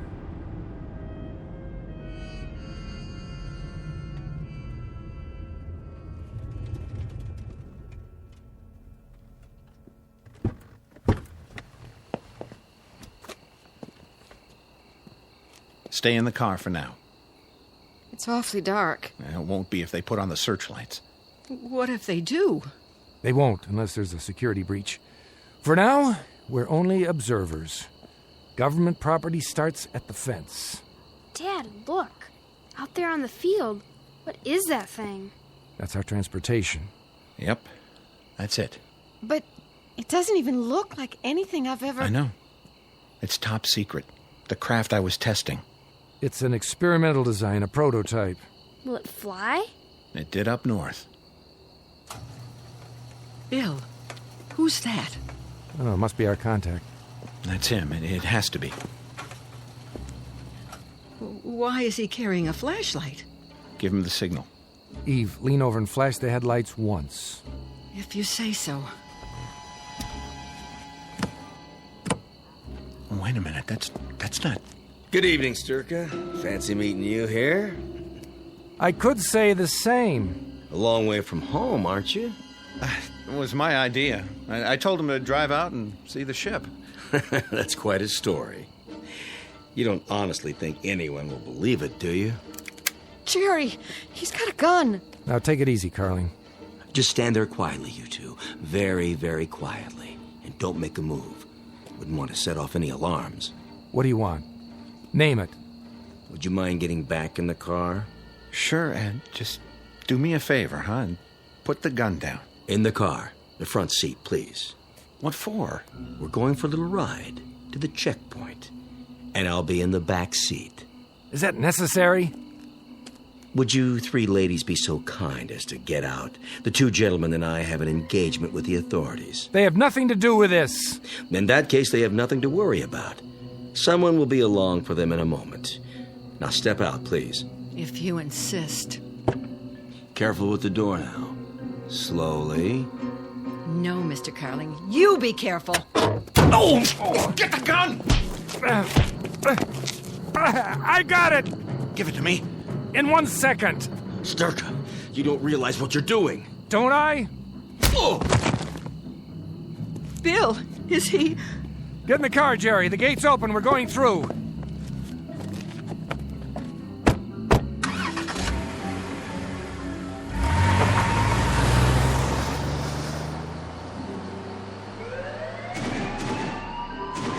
Unauthorized vehicle unsealed. Unauthorized vehicle unsealed. Guard Unit 7, approach and apprehend. Approach unauthorized vehicle.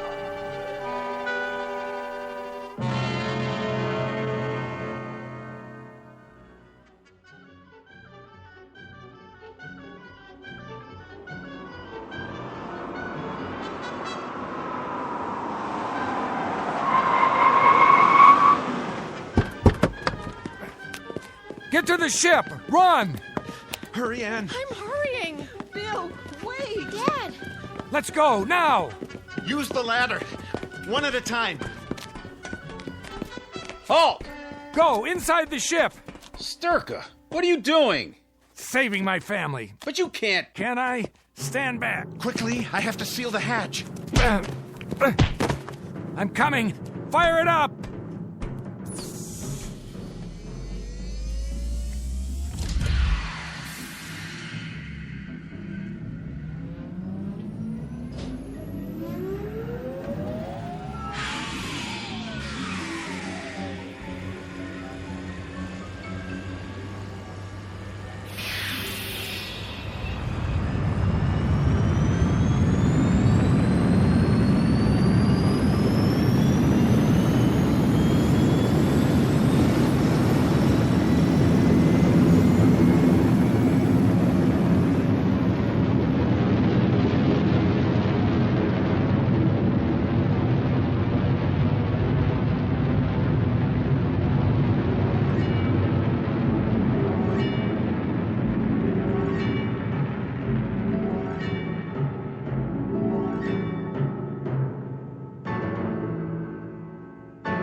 I told him to stay strapped in till we leave the atmosphere.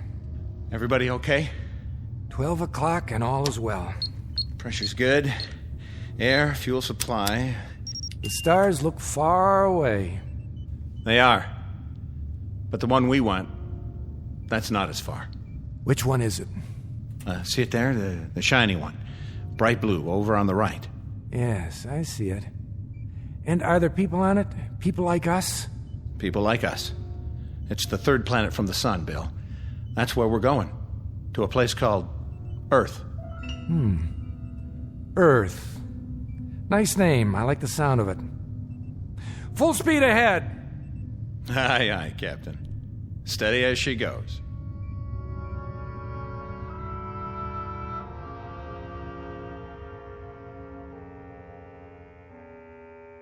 One tiny ship heading into space, and behind it, a doomed planet on the verge of suicide.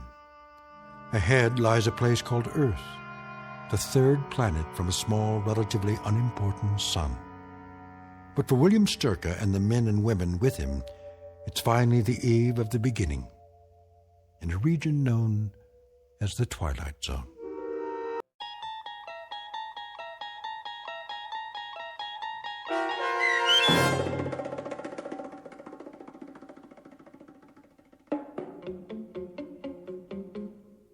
Third from the Sun, starring Fred Willard with Stacy Keach as your narrator, was adapted for radio by Dennis Etchison and written for The Twilight Zone by Rod Serling from a story by Richard Matheson.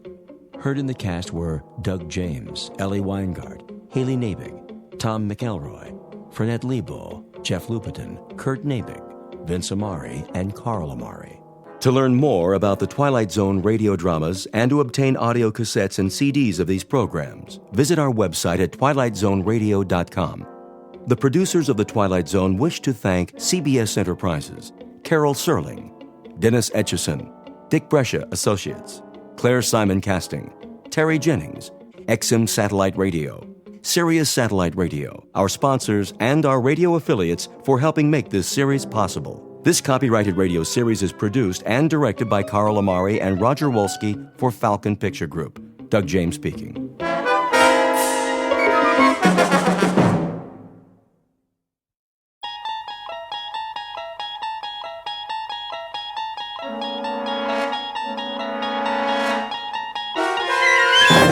There is a fifth dimension beyond that which is known to man. It is a dimension as vast as space and as timeless as infinity. It is the middle ground between light and shadow, and it lies between the pit of man's fears and the summit of his knowledge. This is the dimension of imagination. It is an area which we call the Twilight Zone.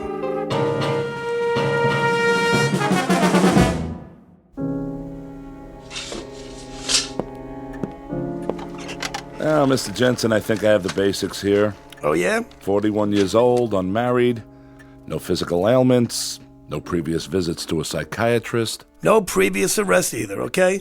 And the only time I ever saw a shrink before was in a cartoon. Best you'll find us helpful and, at worst, harmless. Cigarette? No thanks. Do you mind if I smoke? Hey, go ahead. It's your office. Now then, your occupation? Oh, gosh, various jobs. Part-time bookie, I was a car dealer. I tended a bar one time, right down the street from here, a couple of doors down. Andy's place. I was a butcher. Highly successful butcher, too. Knew how to make my thumbs weigh 12 pounds on the scale. So what do you say, Doc? How do I stack up? Normal? Abnormal? Subnormal? What's the story? Family? Father, mother, both married. Scranton, Pennsylvania. My old man was a coal miner. Coal? Yeah, you know, little black things that people used to put in the furnaces. Sounds like interesting work. Oh, it does. Then maybe you ought to go to a psychiatrist. You know, I think I will take one of those cigarettes. Surely. What, do you want me to pull up a couch now or something? Not if you're comfortable in the chair. Let's begin, shall we? Nothing shakes you up at all, does it, Doc? How do you mean? Oh, I don't know. Everything's all calm and cool. You know, when I walked in here, you made an inventory. The cut of the clothes, the way I talk. And up inside your head, huh? That's where you mark down those results. And then later you put it all in little pigeonholes. You got me pegged, don't you? Not entirely. You figure you're talking to maybe a minor league horse player, huh? Maybe I'm a little hungover, maybe a little buggy in the head. But either way, about 40 degrees tilt. Yeah, my cigarette went out. Here. All right. Pigeonhole this, Dr. Gillespie. If said minor league horse player tells you some half-witted story, can you tell him if he's maybe off his rocker? Without Sigmund Freud and all that junk? Huh? Can you tell me in plain English what is wrong with me? I can try. All right? Here goes. I keep having a dream. A crazy dream. Are you writing this stuff down? Go on.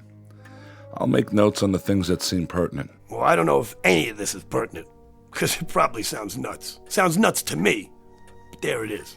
I'm listening. I've had this dream maybe, 5-6 times. What kind of dream? The real kind. How do you mean? Have you ever had a dream that you swear was real? I guess we all have. Over and over again? The same dream? The same dream, identical. Never changes. Tell me about it. It always begins the same way. I'm lying in a bed, and I just wake up all of a sudden, right? I open my eyes, start looking around. And what do you see? Hotel room, nothing fancy. I mean, nice, regular. Venetian blinds like you got here. So I get up, I go across the room with my bare feet, all right? Now, I'm wearing pajamas that definitely are not mine. And I open up the blinds. Bright sun, blue sky, beautiful day. Beach, palm trees, like a vacation, you know? So open up the window. You get those French doors, whatever you call them. And what do I hear? Steel guitars, ukuleles, you know, that hula music. The only thing is I've never been to Hawaii in my life. I don't even know what Hawaii looks like, except, you know, what you see in the movies. But it's as real as anything. And here's the crazy part. I don't know how I got there, but I do know, as well as I know anything in my life, that I'm supposed to be thousands of miles away. And there's nothing, absolutely nothing, Doc, that I can do about it. And that's when things get really weird. I mean, just bizarre. Once upon a time, there was a psychiatrist named Arnold Gillespie and a patient whose name was Peter Jensen. Mr. Jensen walked into the office exactly 9 minutes ago. You might want to make note of that. It is 11 o'clock, Saturday morning, October 5th.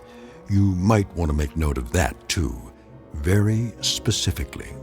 It may seem trite to be so specific about the hour and the day, but in this case, it's of extreme importance. Because this isn't just a story about a man with a recurrent dream, one whose meaning the good doctor is about to help him unravel and sort out. Nothing so simple. Involved in this story is something new, not found in any textbook, Freudian or otherwise. Something we'll call, for want of a better term, the time element.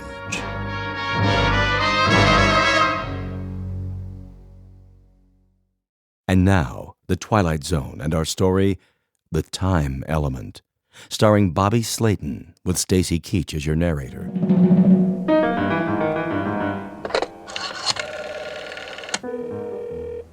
Front desk.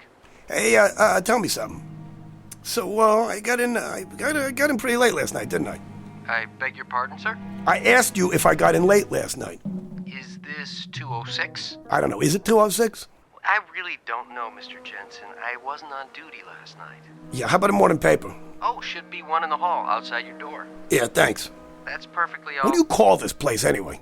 Sir? Well, was that such a hard question? I just asked you the name of the hotel. Do you work here, pal? Or what, are you just inspecting the kitchen or something? Why, this is the Royal Hawaiian. Are you sure you're in the right hotel, Mr. Jensen? That's a good question.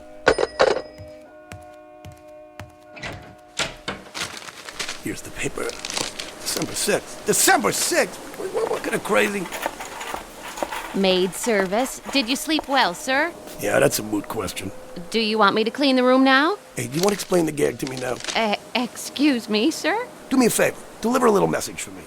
You tell the guy, whoever put you up to this, that I'm going to knock out his teeth one by one. I don't know what you mean. Yeah, and take the phony newspaper with you, all right, lady? This is October. October, sir? What's October? What's October? 30 days. How's October? April, June, November, huh? Am I getting through to you? This month right now. It's October, right? I don't believe so, sir. It's December. It's what? December the 6th. Yeah, that's what I thought you said. December 6th. Are you all right, sir? Oh, yeah, I'm just fine. I'm fine. Except that obviously I've just come down the home stretch of the biggest toot in the history of man. You're telling me this is December. Well, last night I was in New York City. And it was October. If you're not feeling well, I can come back later. Not feeling well? You know what? That's the champion blue ribbon understatement of the year. You know, a little toot that lasts 2 months and ends up in, what's the name of this place? The name of what place, sir? This place right here. The Royal Hawaiian. That's what I mean. Since when is there a Royal Hawaiian Hotel in New York? It isn't in New York, sir. It's in Honolulu. Well, that figures, because the Royal Hawaiian is in Honolulu. Of course. See, that leads me to the next question. What am I doing in Hawaii? I'm sure I don't know, sir. That's what I thought you said. Hey, just one more question. No, come here. No, I'm okay. Come here. Really? I'll never ask you anything else, I promise. What, sir? This hotel got a bar? Oh, yes, sir. A lovely one. And where is this lovely bar? Downstairs, off the lobby. Thank you. You're a doll. Sorry if I upset you. Well, look, if I ever had another mother, I really hope it's you, okay? Come back later. We'll dance. Oh, yes, sir. Absolutely, sir.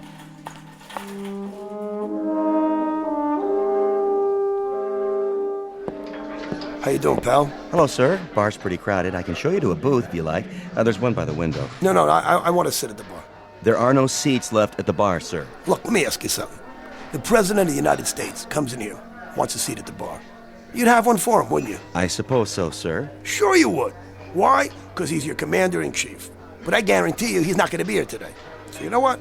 How about if I take his stool? Well, not my commander, but still. Not yours? What does that mean? This is the United States of America, right? No, sir. It's Hawaii. Yeah, that's what I just said. Hawaii. Are you a state or aren't you? A state?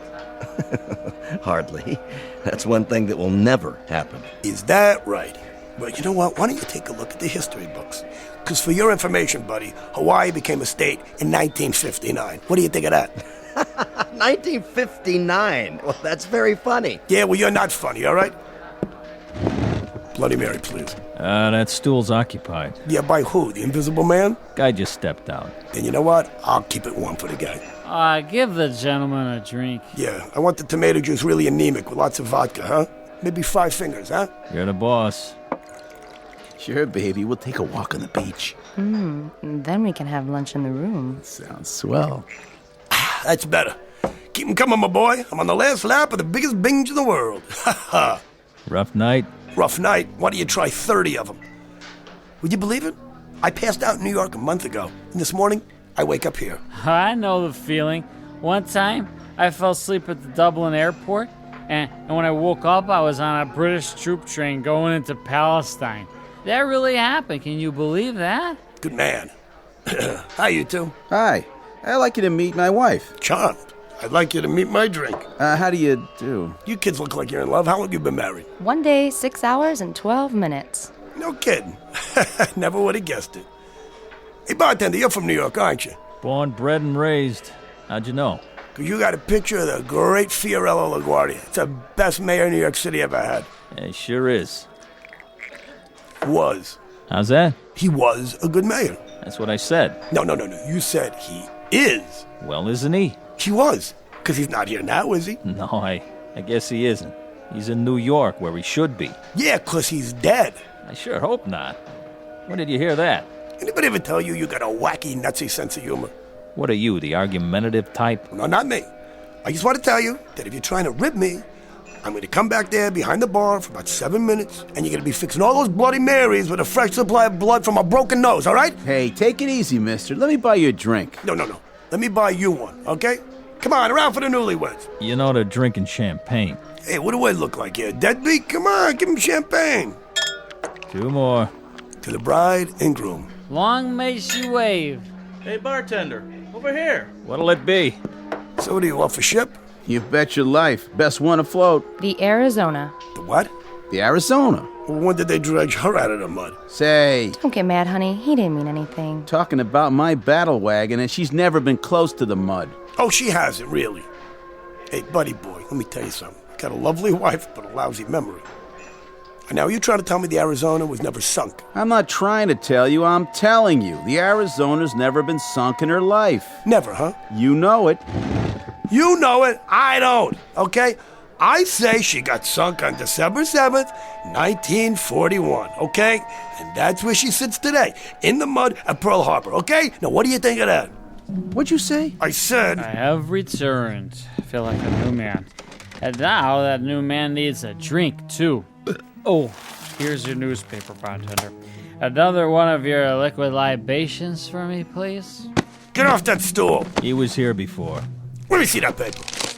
Take it with you on your way out. Let me see this. Jap envoys to FDR. Hey, wait, what kind of paper is this, huh? What are you guys doing? Where'd you get this?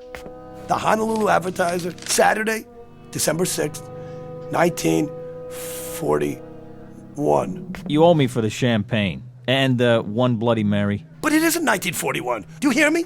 Ask anybody. You. How about you? Somebody speak up. What is the matter with you people? I have to ask you to leave now, buddy.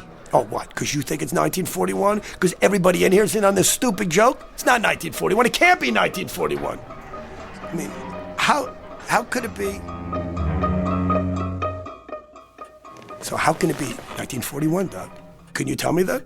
Huh? And the dream ends there? No. It just goes on. I see. But up to that point, each dream is identical, you say? Identical. I even remember going to the door of the bar and looking out in the street. And I see all the cars.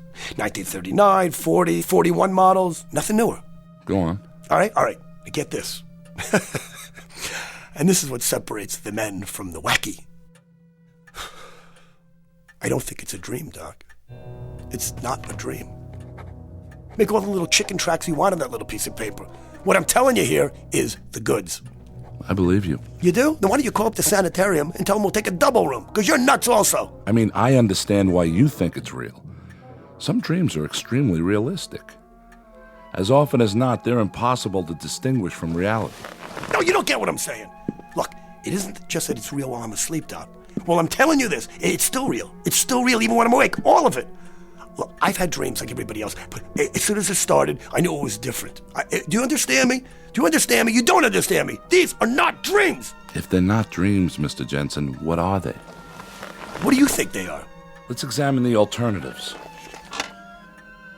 I can think of only one. That's the one I'm thinking of, okay? I wake up in a hotel room in 1941. But I mean, I really wake up. I really wake up, and it's really 1941. Do you understand? Going back in time. That's what I'm doing, Doc. I'm going back in time.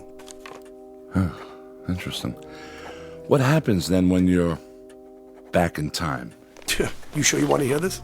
I do. Then hold on to your hat, Doc, because from this point on, things go completely screwy.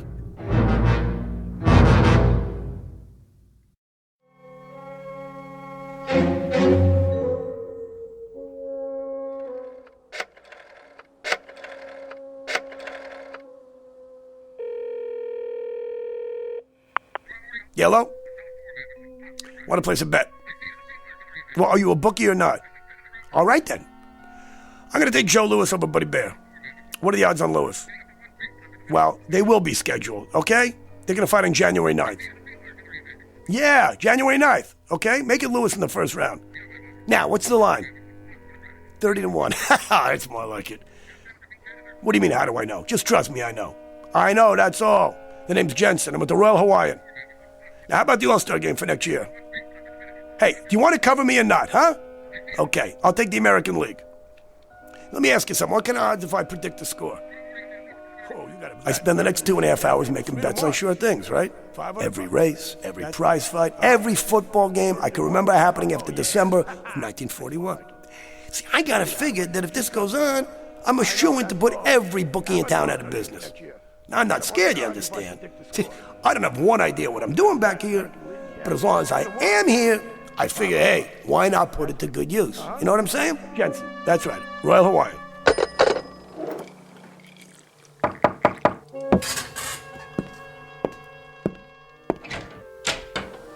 Oh, hey, how are you, buddy?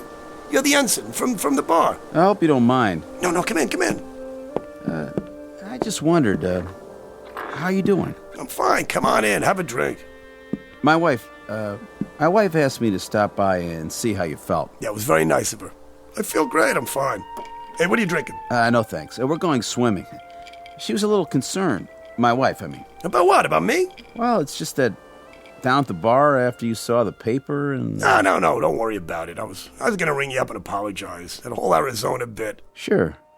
Are you, sick or something? No, I'm not sick. Well, what made you say it wasn't 1941? No, nothing. I was a little whirly in the head, that's all. Sure. Well, we'll be back about 4 or 5. Maybe you'd like to have a drink with us then, if you feel okay. You got yourself a deal.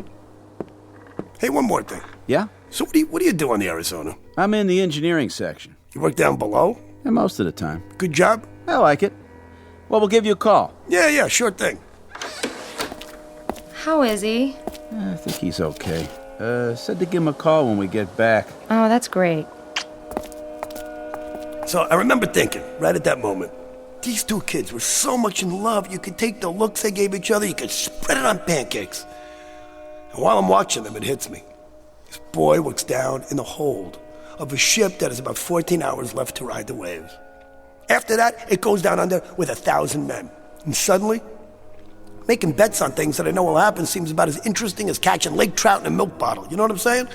Somehow trying to help those two kids is the one thing in the whole wide world that matters. So I do the only thing I can do. I make a fool out of myself. Hey, front desk? Hey, I need directions to get to the Schofield barracks. Yeah, right. Yeah, U.S. Army base.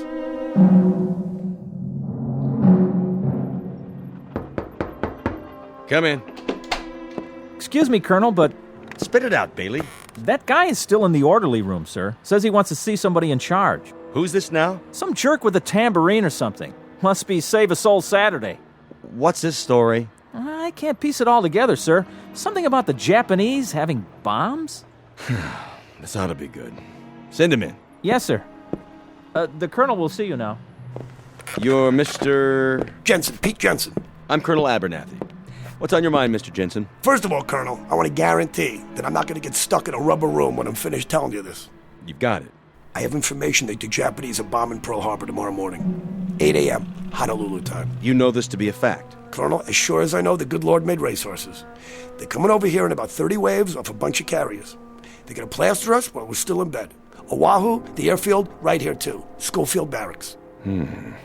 This is very serious. Better take immediate steps. Bailey? Sir? Have Captain Franklin contact the naval station at Pearl. Yes, sir. See that they have all personnel standing by. At least 30 PBYs ready to go up. Tell Lieutenant Ordway to call the commanding general. All troops on the beach. If you say so, sir. All right, come on, knock it off. Cut the game. Listen to me, you brass-covered hyena, okay? Don't you say that nobody warned you. I warn you. You gotta listen to me. I'm sure you're right. Now you can leave peacefully, Mr. Jensen, or I'll have you escorted outside. Go walk by myself, okay? And if anybody grabs me, you're gonna have to call the medical corps on the double. We don't appreciate that kind of talk. Is that a fact? And what do you appreciate, Colonel, huh? Maybe you'd appreciate a big punch in the jaw. All the trouble I take for getting over to try to save you people, and this is what I get? All right, Jensen, zip it. You walk on that lower lip one more time, soldier boy, and I'll get you out of the Army on a medical. You understand me? Believe me, Mr. Jensen, this is going to hurt me worse than it hurts you. Oh, I believe it. Colonel! Oh! Are you all right? Place this man under arrest and fit him for a straitjacket. Yes, sir.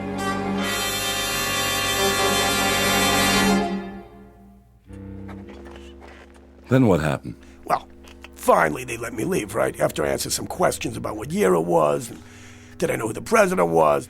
I had some trouble with the vice president. Truman, of course, sure, but, Roosevelt dies, Truman takes over, then it's Eisenhower. Good thing I didn't mention Ike. In 41, he was still a light colonel on the general staff in Washington.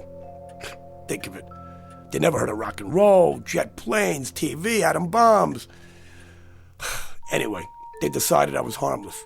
So on the way out, I gave him a V sign and told him to buy some more buns. And after that? What am I going to do? I had my shot. So I figure I'm just going to spend the rest of the day drinking quietly. Of course, the next morning they come looking for me to give me a bronze statue, but then it's going to be too late, I didn't care anymore. What am I supposed to do?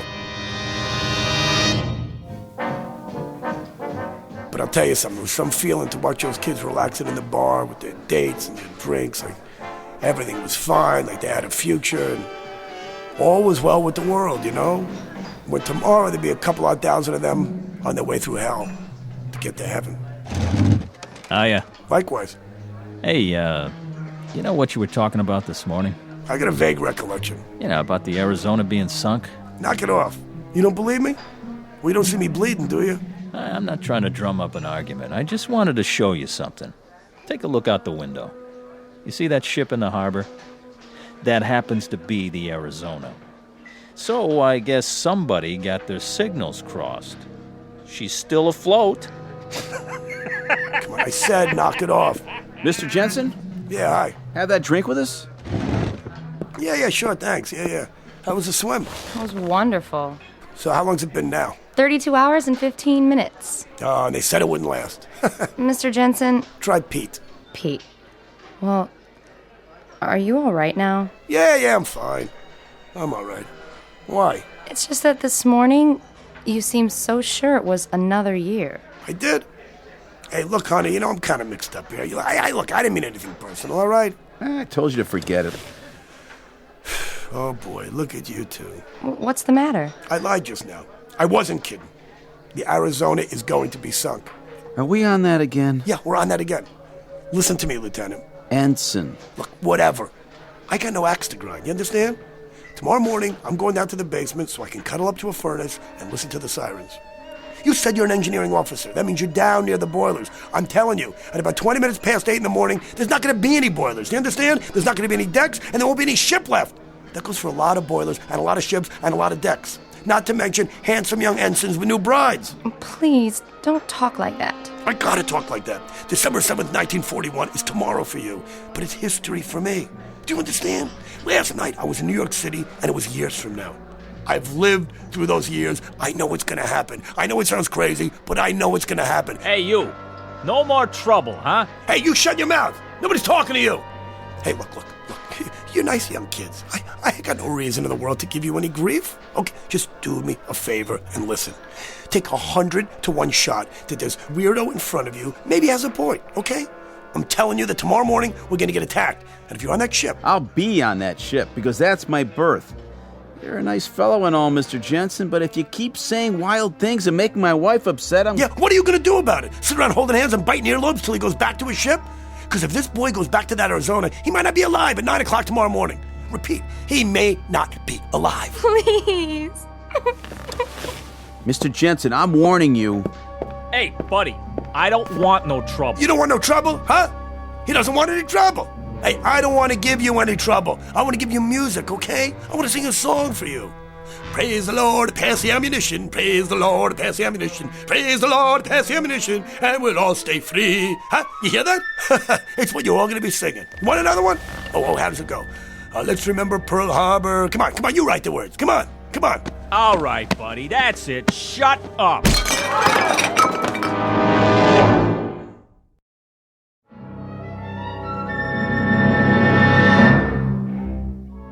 Don't tell me the general can't be reached. I know he can be reached. He may not be alive to call me tomorrow. Yeah, this is... Hello?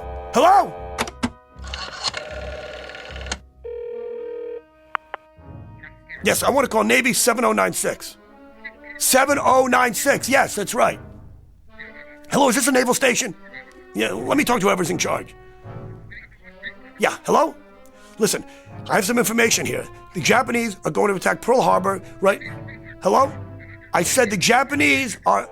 Hello? What am I going to do? It's almost too late. What time is it? 8 o'clock. It's 8 o'clock in the a.m. It's 8 o'clock. That means it's December 7th. It's December 7th already. What am I going to do? Why wouldn't anybody listen to me? Why? I told you they were coming. I told you they were coming. I told all of you. I told you.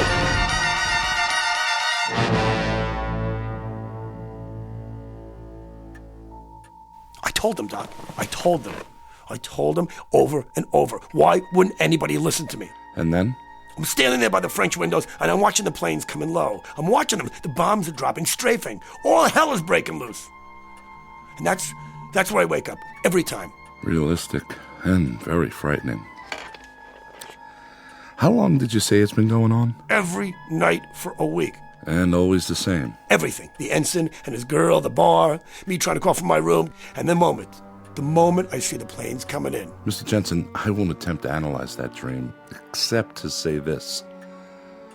Very often we dream with a purpose. It can signify something deeply rooted in the subconscious. The things you dream about may not be what's really bothering you. Oh, don't try to out-logic me, Doc, okay? You think I'm nuts, don't you? I know what I know. I can't explain it. But that's why I came to see you, because I thought maybe you could explain it. I know for a fact I'm going back in time. And I'll tell you something else, that even after I wake up and I'm laying in bed and I'm thinking about the dream, I know it's not supposed to end there. I know one of these nights it's going to go beyond that. But you have no idea what might transpire. No, not one. All right.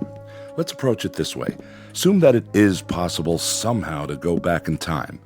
You go back and you do something, warn people, say, about an accident so that it doesn't happen. But what have you done then, Mr. Jensen?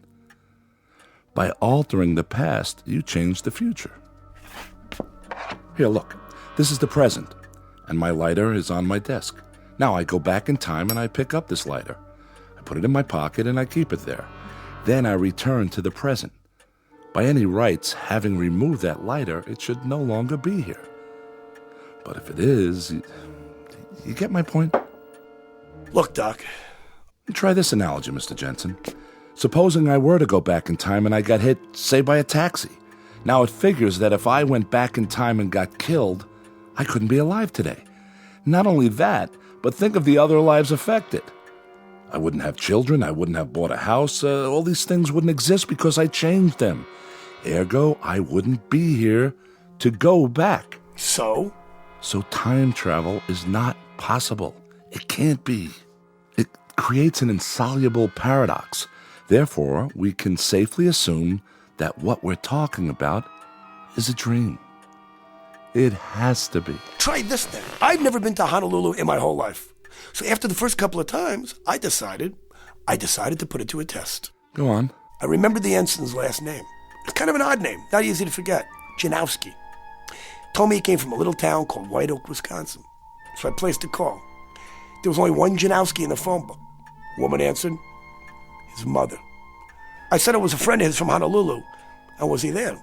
And then? She told me that her son and his wife were killed in Honolulu on December 7th, 1941. He went down with the Arizona. She was shot down near King Street by a fighter plane, a Japanese Zero. A Japanese Zero, Doc. You sure you've never been to Honolulu? Yeah, I've been there. When? In the dream, which isn't a dream. Okay, Doc, your turn. I don't hear you talking. That's because, at the moment, I don't know what to say. The patient lay in the couch. We'd been talking for hours. It was Saturday, and I'd planned to leave early and go play golf. But I was concerned about this man and his story. It was incredible. Then finally, I knew he was asleep. It wasn't a deep sleep. By the look on his face, Mr. Jensen was far from resting, though his eyes were closed. Mr. Jensen? Are you asleep, Mr. Jensen? So I decided to let him rest while I thought it through. Who knows, maybe he'd even finish his dream this time.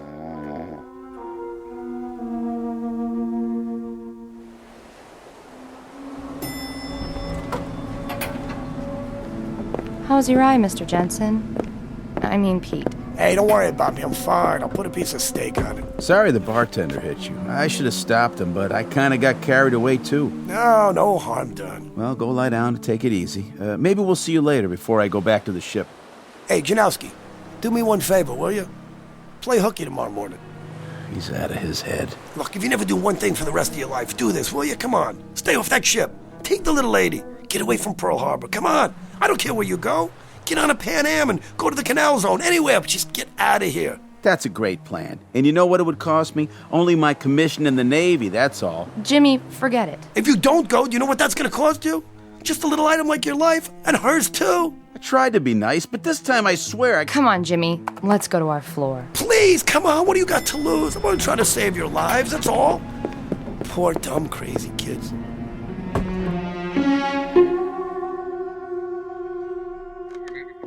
Don't you tell me the general can't be reached. I know he can be reached. He might not be alive tomorrow to call me. Please. Hello? Hello? Yes, I want to call Navy 7096. That's right. Hello? Is this the naval station? Let me talk to whoever's in charge. This is Ensign Lamers. It's my watch and it's your nickel, so go ahead. What's on your mind? Listen to me. The Japanese are going to attack Pearl Harbor. Who? What are they gonna do? I said the Japanese... What have you been drinking? I'll tell you what. Take a nice shower and dive into a percolator. Good night. Hello? Hello? It's almost too late. What am I gonna do? What am I gonna do? Again, what time is it? 8 o'clock in the a.m. Already 8. Oh, that means it's December 7th.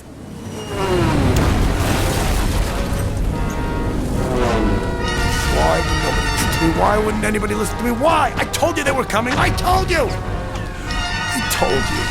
I told you. I told you.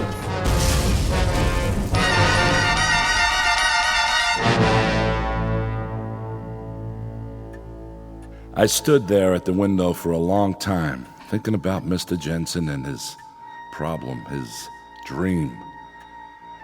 I knew I had to wake him and send him on his way, at least for now. I could give him some sleeping pills, maybe a program of therapy, till I could talk to some doctors that I knew and ask if they had ever had a case like this one. Mr. Jensen? Mr. Jensen? It's getting late. I'm afraid I'm going to have to... Mr. Jensen? Mr. Jensen, where did you... Carol? Yes, Dr. Gillespie? What happened to the patient? The patient? Jensen. I didn't realize he'd slipped out. I let him fall asleep on the couch because he looked so exhausted. I don't know anything about him, Mr. Jensen, Doctor. The man who was in my office all afternoon. It's a good thing there were no other appointments. I hope you have his number. I wanted to schedule a series of sessions starting next week. I'm really sorry, sir, but I don't show any appointments at all today. I was wondering how long you needed me. I have a date this evening, and... Hold on. You mean to tell me a man named Jensen didn't walk in here and ask to see me? Big guy, shirt with flowers on it? Why, no, sir. I've been here the whole time. I thought you wanted me to stay and work on the files. All right, Carol, that will be all. You can go now. I'll lock up. Yes, sir. Good night, sir. Try this analogy, Mr. Jensen. Supposing I were to go back in time and I got hit, say, by a taxi. Now it figures that if I went back in time and got killed, I couldn't be alive today. Alive today.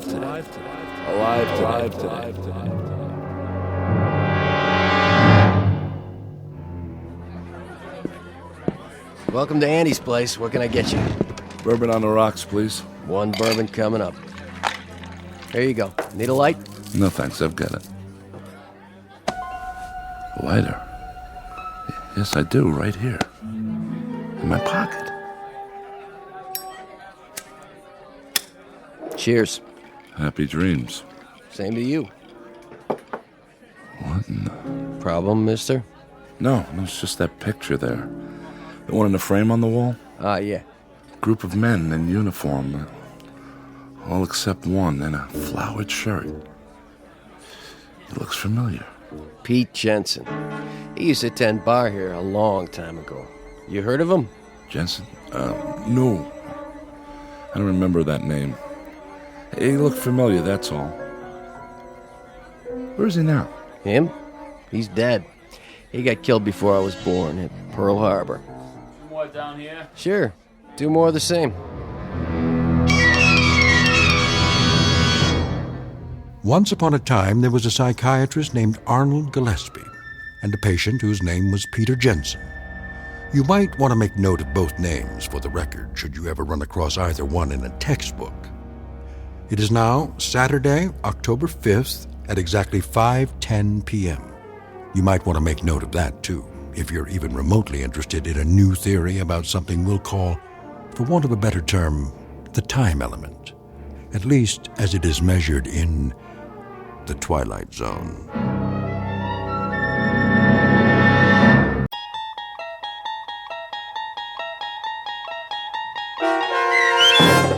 The Time Element, starring Bobby Slayton, with Stacy Keach as your narrator, was adapted for radio by Dennis Etchison and written for The Twilight Zone by Rod Serling. Heard in the cast were Mike Starr, Maggie Carney, Craig Brawley, Elizabeth Lado, Jeff Lupetin, Doug James, Kurt Nabig, Sarah Marks, Roger Wolski, Bo Nortel, and Carl Amari.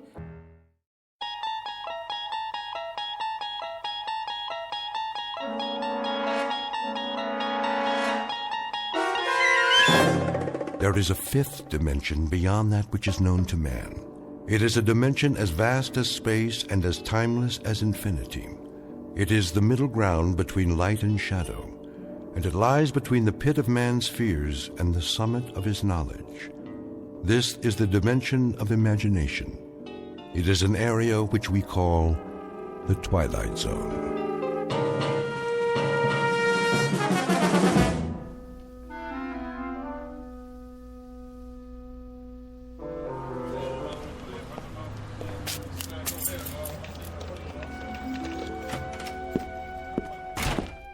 Good morning, Mr. Bemis. Oh, hello, Cheryl. How are you today? Fine, just fine. You're on time, I see. I was getting worried. Were you? I thought you'd be here already. Well, normally I would be before Mr. Carsville notices. Had a bit of a delay, though. What happened? I decided to stop by the library on the way. A few books, to return. But they've changed the hours. They have? Yes. Do you believe it? Opening later, closing early. It's getting harder and harder to check out a book. Scarcely any time at all. Well, don't they have a slot or something for returns? Oh, they do. But what if you're interested, let's say, in scanning the morning paper without having to purchase a copy? Or a student trying to finish a last-minute assignment? And those who work during business hours, who won't be able to use the library now. The right to read is slipping away, and no one seems to care. Oh, here he comes. Get ready. Well, as ready as I'll ever be. Morning, Mr. Carsville. Morning, Miss Anderson. Bemis. Good morning, sir. Glad you decided to join us. Better late than never, I always say.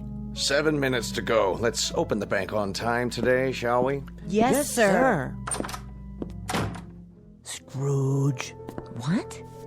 The boss in A Christmas Carol? Doesn't Mr. Carsville remind you the least bit of Ebenezer Scrooge? Well, I don't think I've read it. Really? Well, you should. All of Dickens' Christmas stories, as a matter of fact. They serve as a fine introduction to his novels. Nicholas Nickleby, Oliver Twist. Time to open the front door, Mr. Bemis. They're lining up out front. Oh, yes, of course.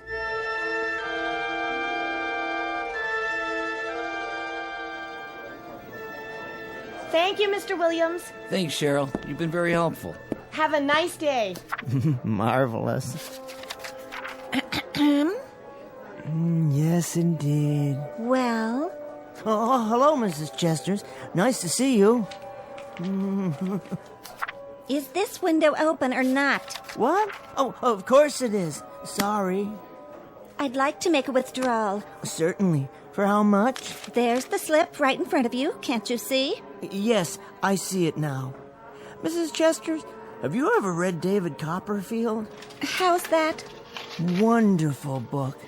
Here's this poor little fellow whose father has passed on, and his mother has remarried a miserable man named Murdstone.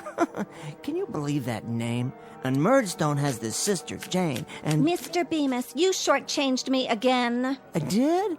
Oh, my. You owe me $1 more. There's only 24 here. I should have 25. Quite right. I'm truly sorry, Mrs. Chesters. I thought there were 5 ones. Here you are. Now then, there's another character in the book named Micawber, Mr. Micawber. He's always being taken off to debtor's prison. You read too much. I do? Perhaps if you didn't, you wouldn't need such thick glasses.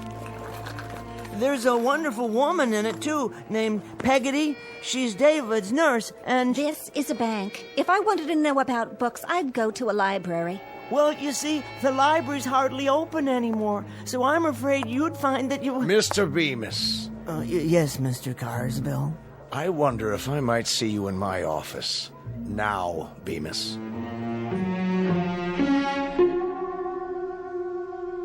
The time is the day after tomorrow. The place is anywhere, so long as it can accommodate a bank, a main street, and a library, along with a myopic little man with Coke bottle glasses named Henry Bemis. The gentleman in question has only one passion in life, and that is to read.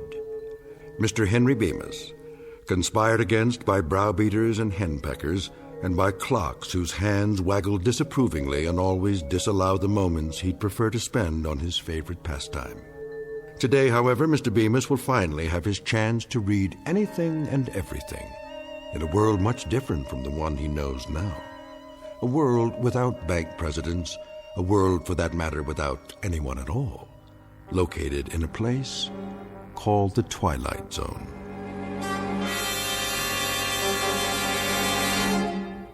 And now, The Twilight Zone and our story, Time Enough at Last, starring Tim Kazurinsky, with Stacy Keach as your narrator.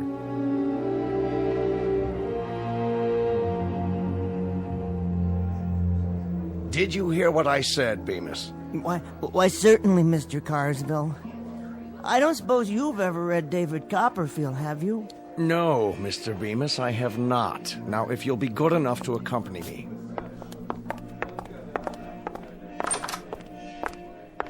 Now, Bemis. Yes, sir? I shall come to the point of this interview. I shall arrive in the following manner. What constitutes an efficient member of this organization? Viz., a bank teller who knows his job and performs it, i.e., an organization man who functions within an organization. An outstanding book. What? The Organization Man by William H. White. I read it, a number of years ago. Mr. Bemis, I'm attempting to point out that you do not function well within the organization. You are neither an efficient bank teller nor a proficient employee. Instead, Bemis, you are a reader. So I am... A reader of books, of magazines, periodicals, newspapers, pamphlets, brochures, catalogs, advertisements, tracts. And chapbooks and broadsides and instruction manuals. Oh, all sorts of things.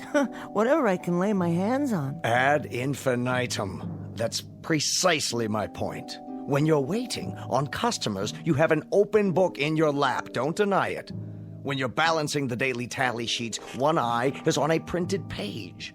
I see you going into the vault downstairs during your lunch hour, book in hand. Well, sir, with all due respect, it was my understanding that when I'm off the clock, my time is my own, in a manner of speaking. Indeed it is. A very important point.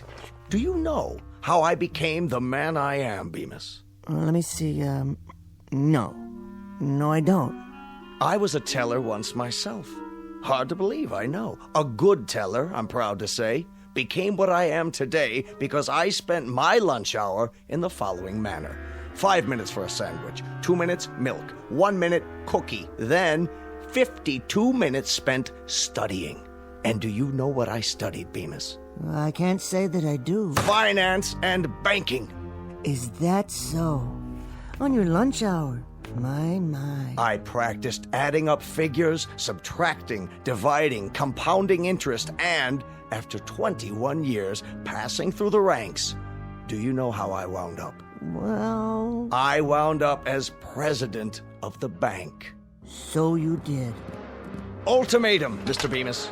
You will henceforth devote your time to your job. And that means forget about reading, or you'll find yourself outdoors on a park bench reading from morning to night for want of a job. Do I make myself perfectly clear? Oh yes, quite. Good. It's just that... Just that what, Bemis? Make it quick and then get back to your teller's cage. It's, well, my wife. What about your wife? I think she's taken up yoga. Now see here. She must have, or some similar form of self-denial. And now she expects me to live by the same philosophy. What philosophy? No bookcases, no magazines on the table, nothing at all. You see, she doesn't allow me to read at home. Oh, of all the... Nope, not on the premises. When I come home at night and pick up the evening paper, she yanks it out of my hand before I have a chance to open it. And then after dinner, when I try to look at a magazine, to relax, you understand, she's already hidden them away somewhere. It's gotten so bad that I find myself reading the labels on condiment bottles at the dinner table. Now she won't even let me use catsup.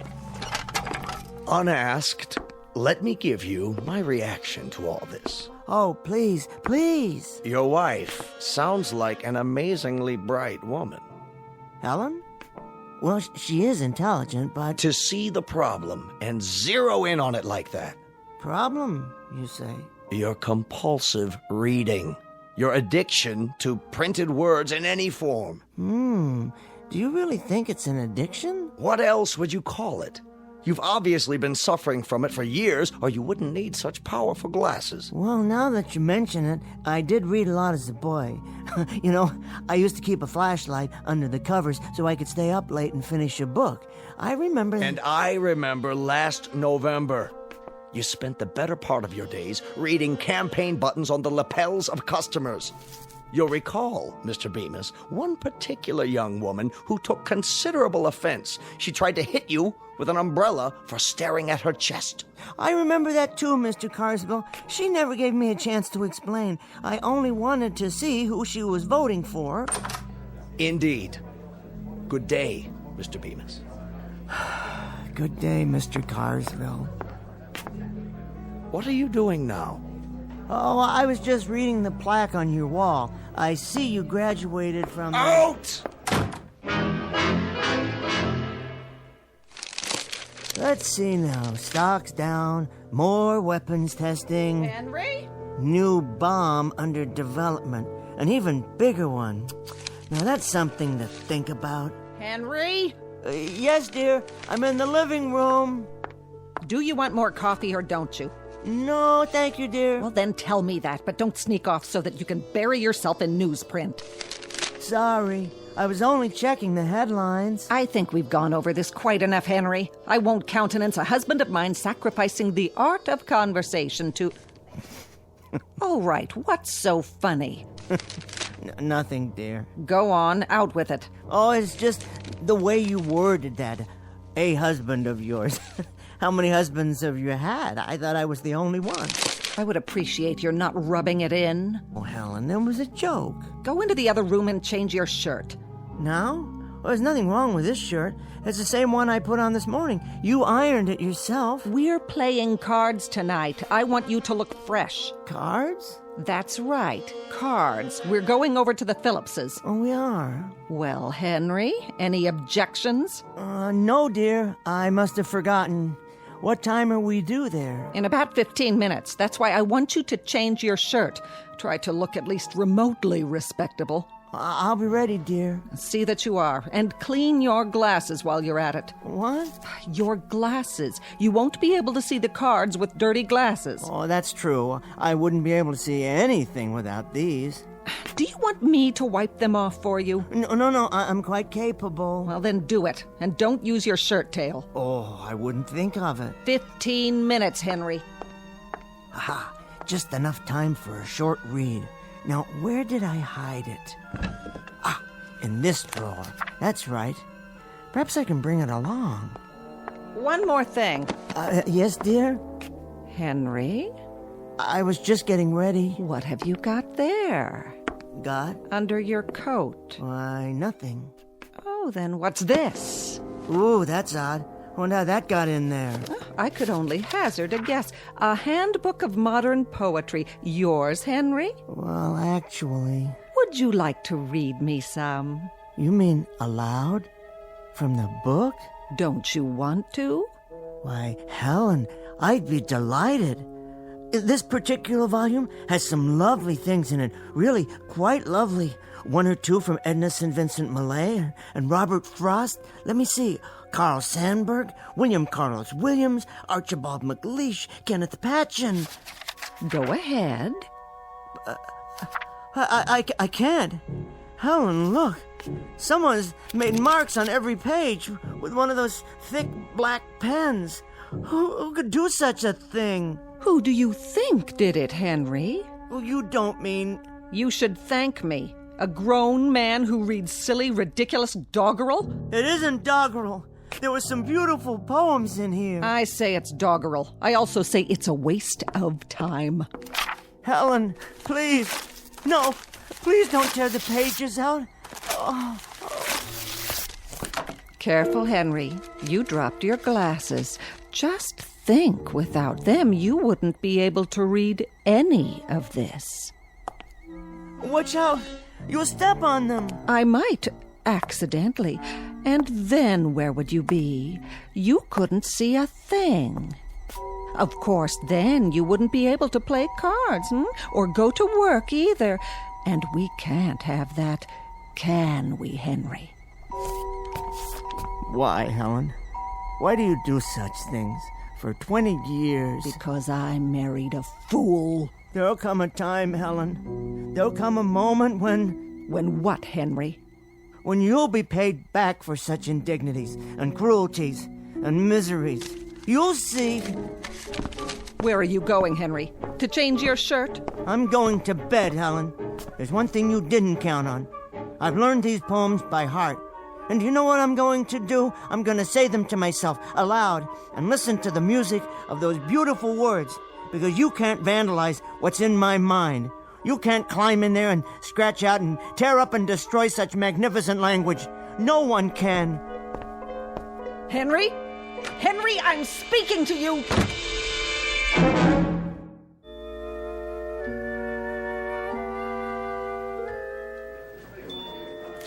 90, 95, 100. Thank you, Mr. Miller. Thank you, Mr. Bemis. Always a pleasure. Next. I'd like to put this in my checking account. Of course, if you'll kindly fill out a deposit slip. Okay, I'll step aside. Oh, take your time. There's no one else in line at the moment. A constant remembrance that at a bank, like a political office and a public trust, blah, blah, blah, something about a sense of loyalty and a devotion to duty. These are the things that make a bank great. They are of the essence, or some such. With them, an institution like ours will remain strong. Everything all right in there, Cheryl?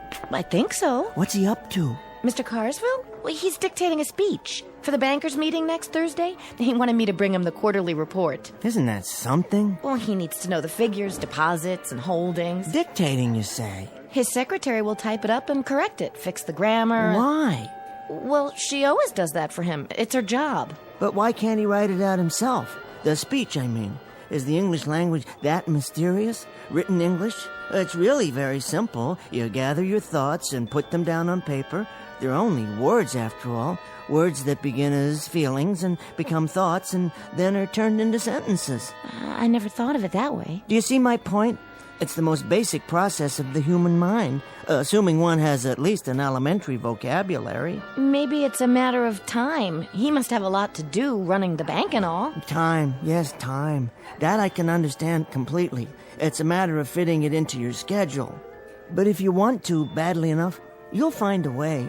Take reading, for example. I wouldn't trade it for anything. A doorway, as it were, a privileged entry into another mind. A chance to see the world through someone else's eyes. Here's my deposit slip.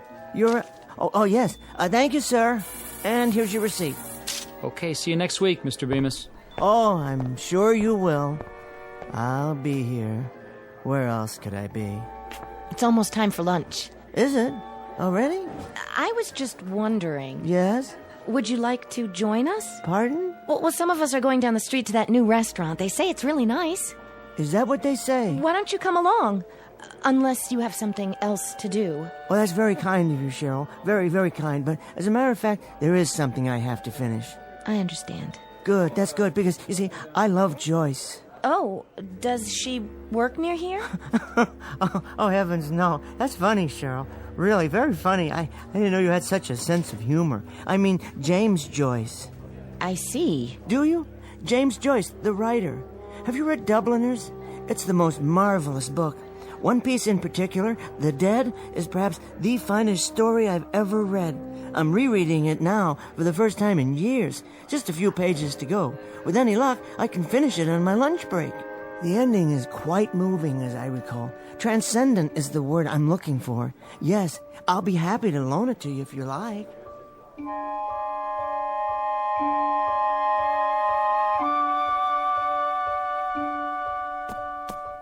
Oh, here we are. Peace and quiet at last. There just isn't any place quieter than the vault of a bank. All I have to do is pull the door closed and voila! My own private lunchroom and reading room. Now, let me see. What's for lunch today? Sandwich? Apple? Something to drink? What more does a man need? A jug of wine? A book of verse? Well, a thermos of coffee at least. The morning paper and my book. Where was I? The scene at the Christmas party. A house in Dublin. It's snowing and... Oh, wait, better check the time. 12:17 by my watch. Exactly 43 minutes to finish The Dead. After a quick scan of the front page of the paper. New bomb would mean total destruction, says scientist. Oh my, here's hoping they never have to use it. What in the world? That sound, what is it? Something outside? My pocket watch. The crystal's broken. Not in my glasses, thank the Lord. Oh, now the lights have gone off.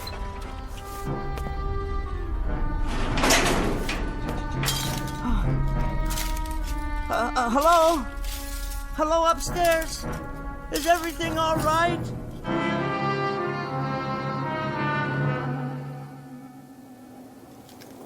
all smashed, ruined. There's money everywhere. Wait, look at that. Ladies, gentlemen. Mr. Carsville? A constant remembrance that at a bank, like a political office in a public trust, Are you in here, sir? what matters is a sense of loyalty and devotion to duty. Mr. Carsville? So in conclusion, etc., that's my speech for the Thursday night banquet, Miss Jackson, with revisions. Would you type that up in triplicate for me? Type that up in triplicate for me. Type that up in triplicate. Type that up in triplicate for me. That's only the dictation recorder. Mr. Carsville's phone. I don't suppose it still works. No dial tone. Nothing. Helen! The inside of the phone is burned to a crisp, as if it melted. What's happened here?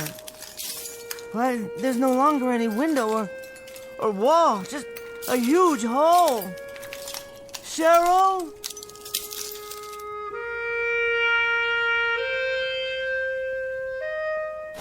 Cheryl, my friend. You were my friend, weren't you? My only friend. And now you're gone, too. It's all gone. This block, the entire city, it's nothing but rubble, as far as the eye can see. It's a nightmare. That's all it is.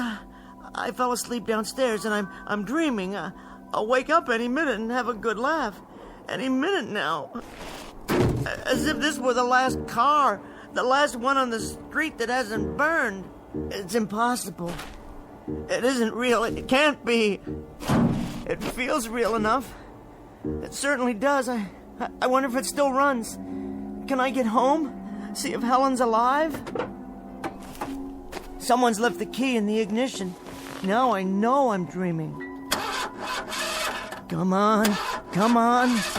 Oh, what's the use? There's nowhere to drive. The street's impossible. It's nothing but one enormous crater, it looks like, beyond the park. Hello? Is anybody there? Anybody at all? I can't be the only one left, can I? They're all dead. They must be. Everybody's dead, except me. I'm all right, but why am I all right? I was right in the middle of the vault. I was in the vault.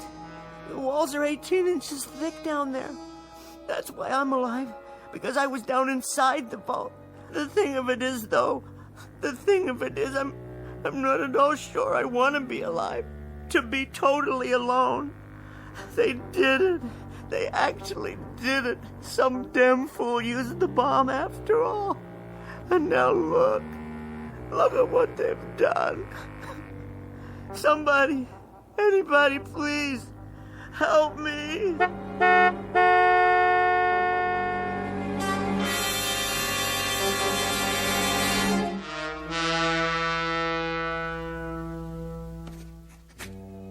I am born. Whether I shall turn out to be the hero of my own life, or whether that station will be held by anybody else, these pages must show.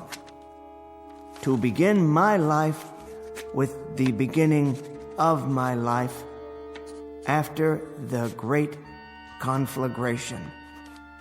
My name is Henry Bemis, and this is my journal. I'm not a writer, but someone must do this to leave a record for the future, if there is a future.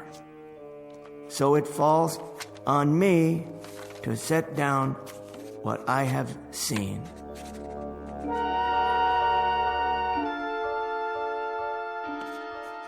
Day 2, as far as I can tell, the city is without life. After sleeping through the night in an abandoned furniture store, I awoke and went in search of food. The markets in the area are fully stocked. The canned goods appear to be undamaged.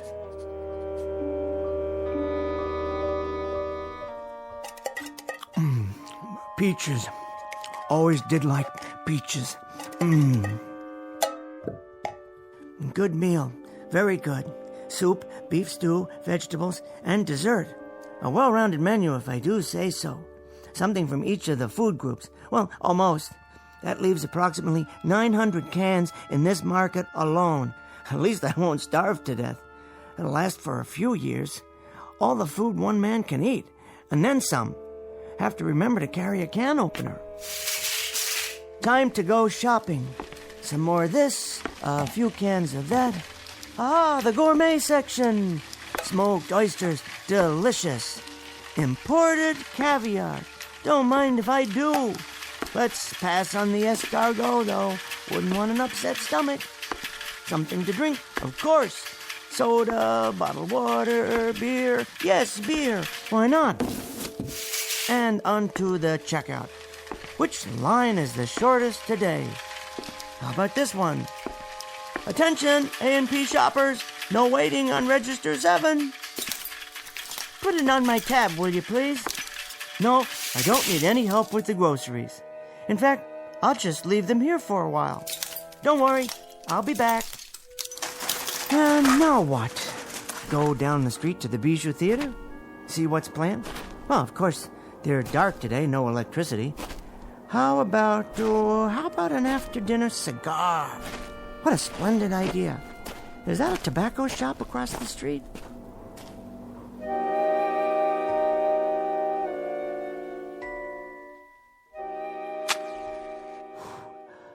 Wonderful cigar. Finest imported leaf. Rich, full-bodied. Better take a few with me. And pipes, yes, a new pipe and some tobacco. I've always wanted to smoke a pipe. I do believe it suits me. Next stop, the post office. No, laundromat. Jewelers. I suppose I could pick up a new watch, but I wouldn't know what time to set it. Doesn't matter, really. Well, it doesn't matter at all.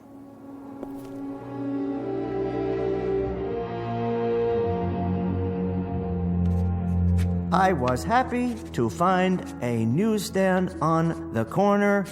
By some miracle, not all of it had burned or blown away. There was one copy of the New York Times. All the news that's fit to print. I realized then that there would never be another edition. Only the same headlines, the same editorials, even the same comics. But after I read it and reread it, I still have a few magazines. I decided to remember this place. For the time being, I thought I'd explore the neighborhood, because it was my neighborhood now, all of it. From this day forward, I'd have it to myself. There was a candy shop, a stationery store, a dry cleaner's, sporting goods. For some reason, that one caught my eye. Besides, I had to sit down somewhere and rest. The worst thing was being alone. Utterly, completely alone. And this was the way it would always be from now on. Just walking and sitting, eating and smoking and reading the same newspaper over and over again.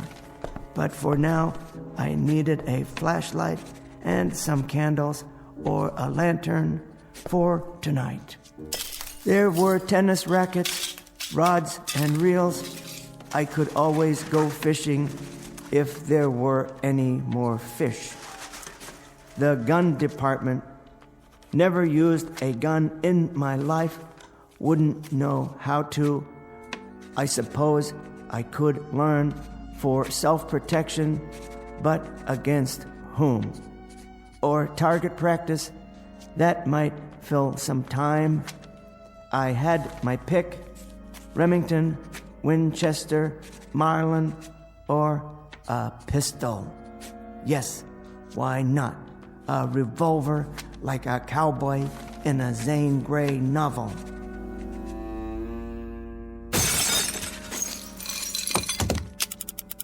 It felt strangely heavy but balanced, as if it belonged in my hand. Without thinking, I began to load it. And then something came over me, settling on my shoulders like a great weight. The sadness of it all, the pity, the loneliness, and the sheer, utter waste. I thought, what does it matter now? What does it matter? Who will know?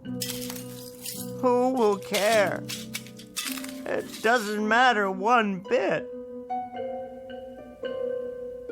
So I raised the gun and looked at it. How well made it was, finely machined, polished to a bright silver shine, and so carefully balanced the way it rested in my hand. It doesn't make any difference. It doesn't make a bit of difference. This is perfectly all right. I mean, this is solitude. I should be grateful. I've never had much of that. I've got things to occupy my time. I've got enough food. I'm really extremely fortunate. If it weren't for the loneliness, the sameness, if there were just something else, someone, I'm sure I could be forgiven for this, the way things are now. I put it to my head and cocked the hammer. If there is a God, surely I'll be forgiven. And then I saw it. Wait, what's that? I could see the entire next block through the hole in the wall. And there it was. I adjusted my glasses and read the sign from here. Public Library!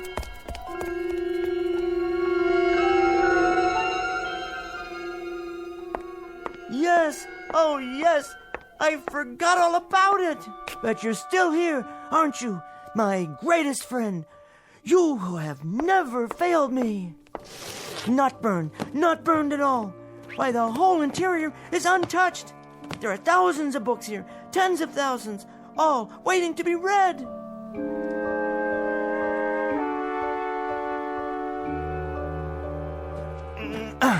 Collected works of Shakespeare, complete works of Dickens, collected plays of George Bernard Shaw, poems of Browning, Shelley, Keats, great dramas of the world, books, all the books I need, all the books I want or have ever wanted. Poetry, fiction, history, it's all here. And now my journal ends because I have things to do. It doesn't matter whether I write it down or not. All I have thought and felt has already been said by the great writers, the poets and philosophers, the historians of times past.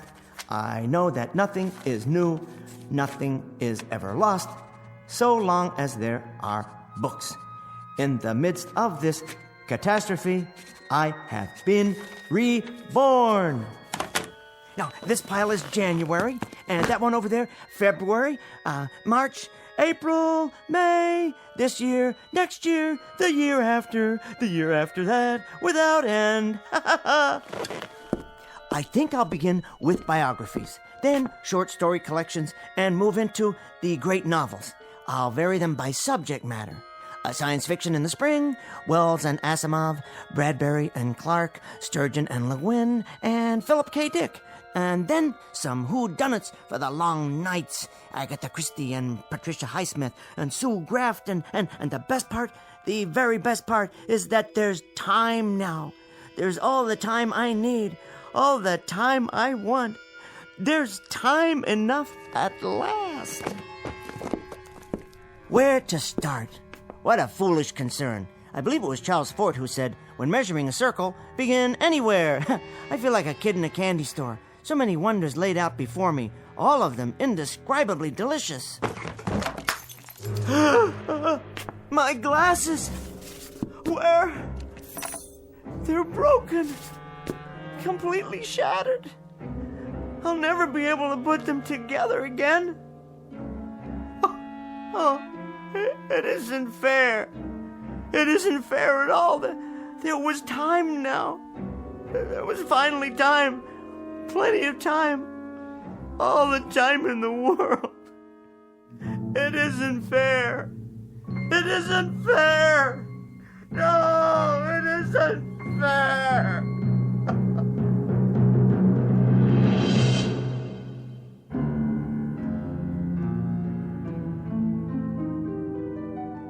The best laid plans of mice and men, and Mr. Bemis. The small man in the thick glasses who asked very little of life, who wanted nothing but time to read. Only a moment out of an eon of moments, a mere instant out of eternity. For himself. Henry Bemis, now just part of the landscape, smashed beyond all recognition.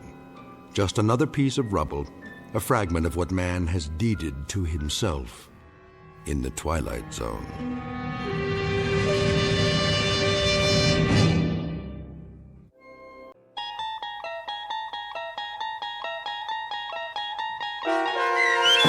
Time Enough at Last, starring Tim Kazurinsky with Stacy Keach as your narrator, was adapted for radio by Dennis Etchison and based on a script by Rod Serling from a story by Lynn Venable. Heard in the cast were Meg Falcon, Christian Stolte, Deb Dotzer, Carl Amari, Vince Amari, and Vince Gerasoli.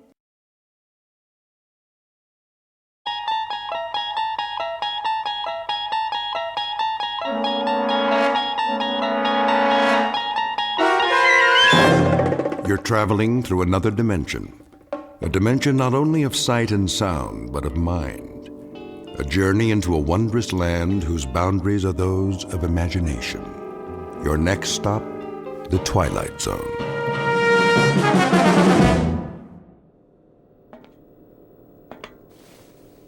Mr. Chambers. Mr. Chambers. Now what? It is a mealtime. Repeat, mealtime. How exciting. Kindly state your preference, please. You really think I care? We have a full menu on board, suitable for human consumption. It has been designed to meet your dietary needs. I don't have an appetite. That does not compute, Mr. Chambers. I said I am not hungry, all right, ship? Very well. I'll let you know when.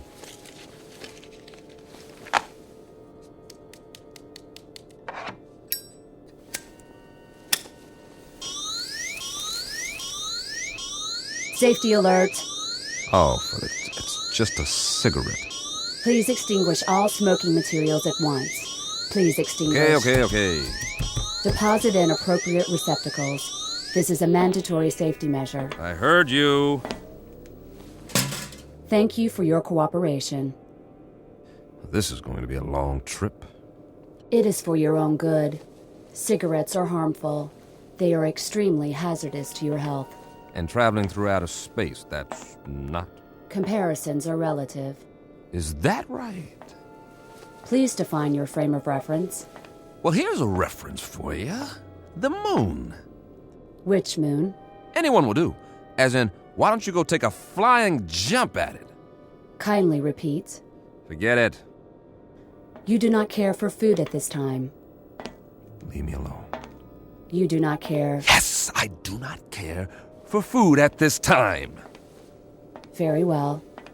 Very well, very well. Oh, ow! Oh, my hand. Please refrain from striking the walls of your sleep module. How do you expect me to sleep if you won't stop talking? We only seek assurance that your needs are being met. Your well-being is our primary concern. Yeah, right.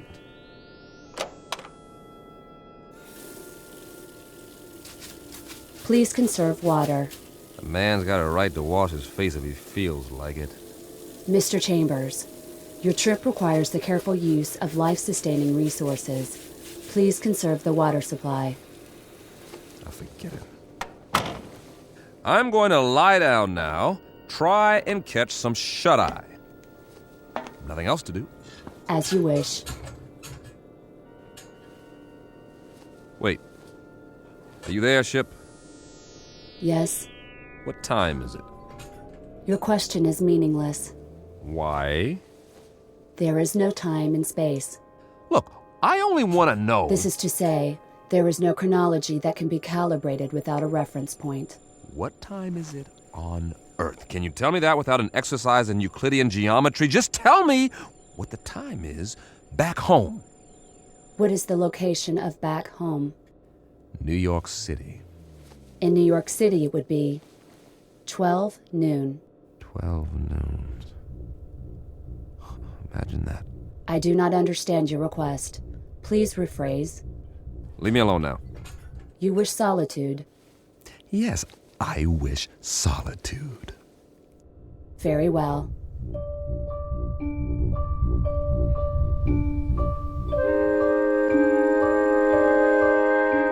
Respectfully submitted for your perusal, one Mike Chambers, linguist and cryptographer, formerly attached to the Pentagon.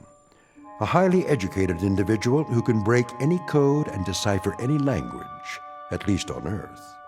A man who shook hands, figuratively speaking, with a modern-day Christopher Columbus from another world. The height of this creature, a little over 9 feet, give or take a few millimeters. Weight, in the neighborhood of 350 pounds. Origin, unknown. Motives? Well now, therein lies the tale. And it's no ordinary one. You'd best hear the story from Mr. Chambers himself. Just remember, you're not on the Earth anymore. You're traveling at something close to light speed on a journey that will take you directly through the Twilight Zone.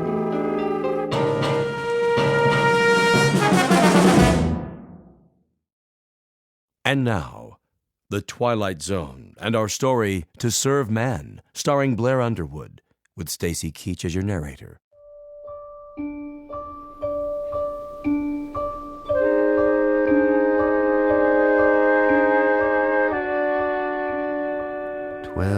Noon.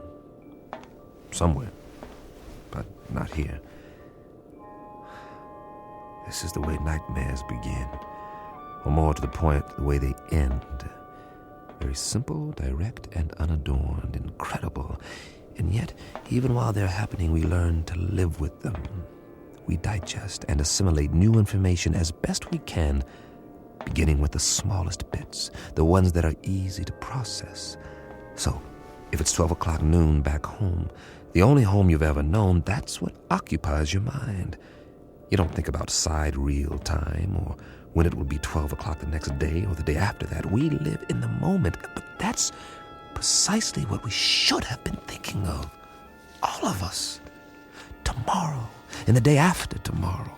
We were preoccupied with the hands on a clock while we could have checked off the days on a calendar, one by one, and appreciated all that we had while there was still time.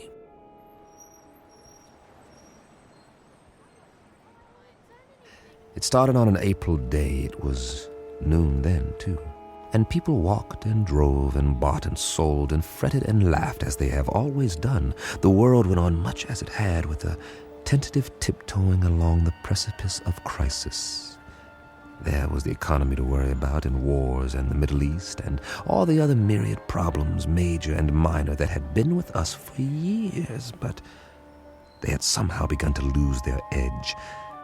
I suppose because we had grown so accustomed to them. And that's when it happened. Mommy, what's that? Why, I don't know. Something flying over in the sky. It must be an airplane.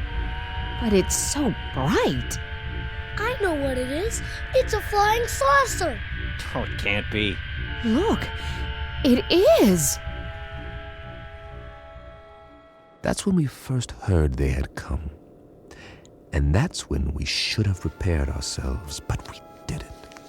Instead, we milled around like farm animals, worried only about our creature comforts, while the Secretary General of the United Nations made the first official announcement. I watched that broadcast, the same as you did, live from the lobby of the UN in New York City.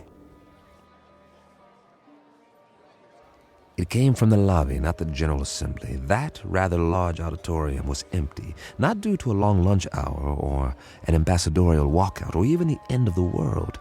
The representatives of all nations were at that moment watching their television sets and listening to their radios, much as were their peoples around the world. For, as it turned out, this would be a rather momentous afternoon. Ladies and gentlemen of the press, is this thing on? If you could move back, please, the Secretary General will answer all your questions. Move in. I'm trying. Get the shot. Where's the other mic? Take evening news remote. Take one. Get it now. This is live. Mr. Secretary, if we can have a shot of you. Look at the cameras, please. Please, ladies and gentlemen, may I have your attention? Quiet, please. No questions just yet. I have a prepared statement. I say I have a prepared statement. Would you give me your attention, please? I'll read it now, if I may. Ladies and gentlemen, I should like to recapitulate the events of the past 11 days. On the 14th of March, shortwave broadcasts were received in the principal capitals of the world. It was established that these transmissions did not originate on Earth. Rather, their origin was extraterrestrial. The first messages were merely announcements that there would soon be multiple landings at various points around the globe. We were assured that these landings would be peaceful and that there was no cause for alarm. Nevertheless, United Nations forces were put on alert. As you know, these broadcasts continued to grow in strength for several days. Is it true that they've landed? Please, no questions yet. At 11 this morning, Eastern Standard Time, the first landing took place in an area outside Newark, New Jersey. We have subsequent reports of additional landings in Russia, Norway, the southern coast of France, Rio de Janeiro, and several other locations. It is the position of the United Nations that it would be premature to assume hostile intent. Our recommendation is that the world's countries remain calm and make no show of force. All governments are being apprised of these events as they develop. The current situation at present is therefore... What do they look like? Yeah, what do they look like? Are they human? Or are they little green men? What do they want here anyway? As of this moment, we do not know who they are or the purpose of their arrival. We know only that several of their craft have touched down and that... Hold on, Mr. Secretary. Who's that? Looks like the guys from the Pentagon. What are they here for? Must be something big. Sir. Tell them that we have to do this. Are you sure? Quite sure. We've cleared it with the White House. All right. It seems that one of the craft has just landed a few blocks away. One of the representatives of the visitors is apparently on his way to this building. Now? Call the wire service. Give me a direct feed, now. It appears that he has requested an audience with the General Assembly. That's correct. In a few moments, we'll reassemble in the Good Lord.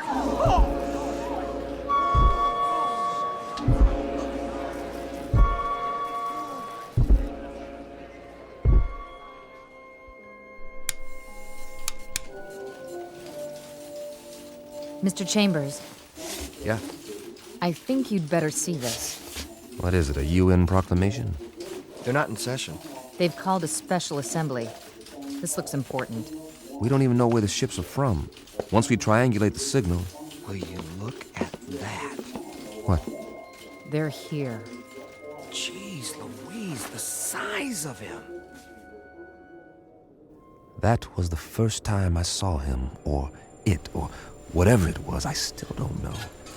Judging by the Secretary General, it was at least, 9 or 10 feet tall, and I stood there watching the TV screen like everyone else, and just like you, I didn't know quite what to think.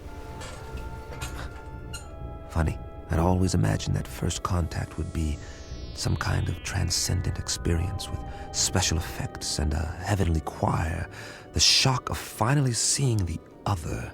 Something not human, that's not from around here, definitely not. But to be honest, all I felt was a kind of detached scientific curiosity.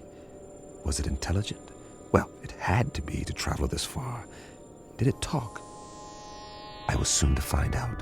We all were. Oh, weren't we?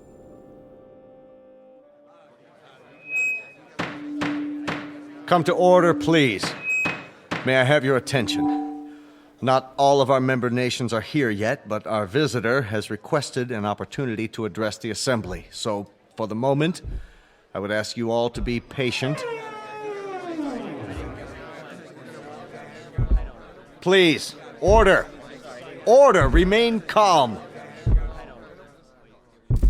The floor is yours, Mr. Or rather... Ladies and gentlemen of Earth, we greet you in peace and friendship. We come from a planet beyond your solar system and well beyond your galaxy. A planet far more developed than yours. Why are you here? To establish Hey, what's that book? Get a picture of it. What's the title? I can't see. He's not even moving his lips. He doesn't have lips, does he? to establish embassies here, and in the near future to set up reciprocal visits between Earth people and Canamites. Cannabis, what's that? Must be what they're called. Write that down. Canamites. How do you spell it? Speaking on behalf of the governments of the people of Earth, we bid you, Canamites, welcome. How shall I address you? I have no name, as you understand the term, but you must have many questions. Please, feel free to ask me anything at all, of any nature. We have a great many questions, but to proceed in an orderly fashion, how did you discover us? How do you know our language? And as to your own planet, what is its political and social makeup? Of course, we most fervently wish to know why you have chosen us to... First of all, we must make the following admission. We do not know your language. Then how... Our own methods of communications are mental rather than verbal. Hence, the voice you hear is artificially generated. Your words, or rather, your thoughts, are received and processed by an automatic translation device. My responses are in turn electronically altered to simulate vocal sounds in a language known to you. You cannot speak, then? Not in the literal sense. Astonishing. We understand you perfectly. As to your other queries, our planet is not visible to you. It lies far beyond what you call the known universe. But it is highly advanced technologically. Its political and social makeup are complex. I cannot describe it without first educating you in the basics of our society. That may be a lengthy process. Are you willing to be interrogated here at the United Nations in a special plenary session? All of our nation's representatives could attend. I'm sure they have many questions.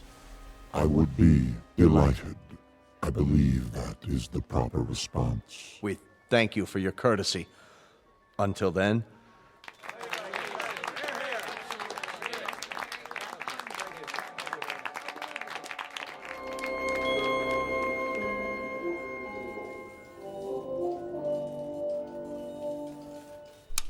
Well, that's it. For now. Can't get over the size of him. Are you sure they're not using trick photography? No way. It's a live feed on all the networks. What do you make of that little book? It only looks little in his hands. It's probably a perfectly normal hardcover. There's nothing normal about it if you brought it all this way. Maybe it's a dictionary. The most commonly used phrases. You wouldn't need a dictionary. He said they have an automatic translation machine. A guidebook, then. Protocols, that sort of thing. There's something printed on the cover. If we could just get a view of it. It's not in any language we know, that's for sure. No, maybe not, but any group of symbols can be deciphered. Even non-human symbols? That would be a tough one, all right. If he brings it with him next time, I can capture the image and try to enhance it. Do that, would you, Randall? This may be the challenge of a lifetime. I have got to know what it says.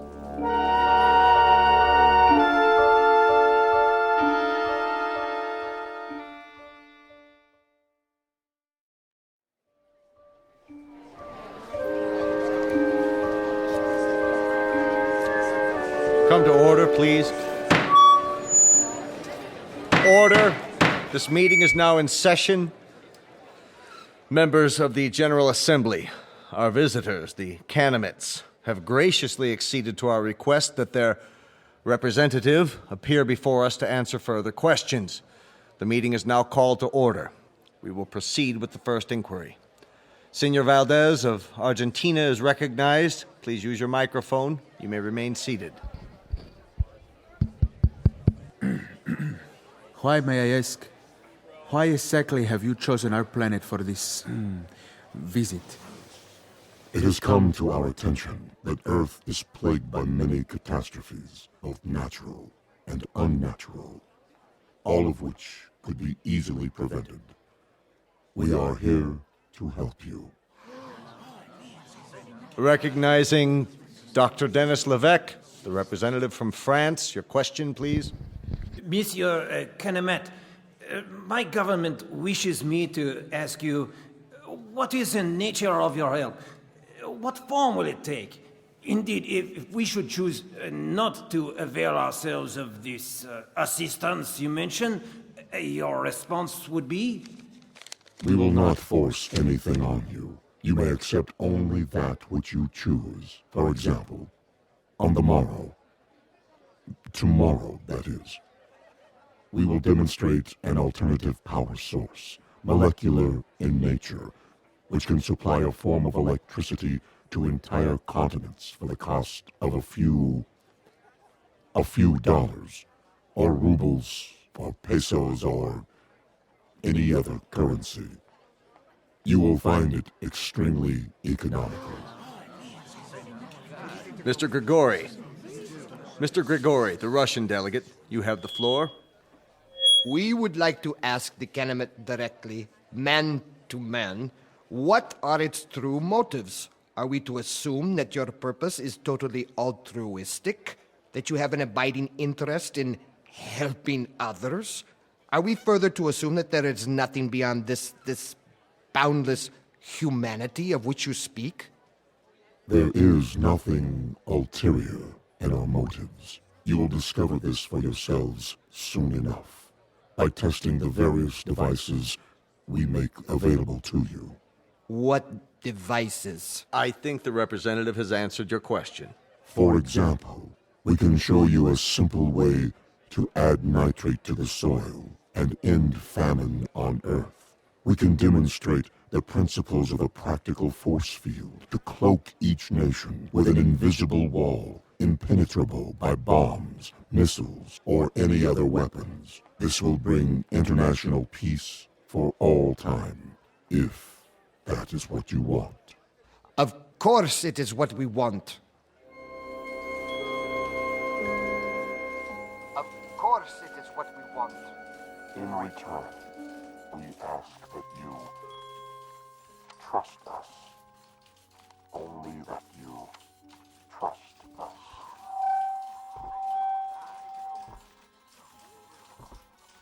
All we are saying is give peace a chance. Well, why not? Nothing else seems to work. Wait a minute. Enlarge the image. Did I just see what I thought I saw? You sure did. The Kennemet left his book on the podium. Well, I'll be. He doesn't seem to have noticed. Cross your fingers. I want that book. I have a feeling it'll tell us plenty. Everything we need to know. If we can decipher it. Get on the phone and call the floor now. Tell one of the aides to pick it up with a stack of papers. Anything. Stage a distraction if necessary, but get it. Okay. That book may turn out to be the most important one ever printed. Here or anywhere else in the known universe.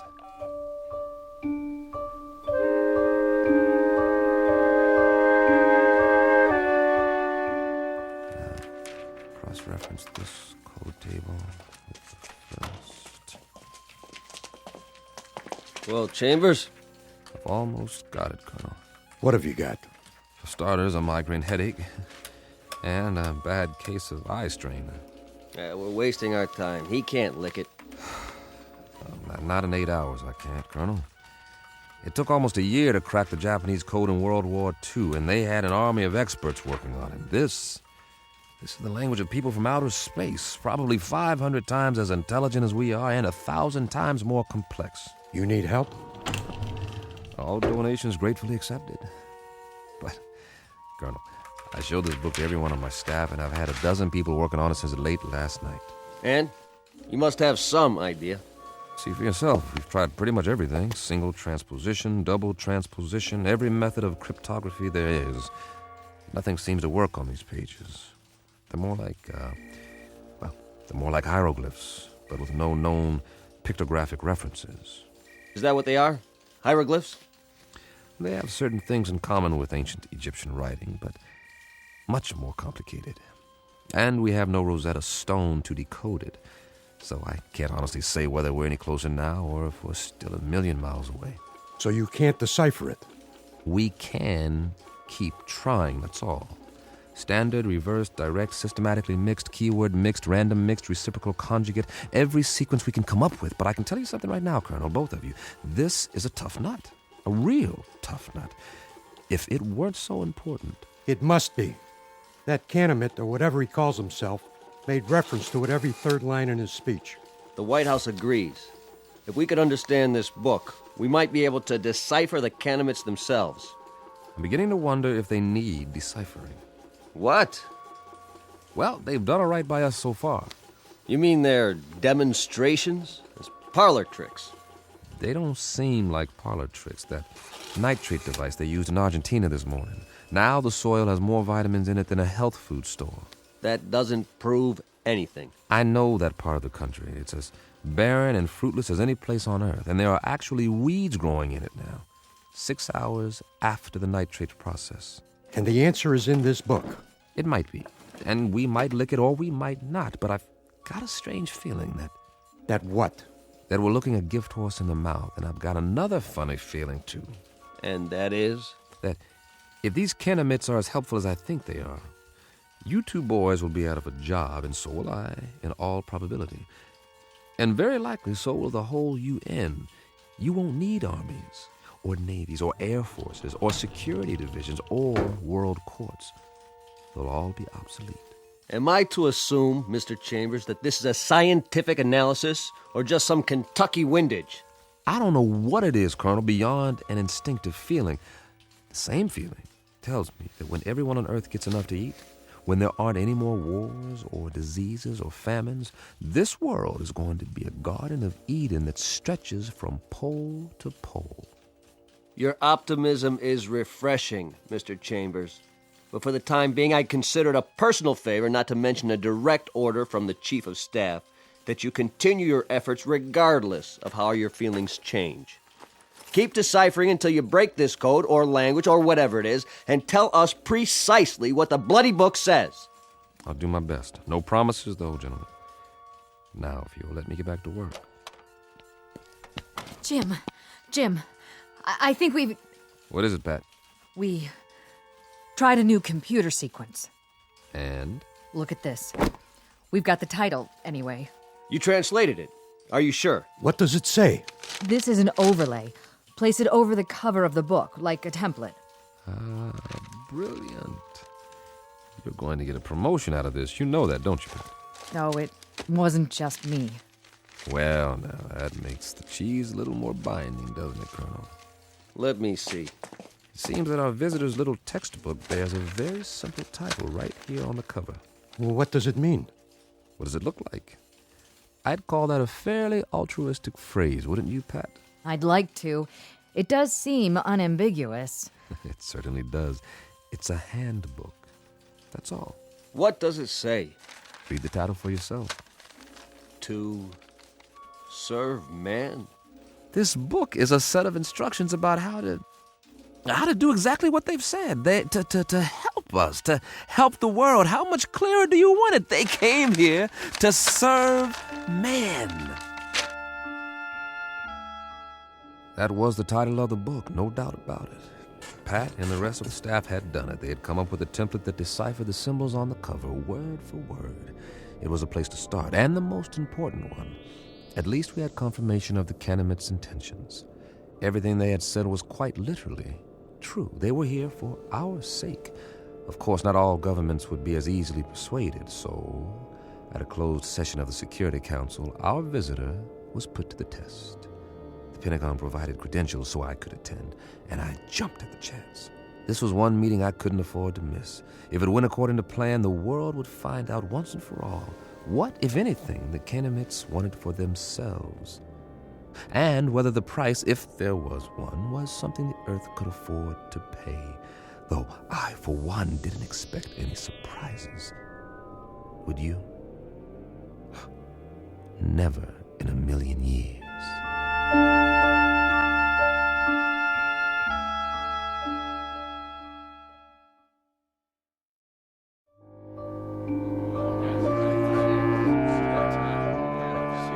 Gentlemen, let's begin. If you'll please be seated.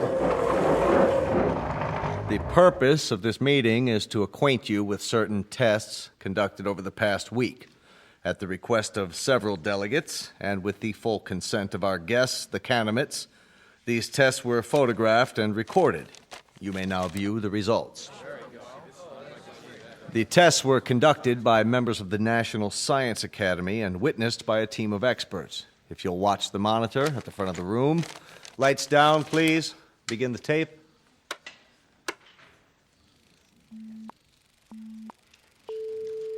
This machine is a polygraph, the standard instrument for measuring the proof or falsity of a statement. Since the physiology of the Canamites is unknown to us, our first objective is to determine whether they react to these measurements as human beings do. We will now proceed with a dry run to establish a baseline reading. Are you ready? I am ready. I trust our small chair is not too uncomfortable? Not at all. The sensor attached to the torso registers the pulse rate. The second attachment shows electrical conductivity in the palm of the hand as perspiration increases. And the third connection shows the pattern and intensity of electrical waves emanating from the brain. With human subjects, these readings vary markedly, depending upon whether the subject is speaking the truth. I understand. Then let us begin. And please answer the questions as I instructed you previously. Very well. Regarding the relative size of Canamites and human beings, tell me if you would, which is taller, a human or a Canamite? Humans. I shall now repeat the question. Which is taller than the other, a human or a Canamite? A Canamite. Very good. Next question.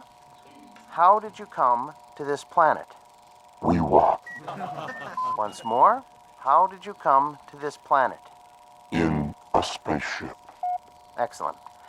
My colleagues and I are satisfied that the mechanism is effective.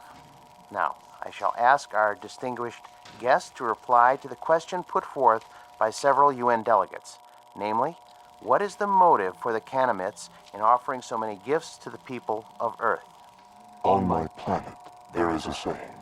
There are more riddles in a stone than in the philosopher's head. The motives of intelligent beings, though they may at times appear obscure, are simple compared to the complex workings of the natural universe.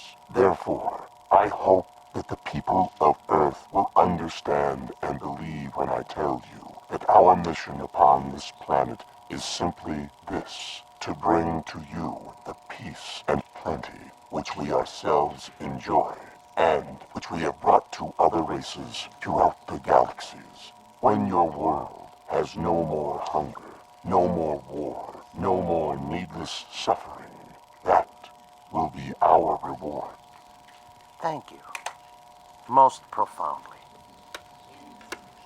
There you have it, gentlemen. Lights, please. I should like to pose a question. Yes, Grigori. Who is responsible for that circus? I assure you, Grigori, the tests were quite genuine. A circus, a second-rate farce. If they were genuine, Mr. Secretary, why has debate been stifled? There'll be time for discussion tomorrow, the next day, and throughout the week. No one is stifling debate. I would remind the delegate from Russia that everything the Kennemet has promised is not only worked, but worked beyond our expectations. The force field that was tested yesterday morning, nothing could get through. And suddenly we find ourselves in a brave new age, when none of us need fear a hydrogen bomb or a missile. We are on the threshold of peace, Monsieur Gregory. Peace as we have never known it. Niet. I say niet.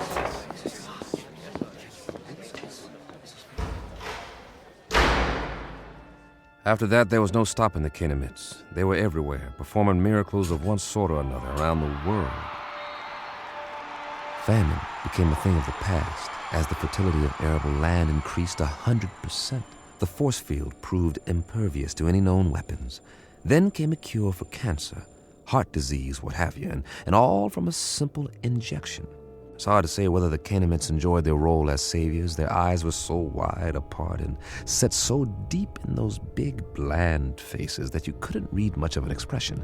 With only a tiny circular hole for a mouth, one that never moved, it was impossible to know what they were thinking because they never spoke.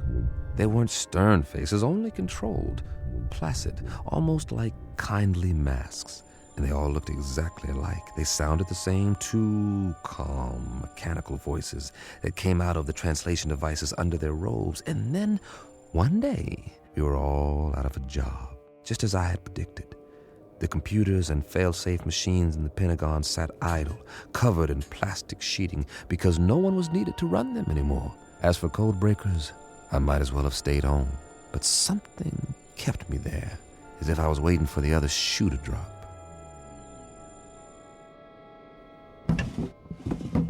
Mr. Chambers? Over here, Pat. I'm going home now, boss. Need me for anything? Like what? This isn't exactly a beehive of activity anymore. You can say that again. The new story of mankind. Nobody needs to decipher anything because, well, there aren't any more codes. Because there aren't any more secret messages. I know. Drink? Well... One for the road, on the house. All right. Odd. What is? I mean, not reading about wars or insurrections or anything anymore. There's a rumor that they're going to disband the United Nations inside of a month. Here you go. The new millennium. Cheers. Cheers. How many Kennemits are here? Anybody ever figure it out? A few thousand, I guess. They've got embassies in every country now, and for everyone that comes, 1,000 of us take off on one of their ships. The reciprocal visits they promised. Now that's the odd thing, the ease with which human beings adapt. It's fantastic. One day an astronaut orbits the Earth in a little rinky-dink tin can, and they think it's the biggest moment in the history of mankind. A few years later, they're standing in line waiting to get on a ship that'll take them 1 zillion miles into space, and they act like they're going on a picnic in the country. That's human beings for you. Nothing phases them. Are you going? The exchange program? I'm on one of their waiting lists. What about you, Patty? Oh, I'm on the list, too. The trouble is, their quota fills up 24 hours after they announce a new departure. But while I'm waiting, I May as well continue studying their language. Good idea. Words reflect the values of the people who use them. If we can understand the vocabulary... I've got a fair command of it now.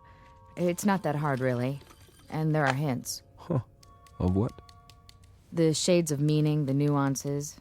Some of the idioms are quite similar to English. That's how we unlock the title of the book. I'll get through the rest of it one of these days. More power to you. I gave up a month ago. But if I can help you in any way... Sure, boss. Did I say something? If you can help me. That was the phrase, wasn't it? And I meant it. The only thing you can help me with is... Is what? Help me get rid of this knot in my stomach. What are you talking about? One of those nightmares when something's wrong, but you don't know what it is yet. A little bit of the old sixth sense. That tells you what? Just that maybe we should have looked this gift horse in the mouth, after all. For all we know, it could turn out to be a Trojan horse. Oh, I don't think we've got anything to worry about. I'm going where no man has gone before. How can I resist? Relax. I'll tell you all about it when I get back.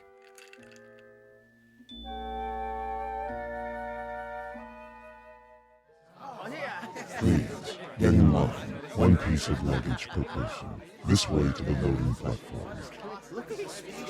I'm so excited. I can hardly wait. What do you think it's going to be like? They say they got an average temperature of 76 degrees on their planet, and the sun never goes down. Wouldn't that be something? And their clothing, it's metallic cloth, just beautiful. Kind of like spun gold. My sister has a brochure. The day you land, they take you on a shopping tour, and you can have as much of it as you want for free. It's just one big holiday when you get there. They've even got a form of baseball with leagues and everything. Man, I don't think I'll ever come back. And the whole trip, it's millions of miles, mind you, the whole trip only takes a few days. May I help you with your bag? Why, yes, you may. Oh, they're so polite. Please, keep the line moving. Oh! Watch your step. Take my arm. Can we sit together? Yes, you may sit together once you're inside. We're moving. Almost on board. This is going to be wonderful. Did you bring your camera? Oh, look. They're opening the door to the spaceship. I hope there's going to be other kids my age there. Boarding pass, please. Yes, right here. Mr. Chambers, proceed. Thank you. Mr. Chambers? Mr. Chambers! Pat, hi. Jim, please. You are just in time to say goodbye. Don't get on. Are you kidding? I've been waiting for 6 weeks. You can refuse. There's still time. Well, don't say that too loud, or there'll be 1,000 people trampling over you to take my place. Get on board, please. Not yet. I'm begging you. What? Whoa, what's wrong with you, Pat? I finally deciphered the book. Hey, that's great. All of it. You're delaying departure. Please continue up the ramp. One moment. Well, Pat? Jim, the first page is just a collection of English phrases with their own translations. But the rest of the book, the rest of it. Will you move, mister? We're waiting to get on board. Step through the door, sir. Write me about it. I'll have plenty of time to read letters up there. Not as much time as you think. Jim. Now, Mr. Chambers, we must close the hatch. The rest of the book, it's not what you think. The title, To Serve Man, it's a cookbook. What? No, wait, what? Wait, no! A cookbook! A cookbook!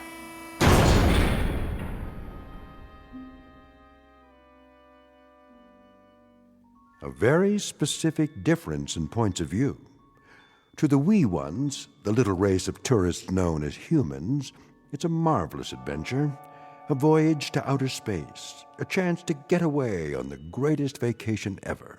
But to the extra-large, granite-faced individuals known as Canamites, it's nothing more than a cattle car, a very comfortable supply ship, bringing food from the other end of the universe to a place where appetites must be enormous. As I say, it's all in the point of view, a lesson in language and semantics.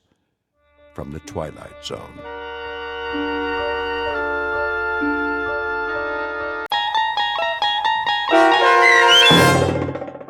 To Serve Man, starring Blair Underwood with Stacy Keach as your narrator, was adapted for radio by Dennis Etchison and written for The Twilight Zone by Rod Serling, based on a short story by Damon Knight. Heard in the cast were Doug James, Alyssa Fraden, C.J. Amari, Amber Lake, Christian Stolte, Jeff Lupetin, Kip Karstedt, Terry Berner, Tony Sancho, Alex Sopener, Steve Keys, Joby Cerny, Kurt Nabig, Amanda Amari, and Rick Arthur.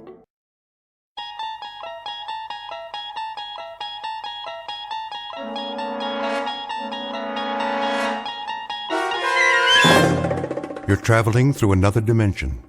A dimension not only of sight and sound, but of mind.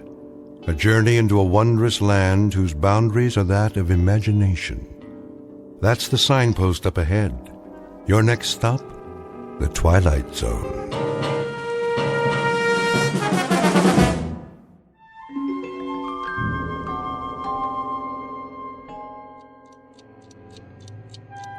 It always starts the same way. I'm trying to sleep. It's the middle of the night, pitch black. I'm so tired I can't think. But I'm nervous, too, like I know something is going to happen, but I can't remember what it is. I hear a clock ticking, and I look, but I can't see it. Then all of a sudden, I'm really thirsty.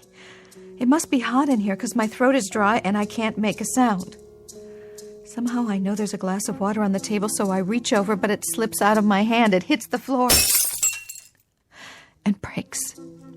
And that's when I hear the footsteps. It's a nurse. I don't know how I know that, but I do. She passes my room and keeps on going. I'm still thirsty, so I get out of bed. When I get to the hall, I see the elevator at the end. The nurse gets on and the door starts to close. I want to say something, but I can't. My mouth is too dry. I go after her. And the door closes. I look up and the dial's going all the way down to B. I push the button and stand there and wait till it comes back up to the 3rd floor. And I get on. It starts again and it doesn't stop till it gets to B.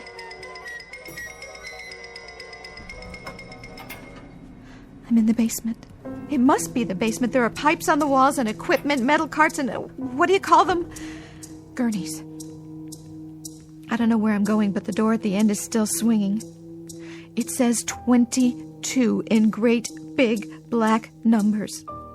The only thing I know for sure is that I don't want to be here. It's creepy. I have to get out fast. Then the door swings open at the end of the hall, and it's that nurse. She looks at me and sort of smiles, and then she says, "Room for one more, honey." "No! Let me out of here, please, somebody! Help me!"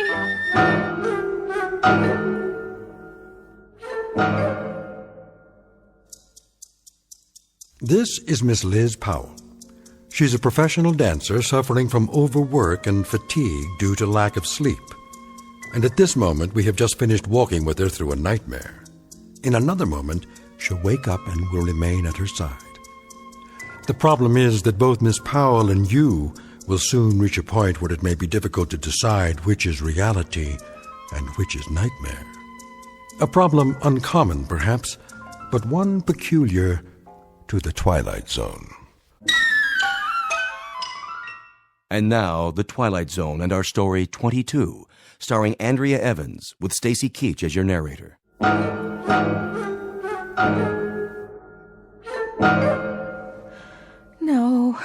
No. It's all right, Miss Powell. You're safe now. It was just a dream.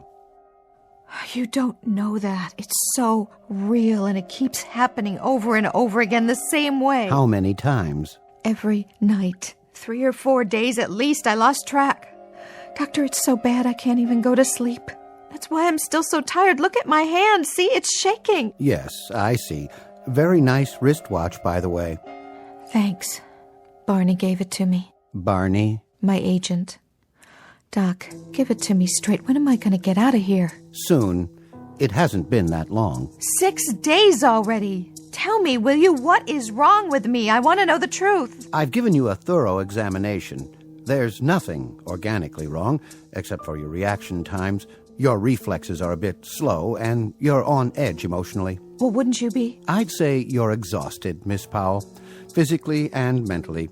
The only thing holding you back from a full recovery is lack of sleep. So give me a shot of vitamins or something. I'm afraid it's not that simple. You need more rest. And liquids. There are still signs of dehydration. I'd like to keep you here a few more days. A few more? I have to get back to work. And run some additional tests, just to be sure. Sorry, Doc. I can't do that. If you don't, you really will collapse.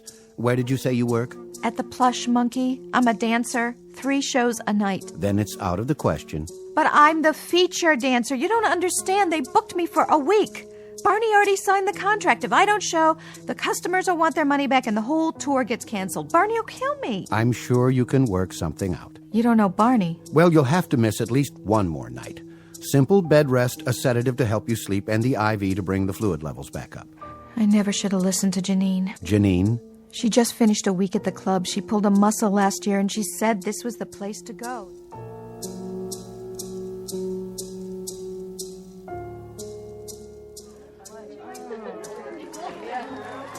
All right. Hey, put your hands together for the beautiful, vivacious, and bodacious Liz Powell. Now remember, she'll be headlining all week.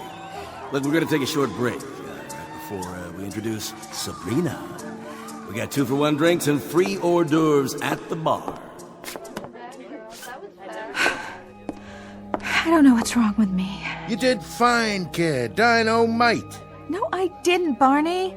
I screwed up big time. I couldn't make my split. Sure you did. And I almost fell off the pole. Hey, take it easy. You take it easy, Barney. You're supposed to be my friend. What are you talking about? I am your friend. Something is wrong with me. I got 3 shows a night, Barney. I can't hack it anymore. Right, you go in the dressing room and lie down for a while. Have a cup of coffee and a couple of aspirin. You're still on the wagon, ain't you? Of course I am. 4 years clean, not one drink.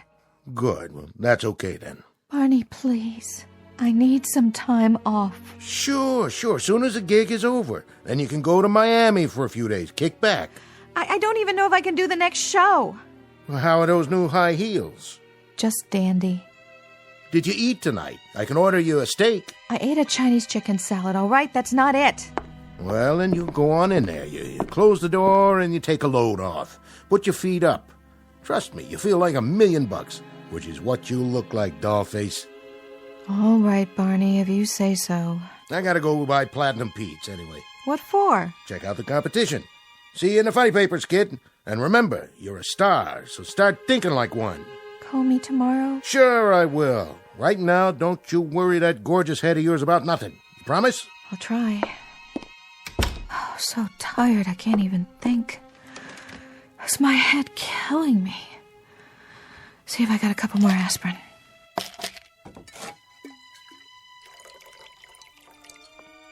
Oh, leave me alone already. It's not time yet. What happened? Oh, hi, Janine. I didn't know it was you. Did you break something? Just a glass. My hand was shaking so bad. I'll help you clean it up. Thanks. I don't know what's wrong with me. You look great. Like always, honey. You're a good liar, Janine. I mean it. Are you okay? It shows, huh? Look, I know you. You weren't having a whole lot of fun out there. Something's on your mind, right? I'm just so tired, that's all. Really, really tired. I can get you some pills. No pills. I mean, never mind, I can't explain. Try me. Janine, did you ever have the feeling that something's wrong? Really wrong, but you don't know what it is yet? Here. What's that? The number of a doctor I know. A shrink? No, he's a regular doctor over at the hospital. Remember when I pulled my quadriceps? He gave me a shot of cortisone right in the muscle and some B12. I only missed 1 show. But I don't have anything wrong with my leg. Just the same. Call him. Whatever's wrong with you, he'll fix it. No questions. Get Barney to pay for it. Thanks, Janine. You're the best.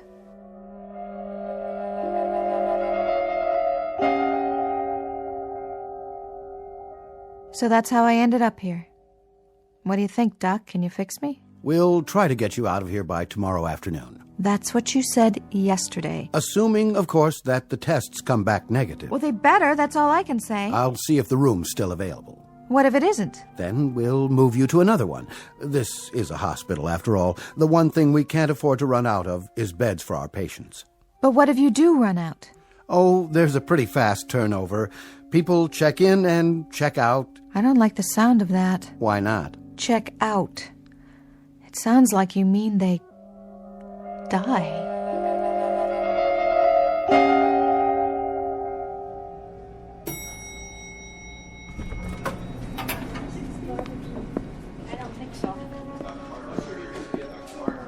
Excuse me. Yes. Is this the third floor? Yes, sir. Great. How's the chick in 305? I beg your pardon? The patient in 305. Miss Powell? She's all right, ain't she? I mean, she ain't dangerous or anything like that. I really wouldn't know, sir, but this isn't a psychiatric ward. No, of course not. You'll have to check with her doctor. And which one is that? Ask the shift nurse at the end of the hall. Okay, thanks.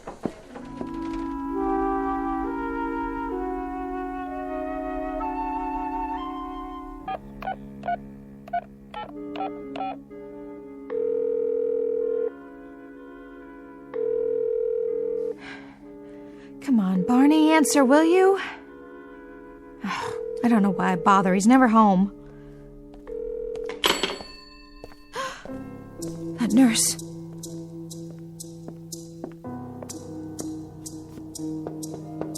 You in there, kitten? Barney, is that you? What's the matter? You lose your way? Hey, you're looking great, kitten. Sure I am. Honest. I'll let you care. What do you mean? I'm here, ain't I? I've been calling you for days. Sorry, kid. I was busy. Anyway, look what I brought you. A stuffed tiger for your collection, huh?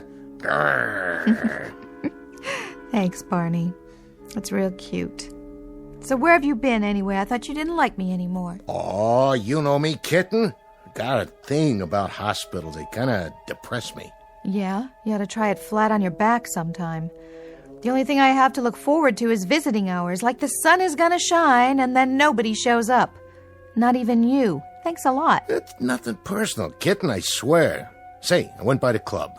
And? The manager's gonna let it ride this time. Sabrina's taking over your spot. Sabrina? What's she now, a big star? Nah, she's just filling in. As long as you're back for the weekend. You are coming back, right? I can't promise, Barney. They don't tell me much in here.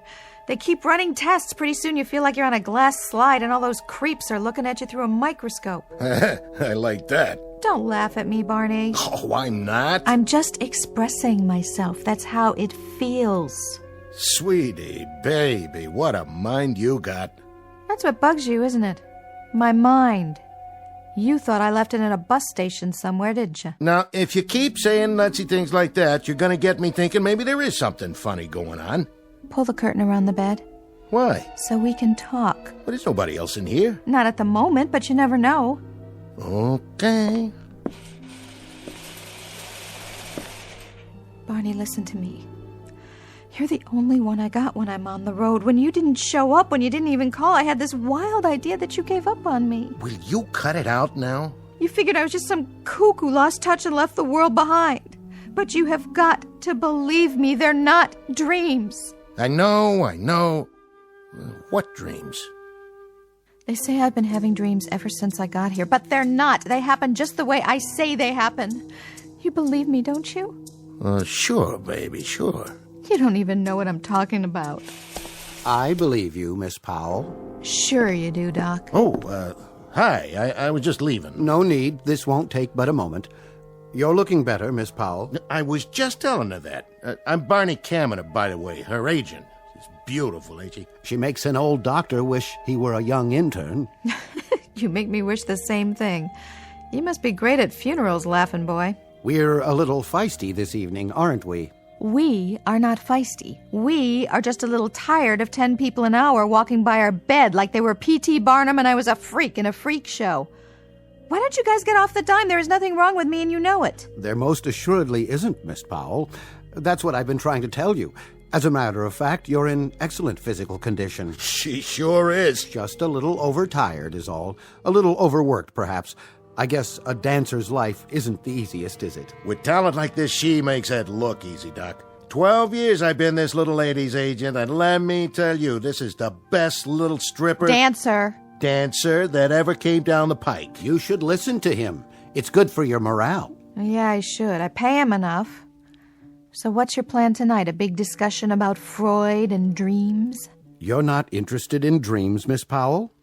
In this story you recount, you keep rejecting the fact that it is a dream, though you know it must be. You know it. I don't. As a matter of fact, I know quite the reverse.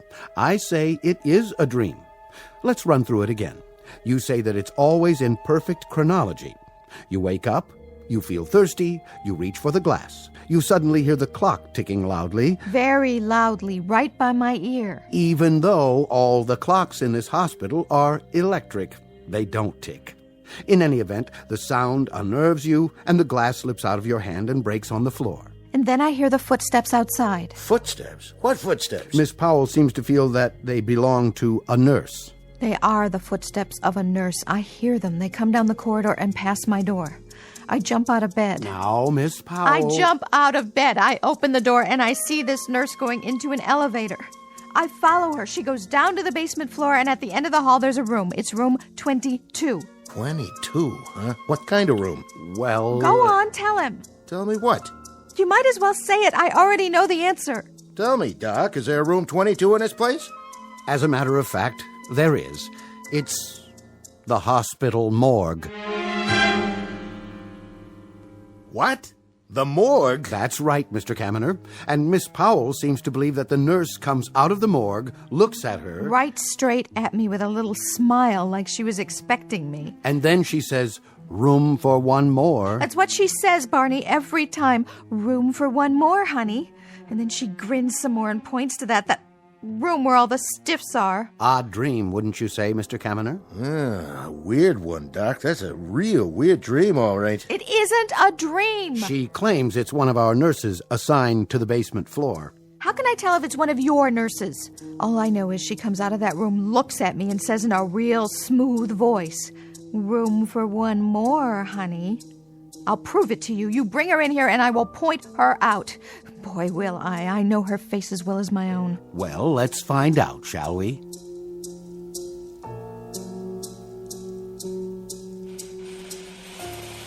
You called for me, Doctor. This is Miss Jameson. She is the night nurse. On duty where?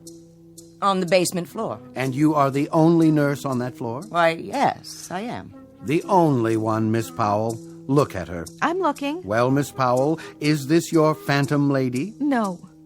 The hat's the same kind, but the other woman's tall. She has dark hair pulled back behind her head, and she's got this crazy kind of smile. That will be all, Miss Jameson. Yes, Doctor.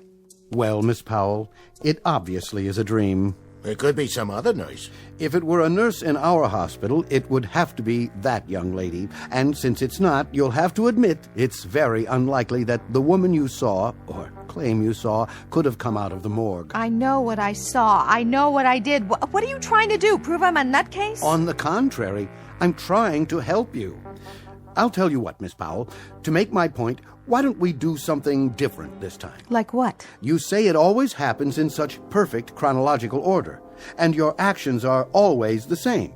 You feel thirsty, you reach for the glass, you hear the clock, you hear the footsteps, and then you run out into the hall. And that's how it begins. So? Tonight, when you're dreaming, or as you say, waking up, don't reach for the glass. Make a conscious effort not to. See if breaking the routine a bit won't stop it from happening. Hey, that's a groovy idea, Doc. Don't you think so, kid? Why don't you try it? Barney, why don't you cue him? Tell him to give up on me. Nobody's given up on you, baby. But when I know something, I'm too stubborn to change my mind. Explain it to him, will you? When the same thing happens to you for 6 nights in a row... You hear that? 6 nights. You know how much salary she's losing. Overwork. Fatigue, exhaustion. And when it happens... Right, she says it happens. A nightmare at this juncture isn't abnormal at all, Mr. Kaminer. In this case, with very little REM sleep, a nightmare would be the norm. You said it. The man's a doctor, kitten. Let's see what this evening brings, shall we? Yeah, let's. I gotta go, kitten. Stay hip to this doctor, baby. Anyway, I sure am glad to see you looking so well. Thanks a heap, Barney. You couldn't boost my morale if it weighed 1/4 pound and you had a derrick to lift it. Thanks for coming, though. Do it again sometime. But try to make it next year, will you? Kitten, baby. Get out, Barney. Sure, Liz.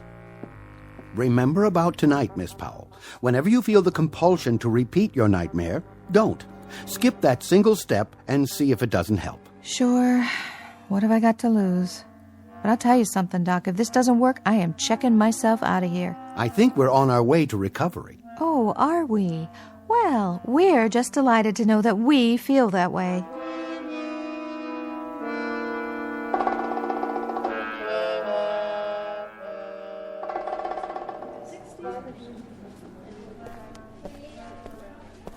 Oh, nurse, Yes, have you given out the medications yet? I was about to make my rounds. The tray's ready. Good.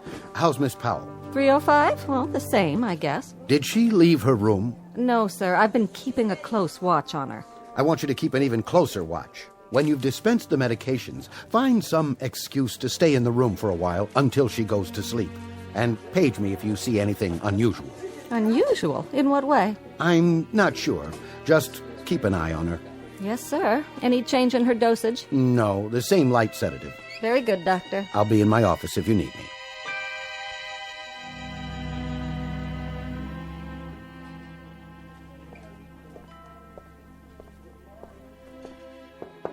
Come in. Hello, Miss Powell. Time for your pill. Oh, thanks. Here you go. What is this stuff, anyway? Something to help you sleep. What if I don't want to sleep? Now, let me see you put it in your mouth and swallow. All right. There. Happy? Thank you. Doctor's orders, I'm afraid. What are you doing? Moving the IV rack. I think it might do better back here. Don't mind me. I should wait a few minutes to be sure the drip rate is accurate. You go ahead, lie back. Would you like the lamp off? Sure, go ahead. Tell you the truth, I don't really care. Feeling sleepy already? You know, I think I am. Some pill you got there.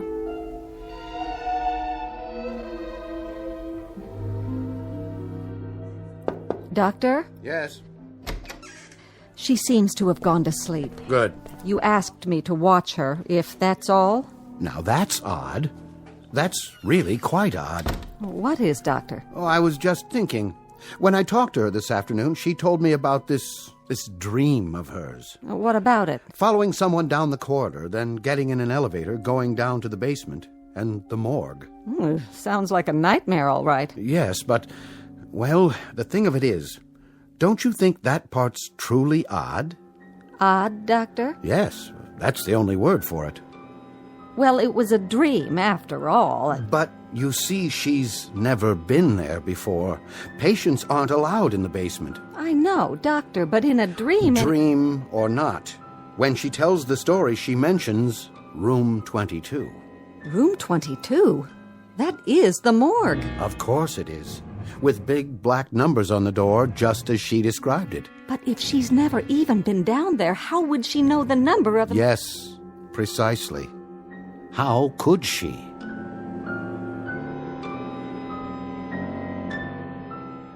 She didn't notice. They never do. I stuck the pill in my cheek and held it there when I drank the water. She only thought I swallowed it. Nurses don't see people, don't really see them. They're too busy with their medicine and their charts, checking things off. Could have done it any time I wanted to. But this time I had to know whether it was true or not, whether I was dreaming or whether it was real, and the only way to do that was to be awake when it happened. If it happened. There. That's it, that's the sound. I'm ready. It's funny, but I really am thirsty. This part's true, all right. Wait, Don't reach for the glass. Not tonight, because tonight I'm going to find out once and for all. Okay. No water. I can do it. Just like AA, only this time, it's not 1 day at a time, it's 1 second at a time. I can do this part standing on my head. I wonder, if I turn on the light, will it stop? One way to find out. Oh, no. I didn't mean to do that. And now the next part. Here she comes. I can hear her shoes. Is she going to stop? No. But I've got to get to her this time before the elevator comes.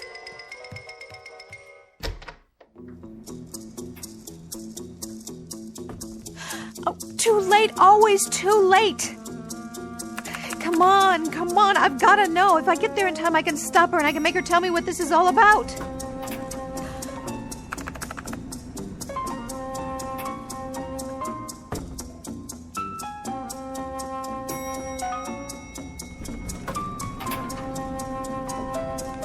Oh, too late. She's already gone in. To room 22. Wait! Why are you doing this? What do you want from me? Why are you smiling at me like that? Room for one more, honey. No!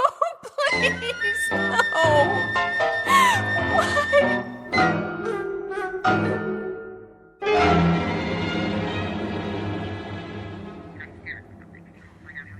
Yes, that's right, Janine. I'm checking myself out. No, the doctor doesn't like it, but so what? It's my life. And I'm not going to spend it cooped up in some hospital room. Miss Powell? Hold on. Yes? Mr. Kaminer is outside.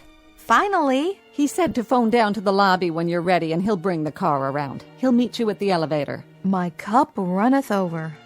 Is there a back door to this place? He seems like a very devoted man. He's devoted to 10% commission and sleeping all day.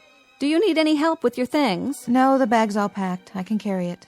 Good luck to you, Miss Powell. Thanks. I can use it. Sorry, Janine. Anyway, I gotta go. Barney got me a plane ticket to Miami tonight. You gonna be down there by any chance? There's a new club that's... No, I'm not working. This time it is strictly R&R. Barney won't even be around. I'll have the whole condo to myself for 3 weeks. So if you need a place to crash...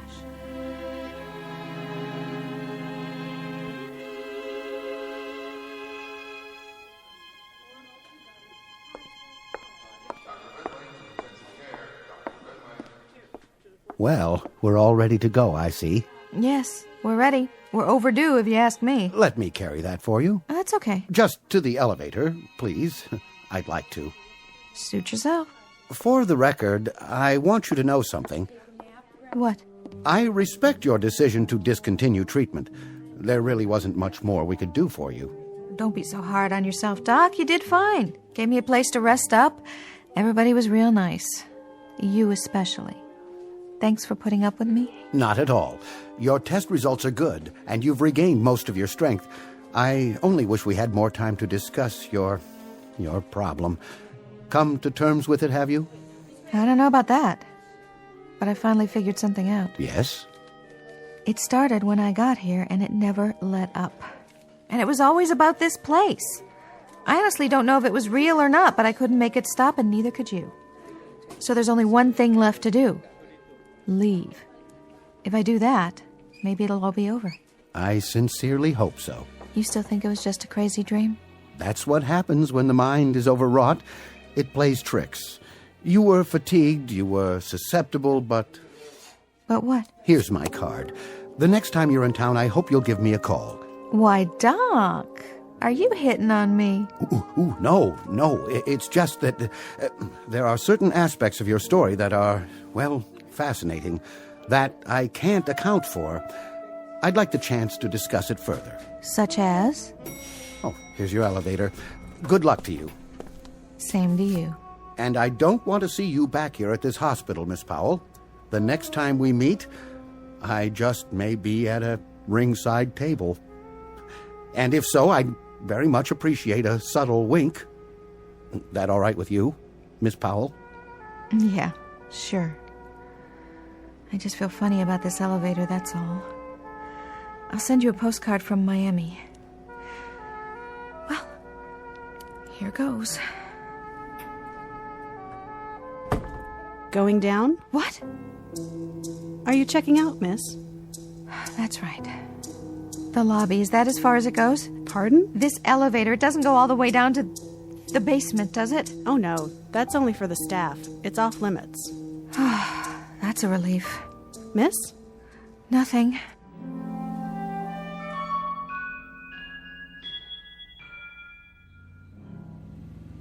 You look good in that new dress, kitten. Thanks, Barney. I mean it. You don't think I gained weight? Are you kidding? You got the best chassis in the business. Always have and always will. What's the weather in Miami? Should be perfect. You're gonna enjoy it down there, I promise. The sun, the beach, and no dancing. When you're ready, you let me know. I'll book the classiest joints in the country. 1-week gigs, cash up front if that's what you want. Strictly up to you. Hey, are you laughing at me? No, Barney, I was just thinking. They sell postcards at the airport in Miami? Sure they do. You gonna send me one?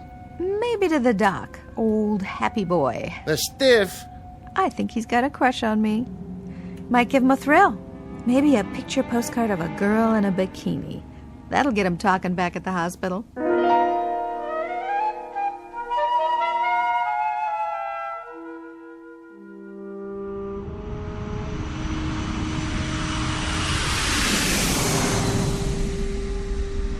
All passengers, check your baggage before boarding. Carry-on luggage limited to 1 piece per person. Well, here you are, kitten. You can take it from here, right? Okay, Barney. What's the matter? You got a thing about airports, too? No, Barney, I don't have a thing about airports. It's just, I was cooped up for so long, it's hard to believe I'm really going. You excited? Well, sure I am. Who wouldn't be? All right, dollface. Now you got a ticket waiting for you at the counter. Thanks, Barney. You're the best agent a girl ever had. Hey, thanks, doll. See you in the funny papers. Yes, miss? Ticket for Powell to Miami? Yes, Elizabeth Powell. That's right. 1 suitcase. Okay, got it. You're all set. Thanks. Here you go. That's non-stop to Miami, departing from Area B. Just right over there, approximately 30 minutes. Your seat assignment's on the envelope. You can wait in the lounge if you'd like.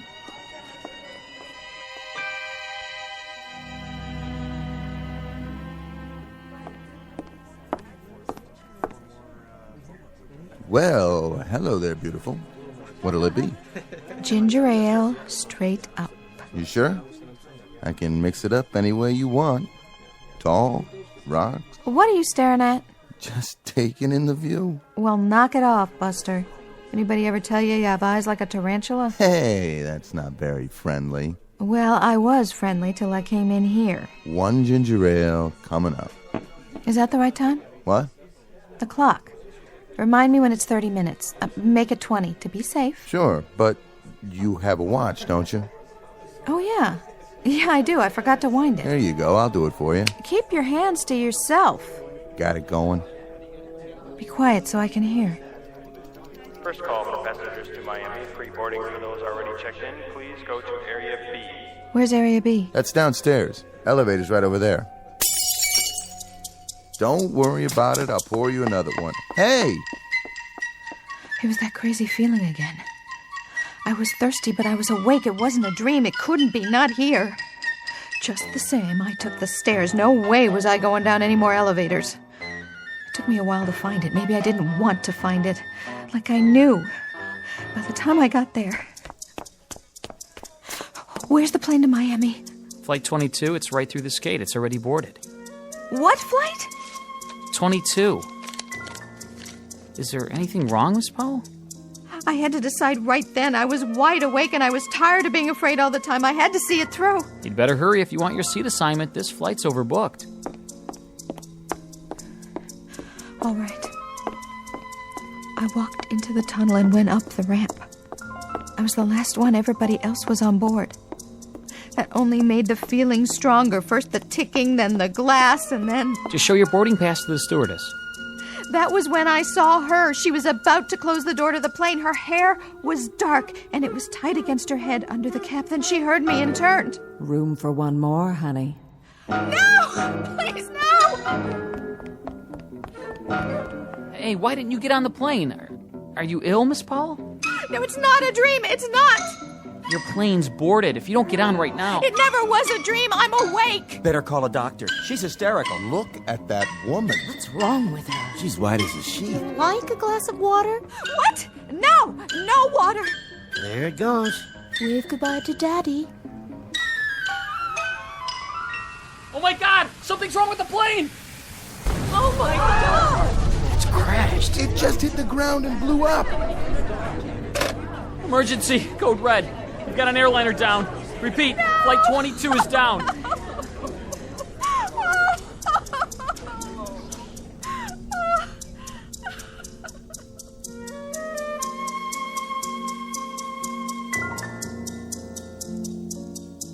Miss Elizabeth Powell, profession, dancer.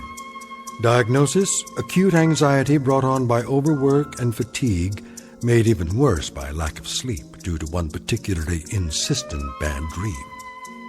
Prognosis, with rest and the proper care, she'll probably recover. But the cure to some nightmares is not in any known medical book. You look for it under Potions for Bad Dreams, to be found only in the Twilight Zone.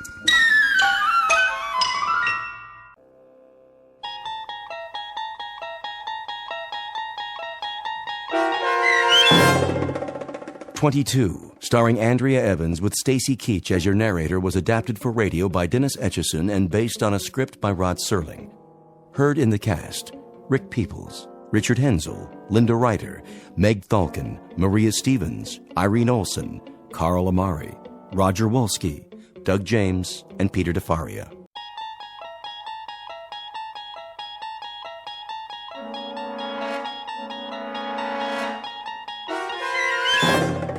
You unlock this door with the key of imagination. Beyond it is another dimension, a dimension of sound, a dimension of sight, a dimension of mind. You're moving into a land of both shadow and substance, of things and ideas. You've just crossed over into the Twilight Zone. 3 inches. Tonight's low near 15. Scattered snow squall activity tomorrow with a high of 34. With the wind out of the north at 19 miles. We're almost there. Where exactly is there? Jerry, it's freezing out there. I mean, you gonna tell me what this is all about, or is this some kind of surprise party? It should be no surprise to you, Brett. But what I'm about to show you, you can't tell anyone about. And I mean anyone. Look, Jerry, you're my brother, and you know you can trust me, but what are you into? You're not building some kind of meth lab out in the middle of this woods, are you? You know me better than that. I've never touched drugs in my life. Just give me a minute when we get there, and I'll explain it all.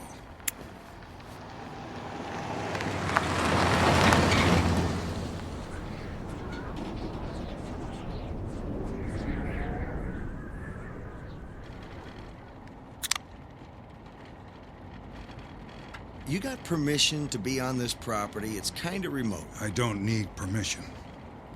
I own it. You own it? When did you buy this? And why? It's just wasteland. There's a group of us. Friends. Some guys I met. We all pitched in. We've been working out here on the project for about a year now. The project? A compound. It's underground. It's a place to be safe. And we're almost done. That's why I wanted to show you. I talked to the group, and we agreed that we could bring some family and friends into the fold. What, did you join some kind of cult or something? I got news for you, man. I ain't joining no cult. In fact, all I'm thinking now is how do I talk you out of it? It's not a cult, although we do have some common beliefs. Here we are. Try to be nice. We've all been a bit suspicious anytime someone new shows up. That's not a happy-looking bunch, man. They look cold and miserable. How nice am I supposed to be? Just let me do the introductions.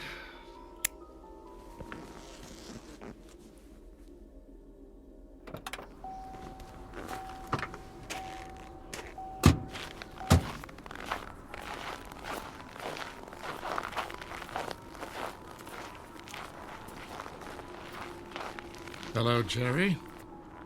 Didn't know you were bringing company. Hello, Tom. Phil? Alex?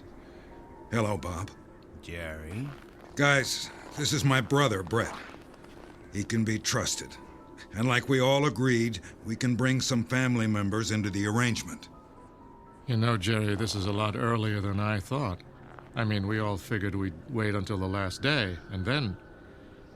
well, that's when we'd introduce our selections. Well, Brett has an opportunity to relocate to London, and I thought, well, if he does, that he'll be far away, and then it would be too late.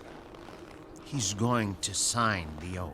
He can't leave until he does. Okay, everyone slow down here. Jerry, what did you get me into? I don't like that tone, Jerry. You shouldn't have brought him here. Excuse me, Tom, that's your name, right, Tom? Tom, you don't have to talk to Jerry like I'm not here. You can talk to me. I mean, I'm being friendly and all. I mean, hey, look, I'm smiling, okay? But could someone just tell me what you're all doing and what this oath is all about? Something you want me to sign? Brett, we own 400 acres. We're building an underground compound. Reinforced concrete, ventilation, water and food supplies for years. Living quarters for 50 families. And there's room for you and Claire. You need to be safe, and I want you both to join us. What are you talking about? So now it's done. Now he knows, and now he's in. You all think when you start showing up with friends and relatives, it's going to be any easier for them to understand any of this? What we're doing now, what I'm doing now, is going to happen again. So let's all get used to it. He can't leave here, Jerry. Not till he signs the oath, and we know he'll keep the secret. Oh, man, what secret? 2012. December 21st, 2012. Jerry, you are going too far. They are all scientists, physicists, astronomers, researchers. A cataclysmic event is going to take place on December 21st, 2012. All life as we know it will cease to exist on the planet unless you're properly sheltered from the event. Don't tell me you bought that Mayan calendar thing they keep showing on cable TV. This was a bad idea, Jerry. You should have followed the protocol. Protocol? Secrets? An oath? A compound? Hey, guys, let me guess. You're all still mad because Y2K never happened. You gotta stop falling for this stuff. Brett, just be quiet. Read the oath. Sign it. Just for once, do what I say. If he reads the oath, he has to sign it, Jerry. You do understand that? He'll sign. Here. Brett, just sign it. Just sign it now. Just sign it? Look, I don't care what it says, but I'm gonna read it first. Then we'll talk about this signing thing. Let's see. I, your name here. Ha, nice touch. Okay, from the top. I, Brett Hansen, do solemnly swear that I will abide by this oath and never reveal to anyone under any duress the contents, location, or intent of this confederation. I agree that I will maintain humanity under 500 million people in perpetual balance with nature, guide reproduction wisely, improving fitness and diversity, unite humanity with a living new language, rule passion, faith, tradition, and all things with tempered reason, protect people and nations with fair laws and just courts, let all nations rule internally, resolving external disputes in a world court, avoid petty laws and useless officials, balance personal rights with social duties, prize truth, beauty, love, seeking harmony with the infinite, be not a cancer on the earth, leave room for nature, Leave room for nature. Very nice. Not the best lyrics and probably hard to dance to. You know something, guys? I think you're all nuts. Jerry, what did you get into? I'm really sorry about this, Jerry. You really shouldn't have brought him here. Jerry, what the hell did you get into?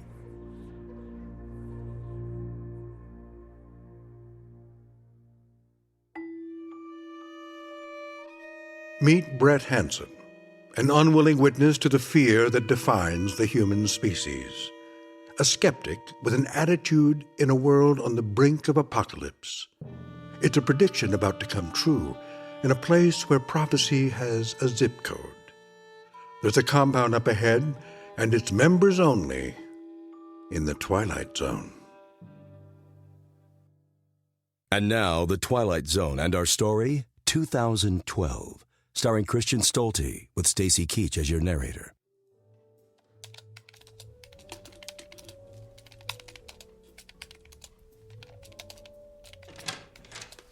Brett, is that you? Yeah, it's me. You were gone so long. Are you okay? Yeah, I'm fine. You look a little stressed. No, it's nothing. Of course, there was a moment there where a guy had a Browning automatic rifle pointed at my face, locked, loaded, finger on the trigger, but other than that, everything's just fine. What happened? Were you robbed? No, not robbed. Threatened, terrorized, screamed at, yes, but not robbed. Are you okay? Should we call the police? No, I don't think we want the police. Besides, all they would do is arrest my brother Jerry, and then I'd have to bail him out and pay for his lawyer. Jerry did this? Not really. It was one of his friends, or some guy he knows. Is Jerry in some kind of trouble? Yeah, I think you could say that. He's hooked up with some group that thinks the world is going to end. Not again. They built some kind of underground complex in the middle of nowhere in Michigan. You went to Michigan with Jerry? Yeah, he said he had to show me something before we left for London, and he did. What did he show you? What happened, Brett? Jerry and his friends, he says they're scientists, They've constructed an enormous underground bunker in the woods. It's got cots, food, water in enormous drums, crazy pipes all over for ventilation. It was like a labyrinth with tunnels and room after room where people are going to live, I guess. Is he going through that Y2K thing again? Is that what this is about? Kind of. Only now, he says it's all going to happen this year on December 21st. Like that stuff they keep running on cable. All that stuff about ancient civilizations predicting the end of the world. All I can figure is that he's so unhappy. He wants something to change, and he keeps believing in this stuff. I still think we should get him some professional help. It sounds like he's got it. All these guys he's hooked up with, he says they're really scientists. Of course, they're angry, gun-toting scientists, but they actually seemed intelligent. Why did they point a gun at you? They wanted me to sign something, an oath of secrecy. What did it say? I can't tell you. You signed it? It was that or take a bullet. Look, I don't even remember what it said. It was idiotic, new age, right-wing, bizarre stuff. I figured I'd sign it and get out of there, and maybe we just head to London sooner than later. What about Jerry? I can't help him. All I can do is hurt him. He'll be fine with these fellow knuckleheads, and when it all blows over in a week, he'll just have to wait for the next prophesied catastrophe. Are you sure you're okay? Now I am. I tell you, though, let's pack it up and get to London. We'll come back in the spring, and I'll check up on Jerry, and hopefully the next predicted disaster isn't in our lifetime. Sounds like a plan. I'm going to the post office. I have to figure out how to get our mail forwarded to an international address. Are you sure you're okay? I'm fine. And yeah, I hadn't thought of that. Let me call around and see how soon we can get to London. You take it easy. I'll be right back. All right, honey.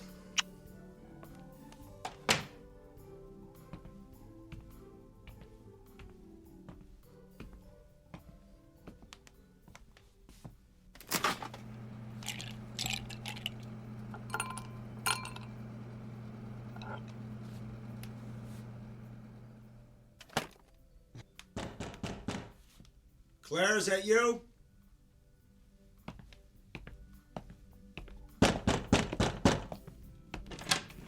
Oh. Can I help you guys? Are you Brett Hansen?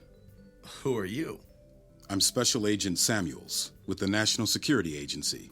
Are you Brett Hansen? Yeah. What's this all about? Can we come in? Yeah, I guess. Thank you for your cooperation, Mr. Hansen. What kind of cooperation are you looking for? I don't even know why you're here and... Oh, okay, of course. Just let yourselves in. Please, Mr. Hansen, have a seat. Oh, yes. Why, thank you. Thank you for inviting me to sit down at my own kitchen table. We know that you were in the company of your brother today and had contact with his associates. Are you following him? It has come to our attention that you have signed a document. Look, that was at gunpoint. If I didn't sign that thing, we might not be having this conversation. It seems you have failed to abide by the oath. What? You swore to reveal nothing of what you learned or know, Mr. Hansen, and you have violated the oath. Is that why you're here? Get out of Dodge. Who are you guys, really? You part of that bunch my brother's hooked up with? The bunch your brother is hooked up with is part of a vast network. Your brother was recruited because he is actually somewhat of an expert on post-apocalyptic survival. What we're trying to understand is why he recruited you, and why you chose to tell your girlfriend all about those things you were sworn to keep secret. Wait a minute. How do you know I told her anything? Were you listening at the door? Actually, we've had your apartment under surveillance for quite some time. You bugged my apartment? There's a law against that, isn't there? You're going to have to come with us, Mr. Hansen. I'm afraid you can't be trusted. Get out. Get out of my apartment. Get out now, you... Has he had any other contact with anyone else? No one. His brother dropped him in front of the apartment, and he walked directly here. Only the woman had contact. Pick up the woman as well. She's now a threat. We can't let the word get out until we're ready. Understood.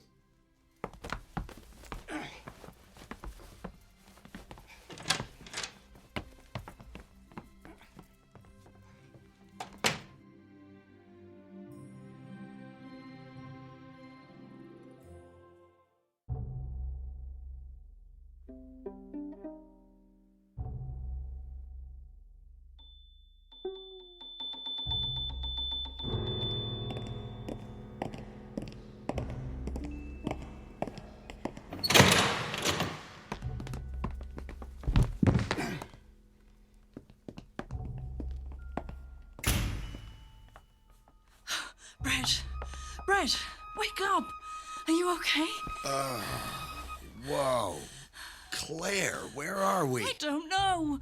A van pulled up on the street and they pulled me in. Who are these people? Are these the people your brother's mixed up with? I don't know who's with who and what's with what anymore. We've got to get out of here. Yeah, well, don't say it too loud. They had our apartment bugged, and it's a good bet they can hear everything we're saying right now. Hey! Hey, tough guys! Can you hear me? We know you're listening, so why don't you just tell us what you want? I don't think yelling at them is going to help. Yeah, well, so much for my brother. They actually think he's some kind of expert or something. Expert on what? Disasters. He's been planning for one as long as I've known him. So is something actually going to happen? Yes, something actually is going to happen. Well, if it isn't my favorite guys. I'm sorry we had to take such direct measures, but we couldn't risk having both of you running around alarming the public. Don't we get to call a lawyer or something? No. But now that you are in sanitized custody, I can explain why you are such a risk. You don't believe what your brother fears, do you, Mr. Hansen? My brother's afraid of everything. What he should be afraid of is you. So you don't believe the Earth is in any danger? Oh, right. Post-apocalyptic collapse. I think that's the words you used. Gosh, let me think. No. To tell you the truth, we were skeptical as well. At least until we started to look at the scientific evidence. You see, every 11 years, the sun goes through a solar cycle of increased solar activity. The last cycle was in 2001. And now, 11 years later, in 2012, we are in the midst of another solar cycle. Sunspots? That's what this is all about? You're afraid of sunspots? What's been identified is a massive eruption affecting the entire surface of the sun. The resulting burst of radiation will effectively destroy every living thing on the surface of the planet. More than 10,000 scientists across numerous disciplines across the world have confirmed it. It's real, Mr. Hansen, and this time, it's really coming. Fine. Okay, fine. Let's play the game. I've played it with my brother many times and have recited those dates and names to him over and over again, and he's never listened, so why should you? So what happens now? Do Claire and I sit in this room and fry, or are you going to let us out of here? We haven't determined what our next steps will be, Mr. Hanson. However, if you... What's going on? Is it happening? Stay here. I'll check it out. You can't keep us locked up here! Trust me, you'll be safe here. Brett, what did you do? I gave him a taste of what he gave me. Now he's unconscious. Let's get out of here. Where are we going? Anywhere but here.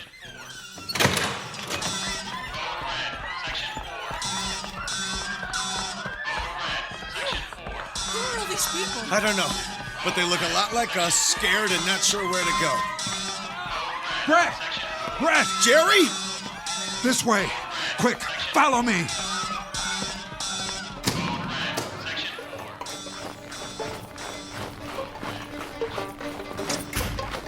Jerry! Jerry, stop just a minute! Jerry, where did you come from? They told me they had you. I had to come find you. We shouldn't wait here. Come on, follow me. Jerry, he told us, that agent told us. It's really true? They really know something's gonna happen? It's true. I even had doubts. After Y2K was a bust, I started to think I was a sucker. That's when I got a phone call from a government group that said they wanted me to join a think tank. Said they wanted experts on the subject of survival without civilization. I figured, why not? All that stuff I learned was finally good for something. It was fun at first. You just talked about stuff. I guess I knew enough to really impress them. The more I talked, the more they listened. Next thing you know, they let me in on their big secret. Jerry, how long have you known this? 2 years. I wanted to tell you both, but they don't want anyone to know. Yeah, the oath. What's up with that? It's a scam. A lot of people believe it, though. It showed up about a year ago as the group got larger. Now everyone thinks it's about the oath and the great secret. You want to know what the great secret really is? To tell you the truth, I'd rather not. You have to know. Besides, we're probably all dead already. You got our attention, Jerry. What's the secret? This whole thing started with a team of scientists. They calculated that there was a 100% chance that the Earth would be hit by a solar storm on December 21st, 2012. The assumption is that a great extinction will occur, unmatched since 250 million years ago. Why didn't they tell anybody? You can't let billions of people just die. You can't. I can't. But there are people who not only can, but want it to happen. The scientists? No. The politicians. At least some of them. The ruling elite. Big business, big banks, big money. The blue bloods of the world, who very quickly provided the financing and resources to build the compound. So, big banks and big business built your deal out there in Michigan? Far from it. A lot of us protested the new plan. Many of us were killed or simply disappeared. That's when we agreed to an oath. An oath that was simple at first, but got a bit complicated over time. After we signed the oath, they allowed us to build our own protection. Of course, we had to use our own money and labor to do it. But it was that, or just die when the radiation wave hits. So, this is really going to happen? It's real, Brett. It's not some wild Nostradamus prediction that appears to be true after the fact. This is, in fact, a fact. Why would anyone allow so many people to just die? A great cleansing. That's what the Blue Bloods call it. Get rid of the riffraff and let the rich and powerful literally inherit the earth. Except for guys like me. They had a plan for a lot of us that we found out about. That's what caused the revolt. We were going to be allowed to survive as the working class, a new breed of peasant and slaves to populate the planet in limited numbers to serve the powerful. You had it right when you said it, Brett. The Illuminati. They hardly ever existed, but they're back with a vengeance now. And now is when they're making their move. They're trying to take possession of every underground bunker. Even the ones that small groups like ours built. They've run out of room at the larger bunkers. You know, the Greenbrier Resort, all those places reserved for the government and the rich and powerful. They want it all. And now they're taking it. And all of this happens this week? Tomorrow, to be exact. December 21st at 2:27 p.m. Merry Christmas. So, where exactly are we going? Back to Michigan. There's a small area where we built a separate compound. It's where we started before we signed the oath. After that, we were allowed to sell everything we had and build the larger compound a little farther north. I doubt that any one of those people you met the other day are still alive, Brett. For all I know, they've found our smaller bunker as well. And what happens if they have? We sit around a fire in the snow and wait for the solar burst. Our only hope at that point is that it's quick. Then what's quick? Death.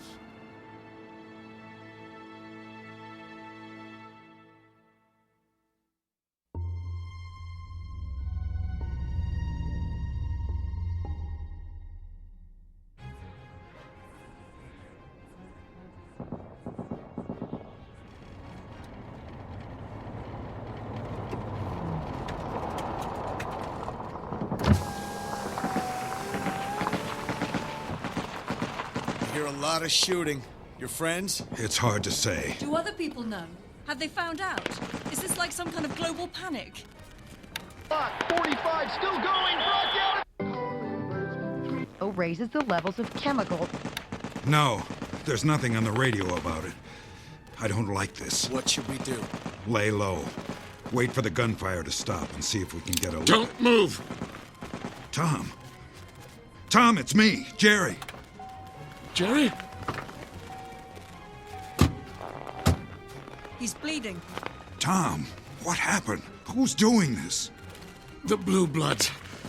The powers that be. They're taking the compound. They're shooting everybody and moving in. Don't go there.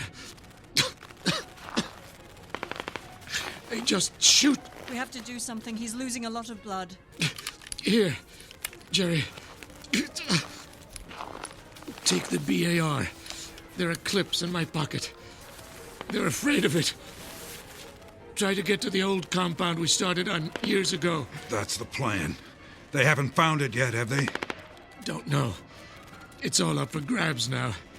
But I don't think they know it's there. It's too small for their needs. Tom, we're taking you with us. Don't be a fool. I'm already dead. Take me to the hospital and we all die. Take me to the old compound and I'll die in the night. Go. Just go. Take the rifle and the ammo. Leave me a grenade. I'll pull the pin and put it under my body.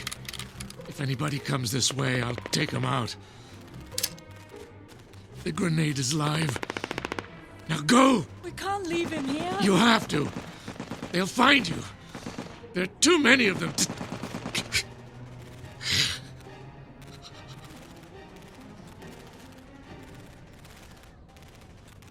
He was a good man. PhD in astrophysics. He was one of the first to identify the event. Come on. We can't just leave him here. Shouldn't we bury him? It doesn't matter anymore. Within the hour, everything on the surface of the planet will be turned to dust.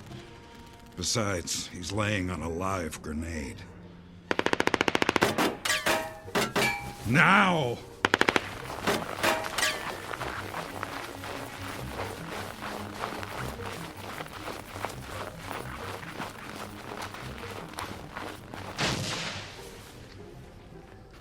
That was Tom. Let's go. The old compound is close. Jerry, what time is it? 2 o'clock. We have about 30 minutes. The old compound is just up ahead.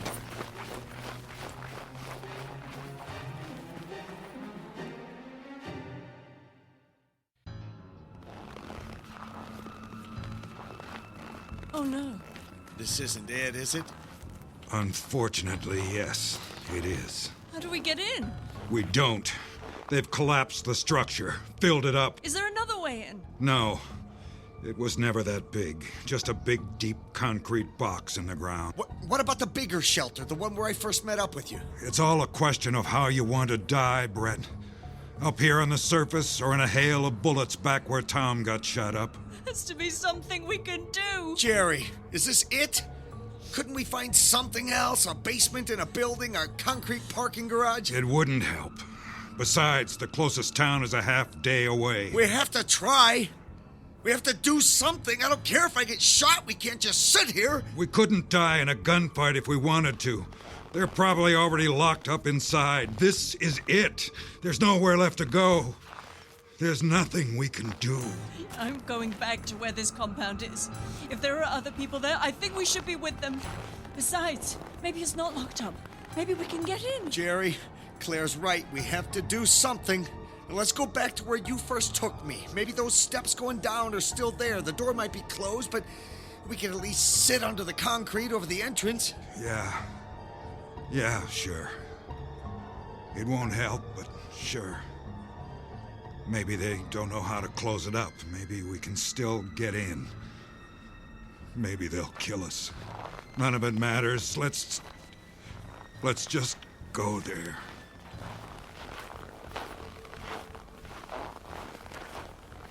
I still can't believe this is happening. Some of us wanted to tell people. But the panic would have been too much.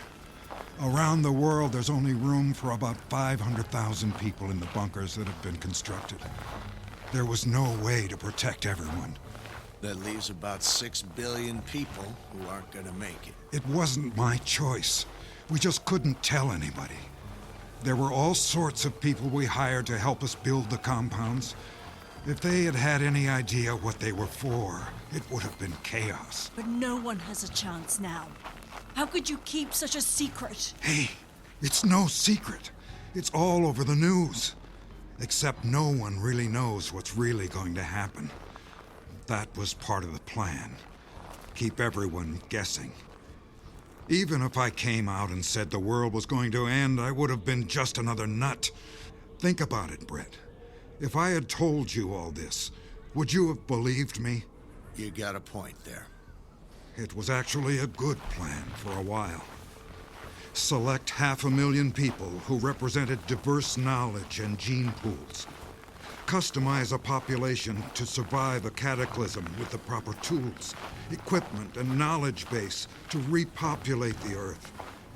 That was the whole thing we were working on at the think tank towards the end there, before the construction of the bunkers began. It looked like it could work, until the big money and the big power showed up. Slowly, it wasn't about who you needed to rebuild civilization, but who you were. That's when they started to break many of us off and told us to build our own protection with our own money. And now they've taken that too. Yep.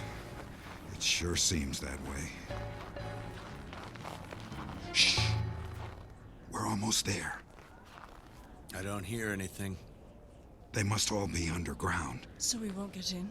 I don't think so. You can't open the main door from the outside. All of the controls are inside the main entrance. Shh. There's someone there. Is it a guard? No. Bob!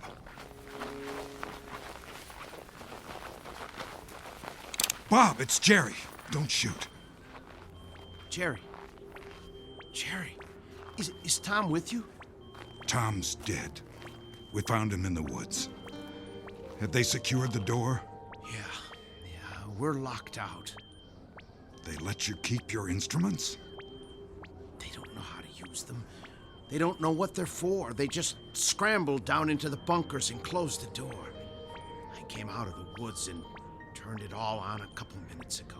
How much time do we have? Looks like about 3 minutes. This is my brother, Brett, and his girlfriend, Claire. I think you met Brett a few days ago. Yeah. Hi. Sorry about that. I guess now you know what all the fuss is about.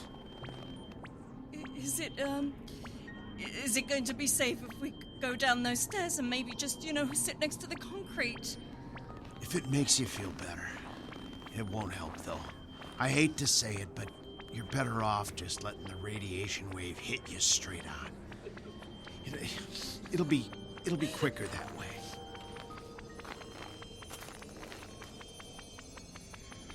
How much time, Bob? About 30 seconds. I'm gonna lay down on the ground. I think it'll be faster that way. It's okay, baby. I got you. Jerry, thank you. You're a good brother. You too, Brett. Sorry it didn't work out.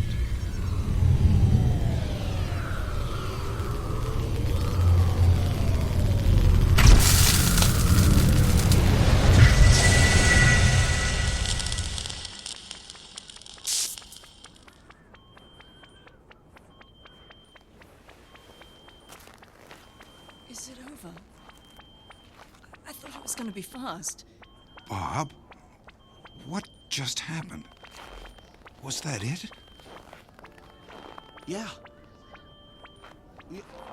Yeah, that should have been it. Does anyone have any burns? Did you close your eyes? Did you see anything? You didn't tell us to close our eyes, Bob, and no, I didn't see a thing. In fact, look, the snow didn't even melt. Are we going to die in a little while? I mean, that sound, that was the radiation, right? I don't get it. Let me check something.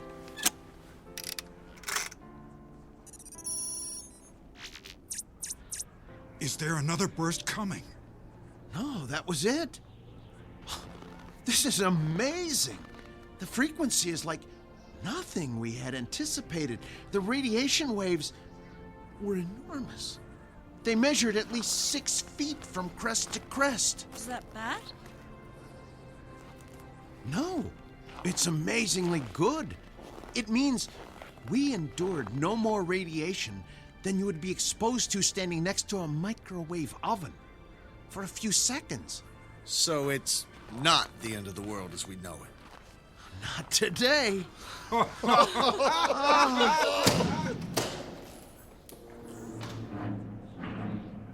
Brett! Claire! Get back! They're coming out of the bunker. We shoot and run, Jerry. There's too many of them.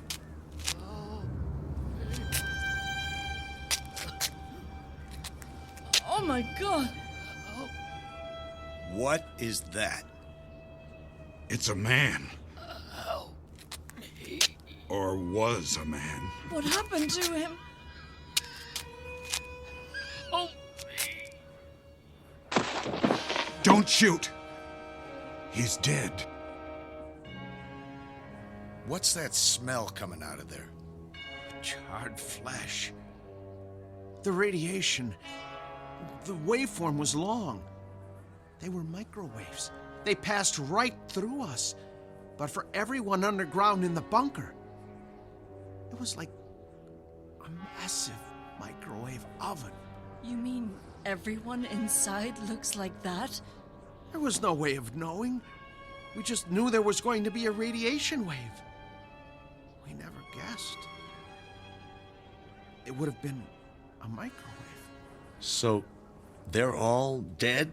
All over the world? The kings, the queens, the ruling elite, the presidents and politicians? Who's going to run the governments and the countries, the banks, the financial systems? That's up to us, I guess. Government of the people and by the people. You think that'll work? It's worth a try. Who knows? Maybe we'll get it right this time.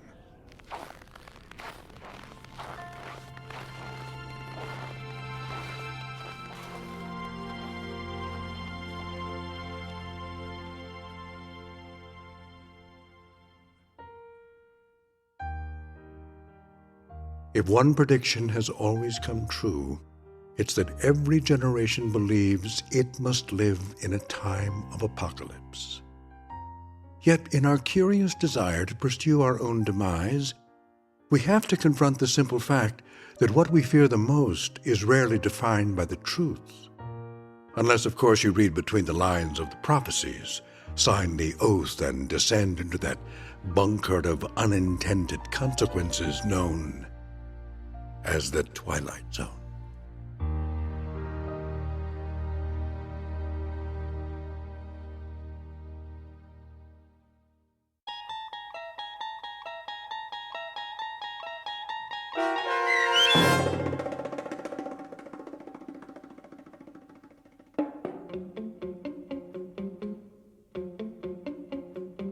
"2012", starring Christian Stolte with Stacy Keach as your narrator, was written for The Twilight Zone by Steve Newby. Heard in the cast were Danny Goldring, Sarah Wellington, David Darlow, Joby Cerny, Derek Nelson, Peter DeFaria, and Carl Amari.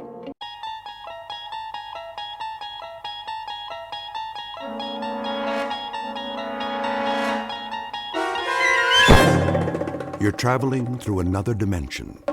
A dimension not only of sight and sound, but of mind. A journey into a wondrous land whose boundaries are those of imagination. Your next stop, the Twilight Zone.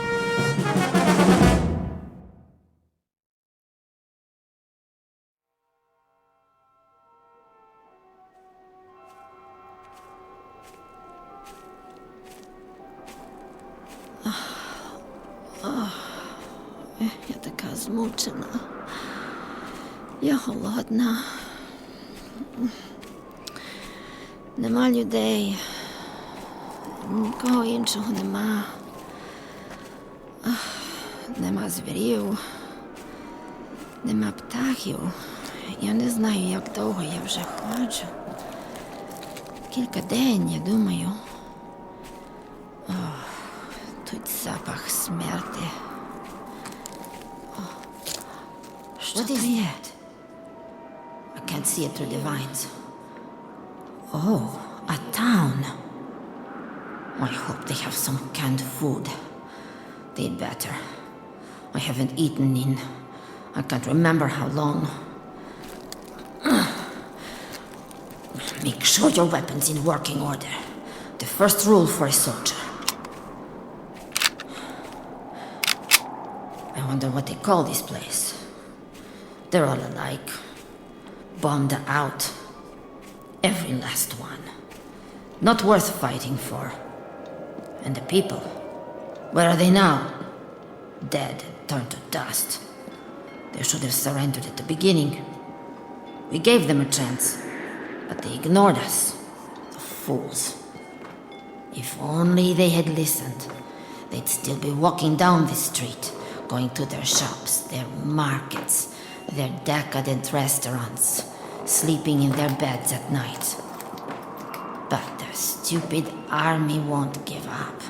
They fight on, wherever they are, whoever is left. Sooner or later, they'll have to surrender. The word will come through, and it will be over. Oh, please let it be over soon. But how will I know? Come out! Why don't you come out? And we'll finish it right here in the street! Just the two of us! Come on! Cowards! You're cowards! All of you! Cowards! You cowards! Cowards!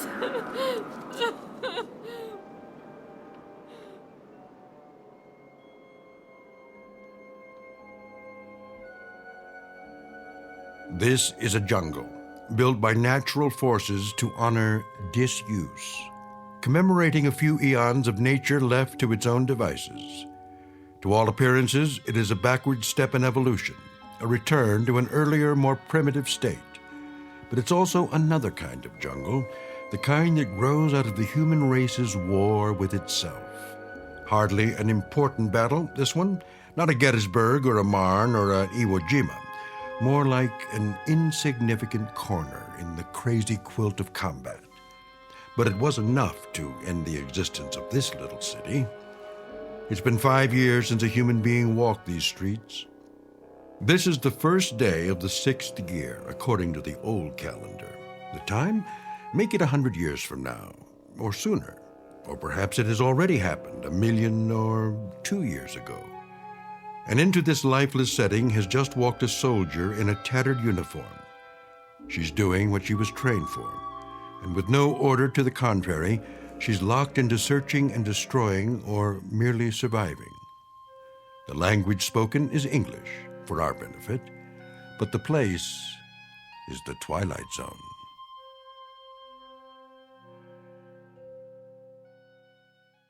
And now, The Twilight Zone and our story, 2, starring Don Johnson, with Stacy Keach as your narrator.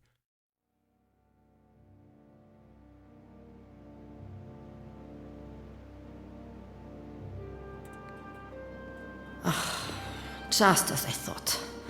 Another ghost town. Broken windows. Empty shops. What did they sell? Civilian clothing. How quaint. Something at the corner.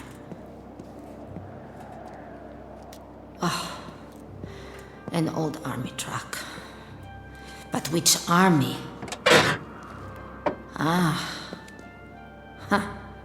One of theirs. Well, it's not going anywhere now. What else have they got around here? Barber shop, newsstand.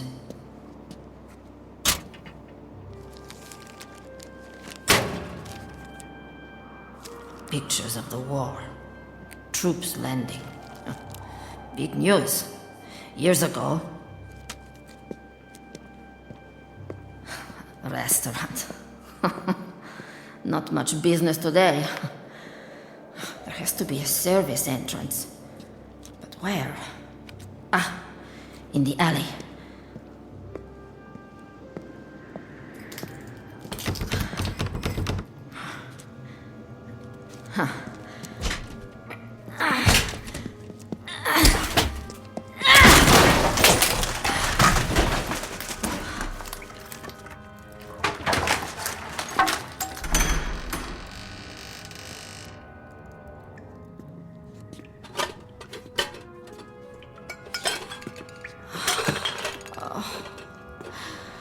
Somebody got here before me.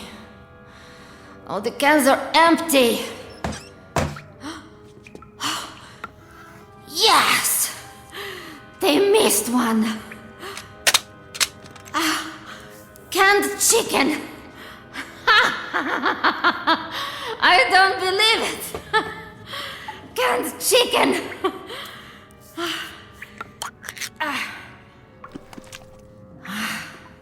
Smells fine.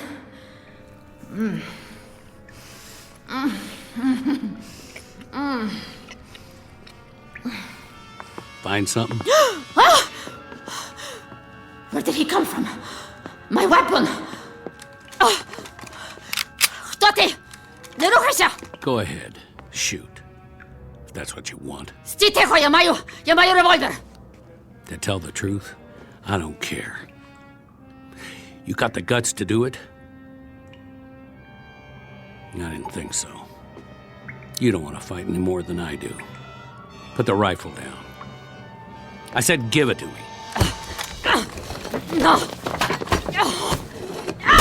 Ow! What'd you do that for? What are you, crazy? Let go of that frying pan. You could hurt someone. Ты ми ворог! Стій тихо! He's the enemy. A pawn of the state. That's better.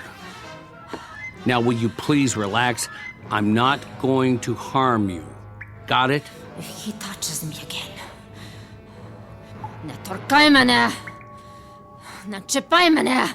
Well, now, I don't speak your lingo. But you're either telling me you're glad to see me or go to hell. Which is it? VG David Mana. VG David Mana. Lashemana.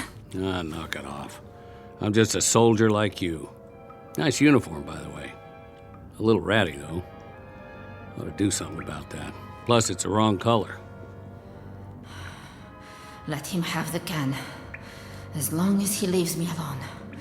He's a filthy, horrible animal. Can't believe there's food. Must have missed it. 1 dozen chicken drumsticks, fully cooked.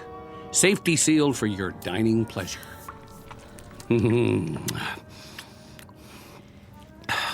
That's mighty tasty, if I do say so. I prefer the white meat myself. Oh well, beggars can't be choosers. He's going to eat all of it. Who does he think he is? Ty свиня! Ty powinien mnie dać trochę. You're right. Better slow down. Eat too fast and I'll get stomach cramps. Ty cholera. Ja тебе zabiju! Whoa, down. Settle down. Hey, I said cool it. Now stay down for a while. The rest will do you good. There's the menu for today. Well, pretty boring if you ask me. Could use a little something to wash it down. Bottles. Nope. The cupboard's bare. Canteen's nearly empty, too. Stuff dripping out of those pipes ain't fit to drink. Who knows where it came from? You got any water in your canteen? Hey, I'm talking to you. Come on, quit faking it. I didn't hit you that hard. Did I? Out like a light. Hardly anything to her. Skin and bones. Must not be eating regular. Let's see what you're carrying in that belt. One last swallow. Okay, keep it. A few rounds of ammo. What's in the holster? 45 automatic? Not even a 38. Broken mirror, an old comb, and a couple of hairpins. Sorry, lady. I can't use them. Go on. Chow time. Hey, you better eat it before I do. Wake up, I said. For the love of...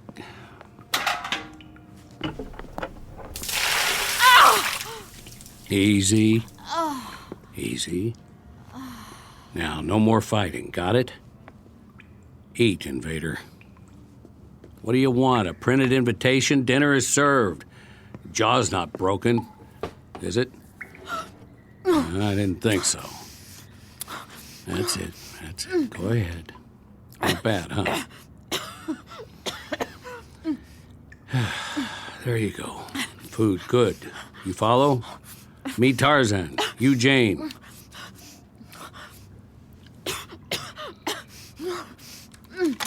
Oh, no.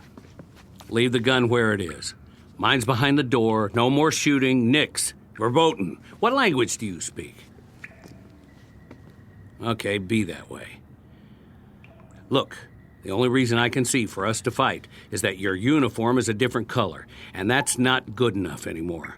I say it just doesn't matter. You get me?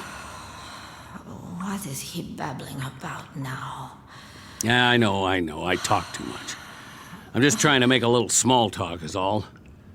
Help pass the time. Come on outside with me. I want to show you something. Come on. It's okay, I promise. Where is he going?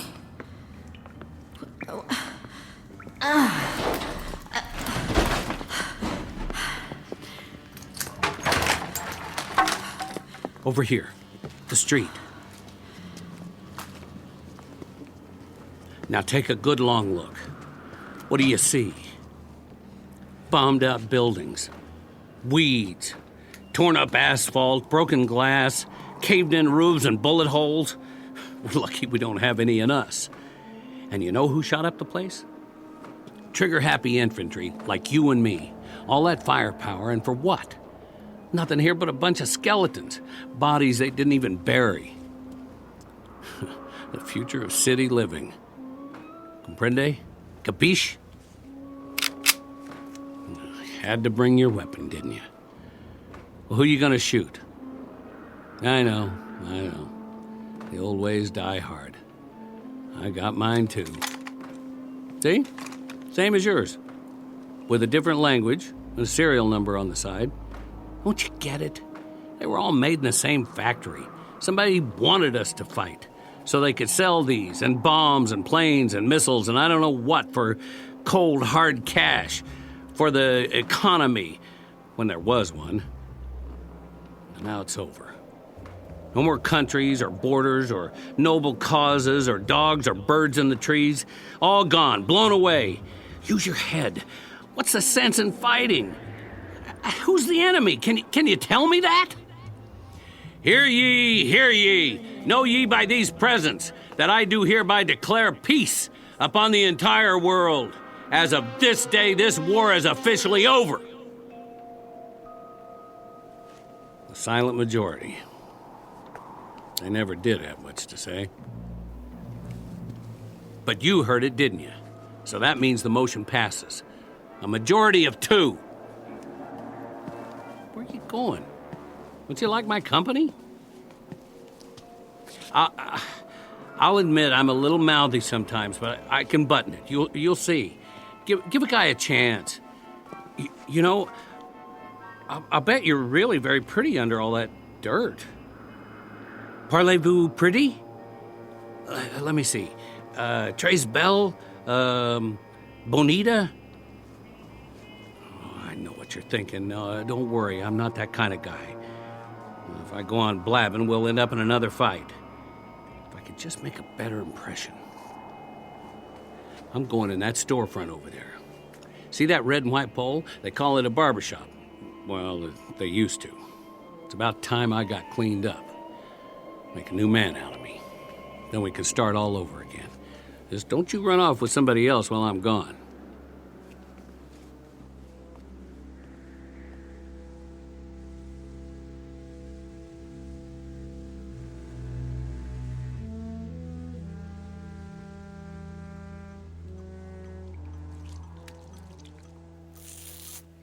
Oh, boy.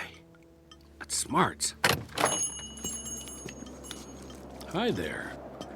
We meet again. You're not supposed to see this. This is man stuff. But I can tell you it's plenty tough shaving with cold water and a rusty razor. Plus, that's not much of a mirror on the wall. Well, this is as good as it's gonna get. Sorry to disappoint you. Oh, I found a bar of soap. Here. Use my towel if you want. Oh, by the way, I'm taking the straight razor with me, so don't get any ideas. Your turn. If you want to get cleaned up, I'll wait outside. And then we can see what there is to do in this burg.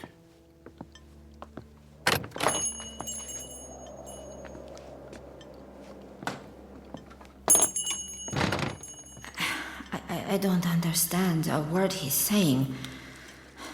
But I know one thing. The enemy always lies.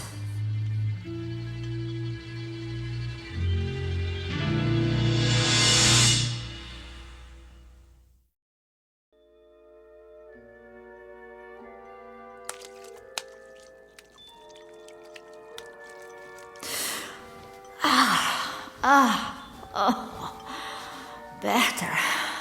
A little. I almost feel human again. What is he doing out there? So violent.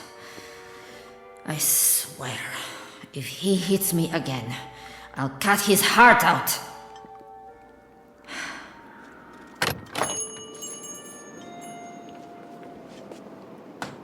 Look at what I got you. From that old shop down the street. The mannequins won't mind. Don't know if it's your size, but it might fit. You like? A dress? He got this for me. It's all yours. Prekrasna. You took the words right out of my mouth. Prekrasna. Now, don't take it the wrong way. It's not like I'm giving you a present or anything. I just thought if we're going to do the town, you might feel a little better. Try it on. I'll turn my back. No, it's a little large. Okay, if you're modest, pull it on right over your uniform. It might fit.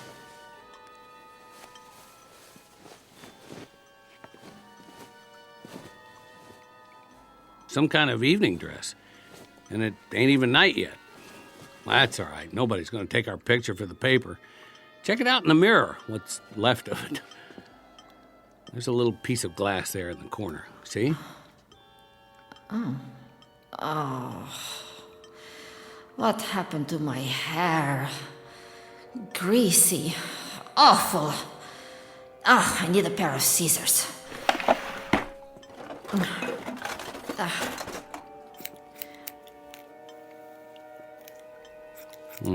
This could take a while. Meet you at the corner.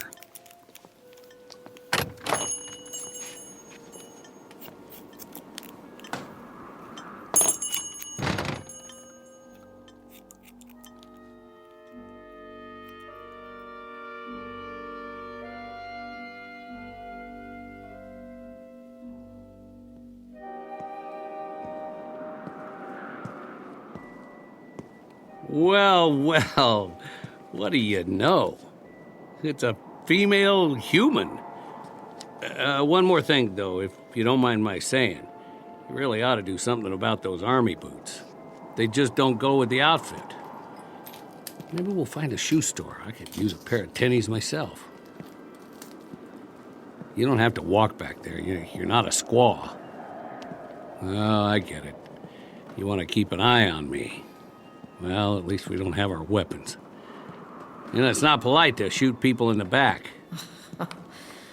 His words are so coarse. What an ugly language. Uncivilized. I used to live in a town like this. Close enough. Houses on the side streets. My folks had one just like that one. See it through the vines? I'd walk home after school, stop in at Old Man Wilson's for an ice cream soda, or the mom and pop store. What is he raving about now? He never stops. Telling me his life story, probably. As if I cared. Or sometimes I'd hang out at the park. I bet they got a park around here. Of course, it'd be overgrown by now. Have to hack your way through it with a machete. But it's my duty to keep an eye on him. He might be a sniper. Or a saboteur. I don't believe it. A movie theater. You know what movies are, don't you? They have them where you come from. Sure they do. Everybody loves movies. Well, come on. I'll buy you a ticket. What? Hey, wake up in there. You got a couple of paying customers. A film emporium. To entertain the masses with propaganda. Let's sneak in. Nobody's watching. Just have to move some trash away from the door.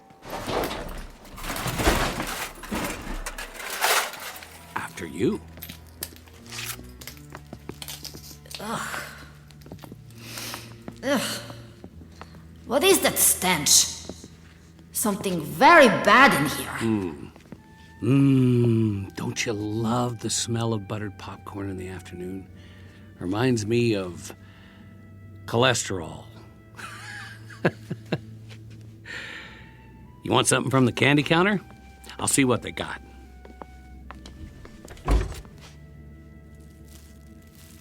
Sorry, all cleaned out.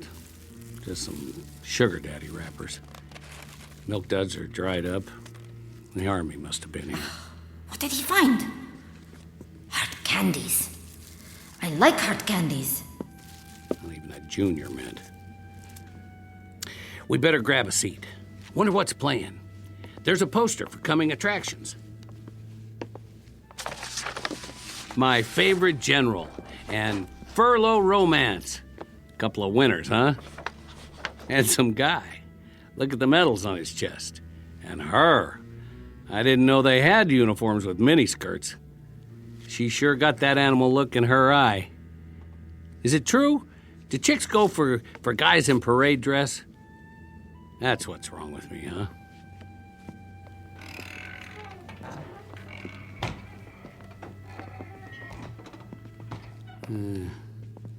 Not so bad. Nice and dark, a few bullet holes in the screen. How close do you like to sit? How about the first row?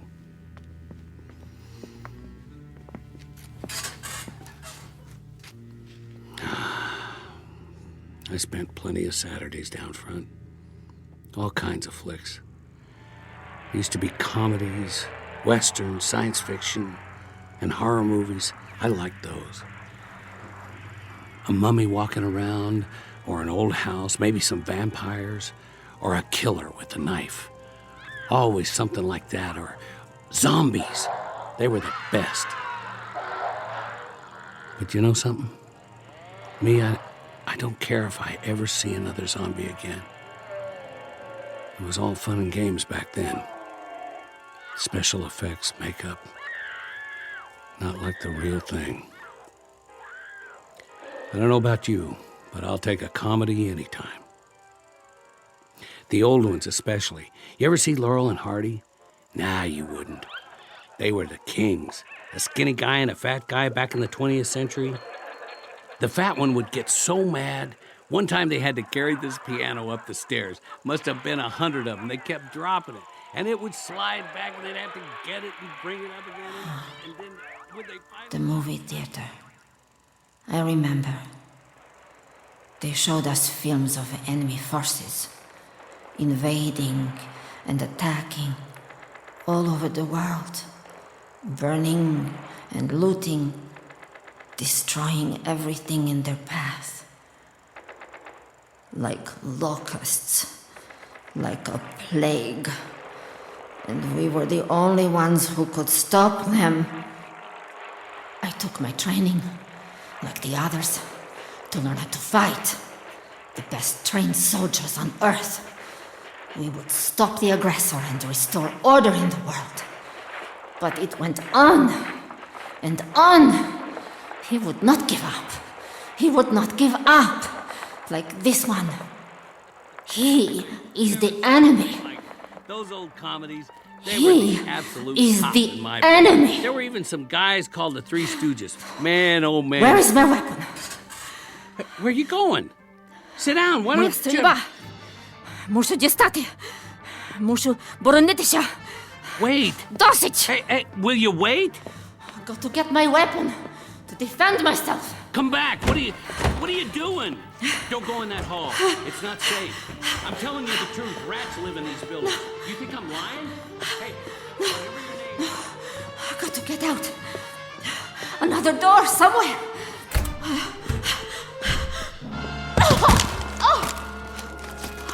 What did I trip on? Bones. I told you not to go. Lord, dead soldiers. They must have been trapped. Sick. Don't touch them. What's left of the bodies might be infected. Keep your hands off that gun. You'll get the sickness. Do you want to die like them? Do you? Стій тихо! Я тебе заб'ю! All right. Two can play that game. Now, you want to pull the trigger? We'll do it on 3. Maybe they're loaded. Who knows? If they didn't run out of ammo before they died, I can't even tell what their uniforms look like anymore. Of course, even if these guns fire, the barrels are probably stopped up. That could be fatal. Chamber will blow up in your face, or mine, or both of us. Your call, soldier. On my count. 1, 2... I don't want to kill him. I don't want to kill anyone. You made your point. You're tough. Me? I don't want to play.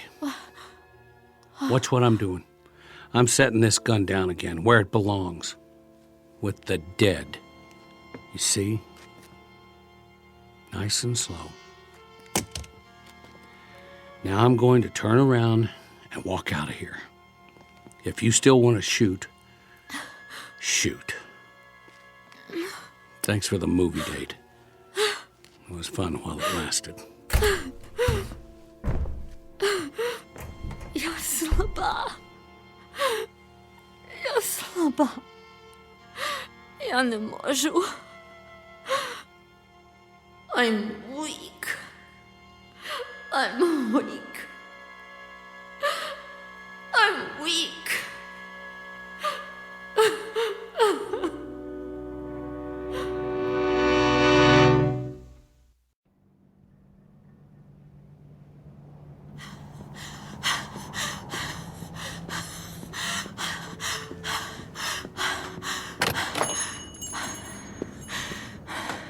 My weapon.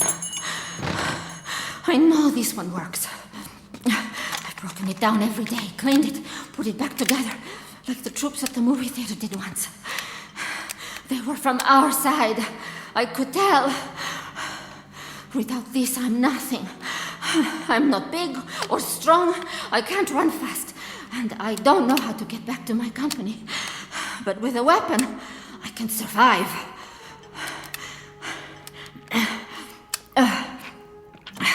Not many rounds left.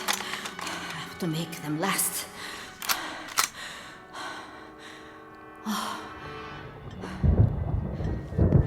Oh, great. A storm's coming. I better find shelter. What's he doing here? Where's he going now? He's looking for shelter, too. Someplace without holes in the roof. Why doesn't he hurry up? I've got to get out of here before it gets dark.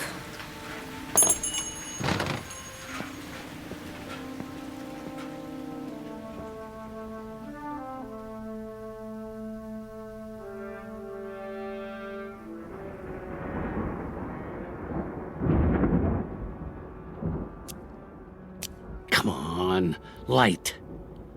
What's wrong with these matches? Not wet, just old. There. Now let's get a fire going. Good. Chimney's drawn. House isn't damaged at all. And they left tons of newspapers. Find some wood, it'll burn all night. Furniture should work.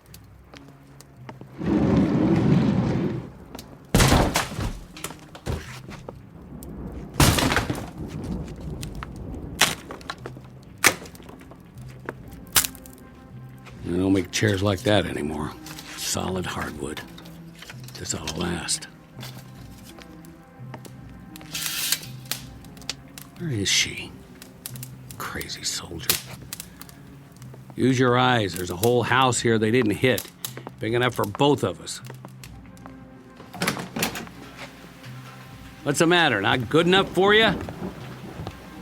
Hey, can you hear me? Coming out of the rain. Got a fireplace and everything. All right. Stay out there and fight your war. All by your lonesome. Sleep tight!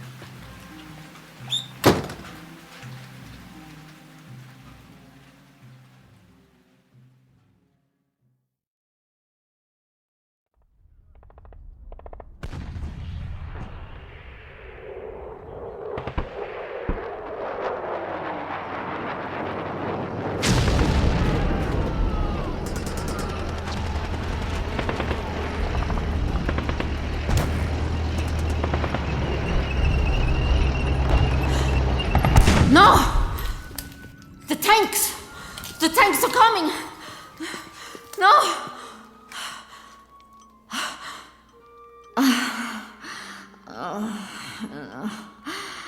No, a dream. No, that's all. A dream. Always the same. Good morning, mannequins. Hope you slept well. I certainly didn't.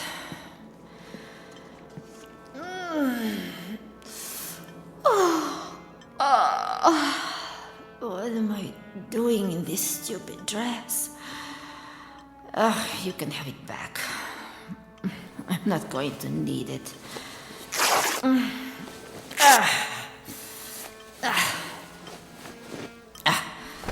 have to find something to eat. But where? There isn't any place left.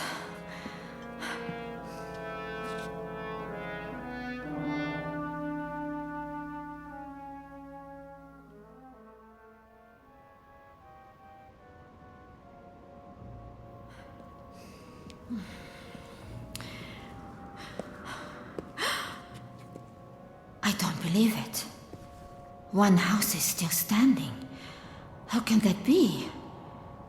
The troops must have missed it. Is that smoke from the chimney?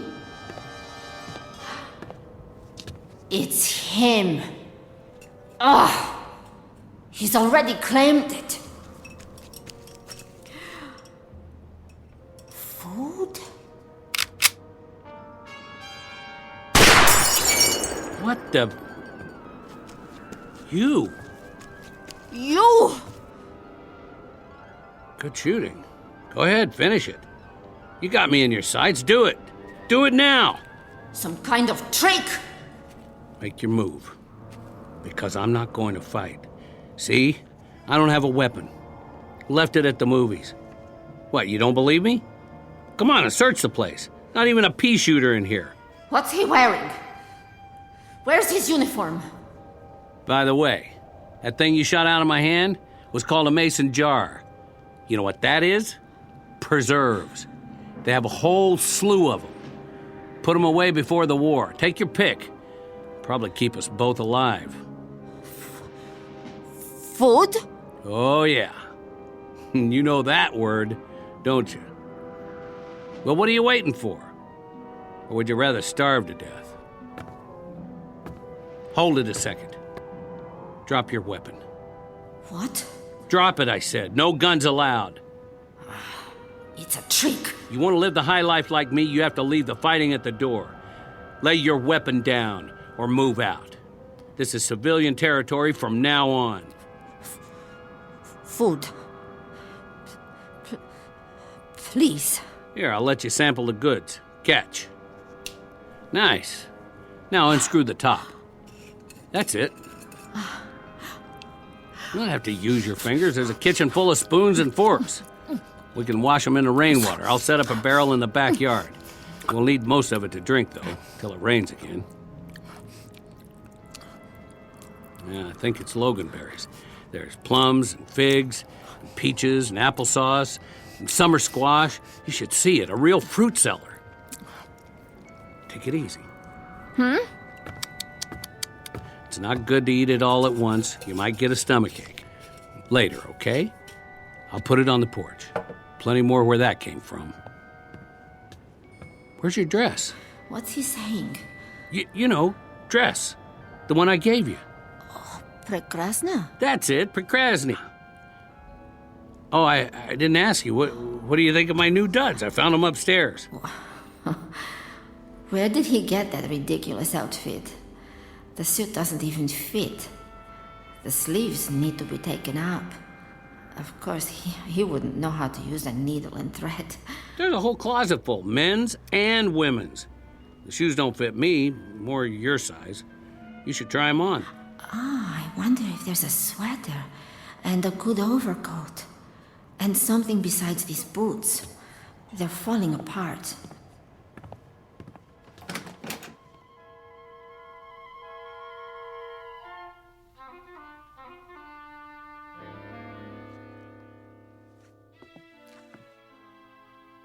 You all right in there? Poczekaj, ja nie gotowa. Take your time. Just wanted to be sure you're okay. You don't have to try on the whole closet, you know.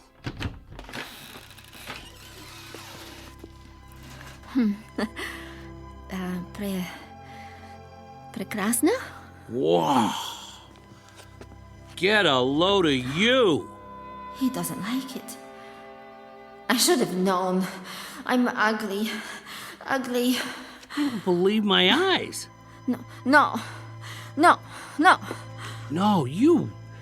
Listen, I've never seen anyone who looks like you do right now. The skirt, the blouse, and you did something to your hair. Did you brush it or what? Don't you dare change those clothes. You look absolutely perfect. The death washed away. Gone for good and never coming back. Shh. Listen. Get over here. You know what that is? A real live bird. How long it's been since you heard one? A mockingbird? No, a robin redbreast or something. But it's alive. We're going out. And you know what we'll do? We'll take a walk to the park. Yes, that's it, the park. Like regular people, you and me. And we'll look at the sky and clouds, and we'll make small talk. We will, one way or another. And you know what we'll talk about? The same as anybody else. The weather. And what we're going to have for dinner, and maybe we'll even crack a joke or two. Bet you haven't had a real laugh in a long time. Am I right? And then we'll stroll back home, taking our time like it's Sunday afternoon. It's gonna be a whole month of Sundays from now on. His voice is different. And his face. It isn't a bad face. Not really. I like it better when he smiles. Did you check the shoes yet? Try these. Wait, I gotta do something. If we're going out, where's the brush and a comb? He is actually combing his hair. And put on your coat. It's damp out. I wouldn't want you to catch cold. You ready? Прекрасно. You can say that again.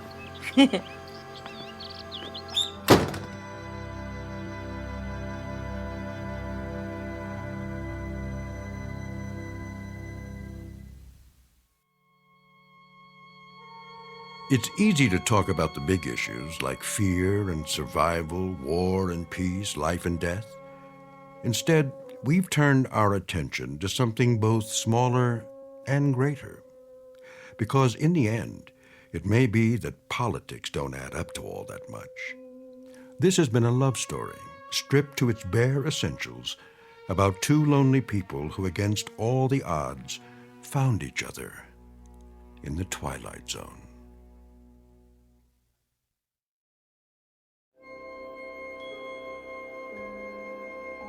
Hi, this is Carl Amari, producer of the Twilight Zone radio dramas. I'd like to take a moment to tell you about our official website at twilightzoneradio.com, where you'll get the latest news and information on these Twilight Zone radio dramas. Plus, at twilightzoneradio.com, you can digitally download 3 free episodes or any of our episodes for only $1.95 each. In this age of ever-changing technology, we've decided to make these episodes instantly available to you by making the Twilight Zone radio dramas a digital download-only series. This means that this series will no longer be offered on CD. The CD collections at our website are now being offered while supplies last at buy one, get one free. So be sure to get your favorites before they're sold out. Be sure to visit us often, and I'll see you in the zone.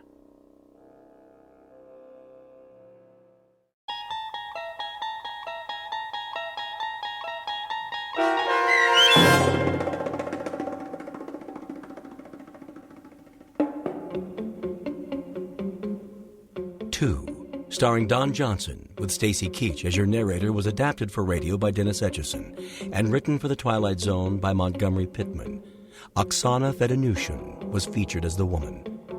The producers of The Twilight Zone wish to thank CBS Enterprises and the Rod Serling estate for making this series possible. This copyrighted radio series is produced and directed by Carl Amari for Falcon Picture Group and Westwood One. Sound design and custom Foley effects for The Twilight Zone by Cerny American Creatives Bob Benson, Craig Lee, Matt Sorrow, Tim Cerny, and Todd Beyer. To learn more about the Twilight Zone radio dramas and to contact us, visit our official website at twilightzoneradio.com. Doug James speaking.